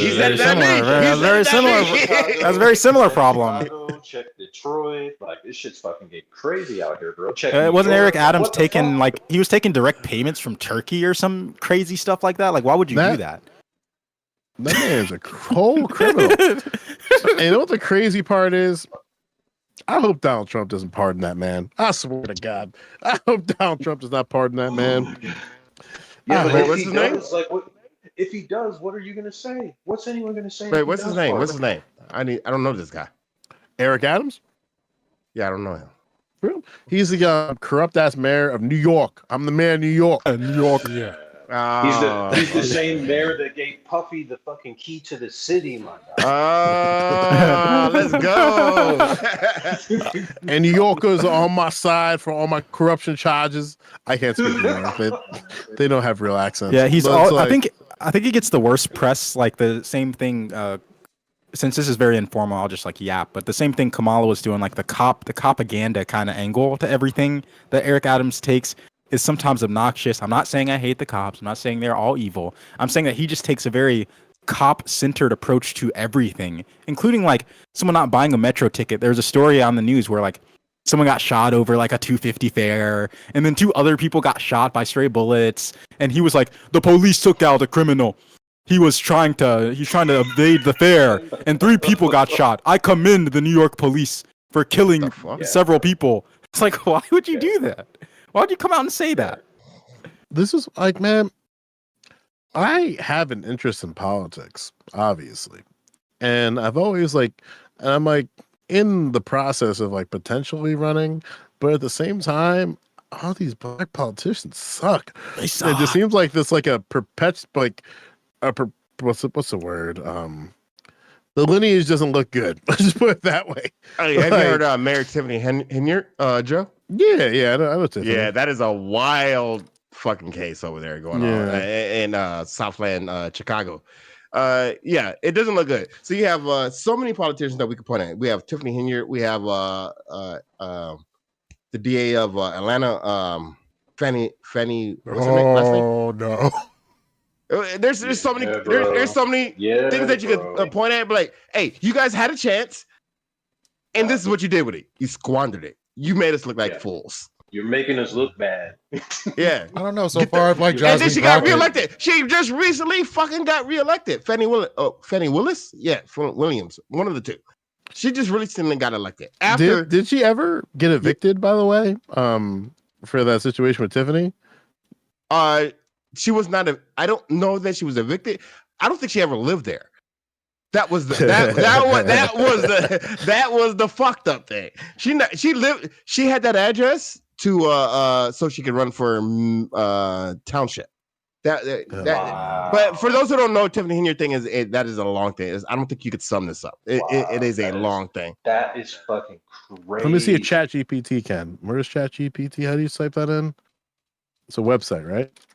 No, just do it in Google and their Google will have. Oh, okay.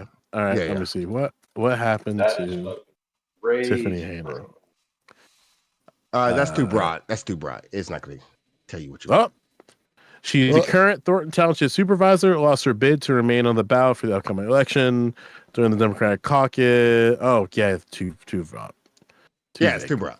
Yeah, so she can't run for. So for those who don't know, she was the township supervisor and the Dalton mayor at the same time. And as township supervisor, she was making over $2,250,000 a year. So $250,000 a year, which is unheard of. Yes, it's in a small town, a tiny town. And she was also a mayor of another town in that area called Dalton. Which so she was just lining her pockets, basically. She was lining her pockets and fucking the citizens. And every time she gets called out, she does the Donald Trump thing. She literally just does the Donald Trump thing. Like, yeah, I don't know what you're talking about. The mayor did in like Mississippi, and everybody was talking shit about him, like how horrible he was. Being so fucking white. It's not me, guys. It's you. It's you. Like, what? Why are you asking these questions? You're trying to bring me down. Yeah, that type of shit. That's crazy. And because she's black, she's like, I'm a black woman. I'm a single mother. You trying to bring me down because it's the whole shit. She played every card she had in her fucking deck. She did. She was a fucking Pokemon master. That's what the fuck she was. So this would like speak to another problem that I think our community has, is that like we're so quick to criticize anyone who is not black for being out of pocket. And then the moment someone that is black does the exact they should same get extra shit, they get a pass. They should get extra hands. Extra fucking hands. And that's the issue why this person has stayed as long as they have. Fucking Leafy's laughing. They should get the fucking extra hands. There is no other. To me, there should be no reason why places like Atlanta, Detroit, Chicago, and these places where you say that there is a high population of black people that congregate or around the Democrats can't get anything at all, and they continue to fail. And this is why you have young people who are jumping ship and going to the Republican Party. Not out of some sense of I know what there's something better over there, because the Democratic Party has been literally just fucking us over and over and over. Like, who wants to listen to Obama shake his finger about how black men should vote for Kamala? I gotta talk to the brothers. We have a disagreement here. Hold on. He's got all of these fucking things to say about black men and the black community, but this motherfucker let Flint, Michigan just don't forget his fake drinking the water thing. The fake drinking the water thing sent me over the edge. Come on, bro.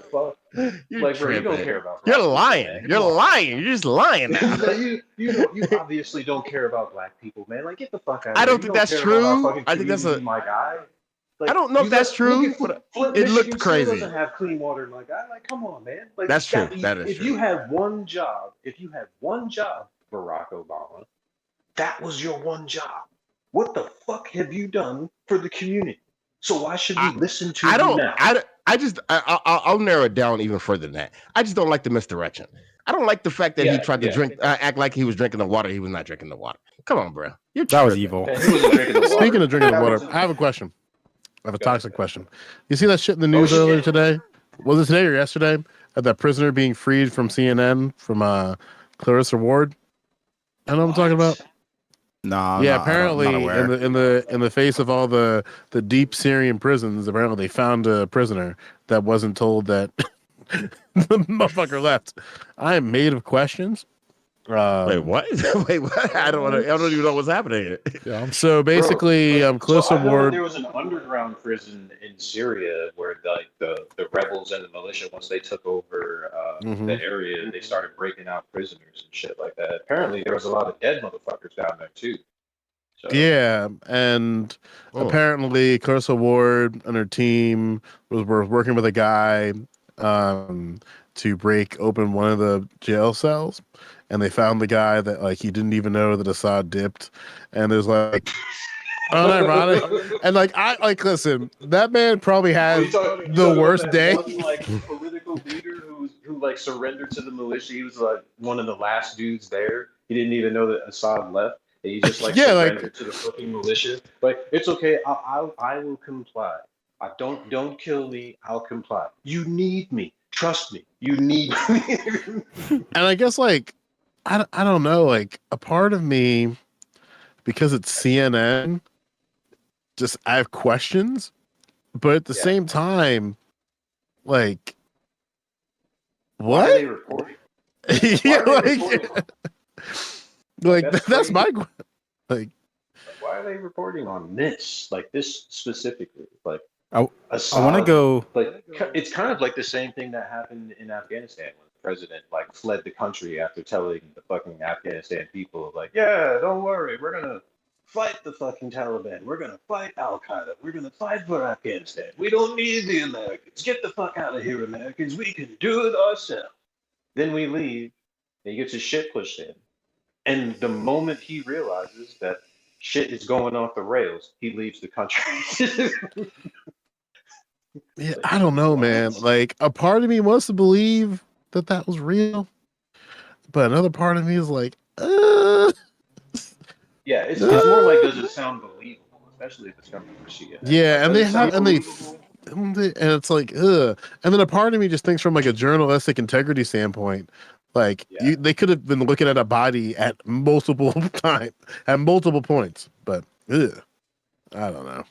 I did hear a report that there was like someone, like one person that didn't flee the country, not because he didn't want to flee the country, but because Assad fled to Russia without him. Like basically there was he fled with like his family and shit like that to Russia, and apparently there were still leaders of the government that were left behind and basically surrendered to the militia and the rebels and are working with the rebels probably for it's probably at this point it's probably healthy for them to work with the rebels because you don't want to get beheaded.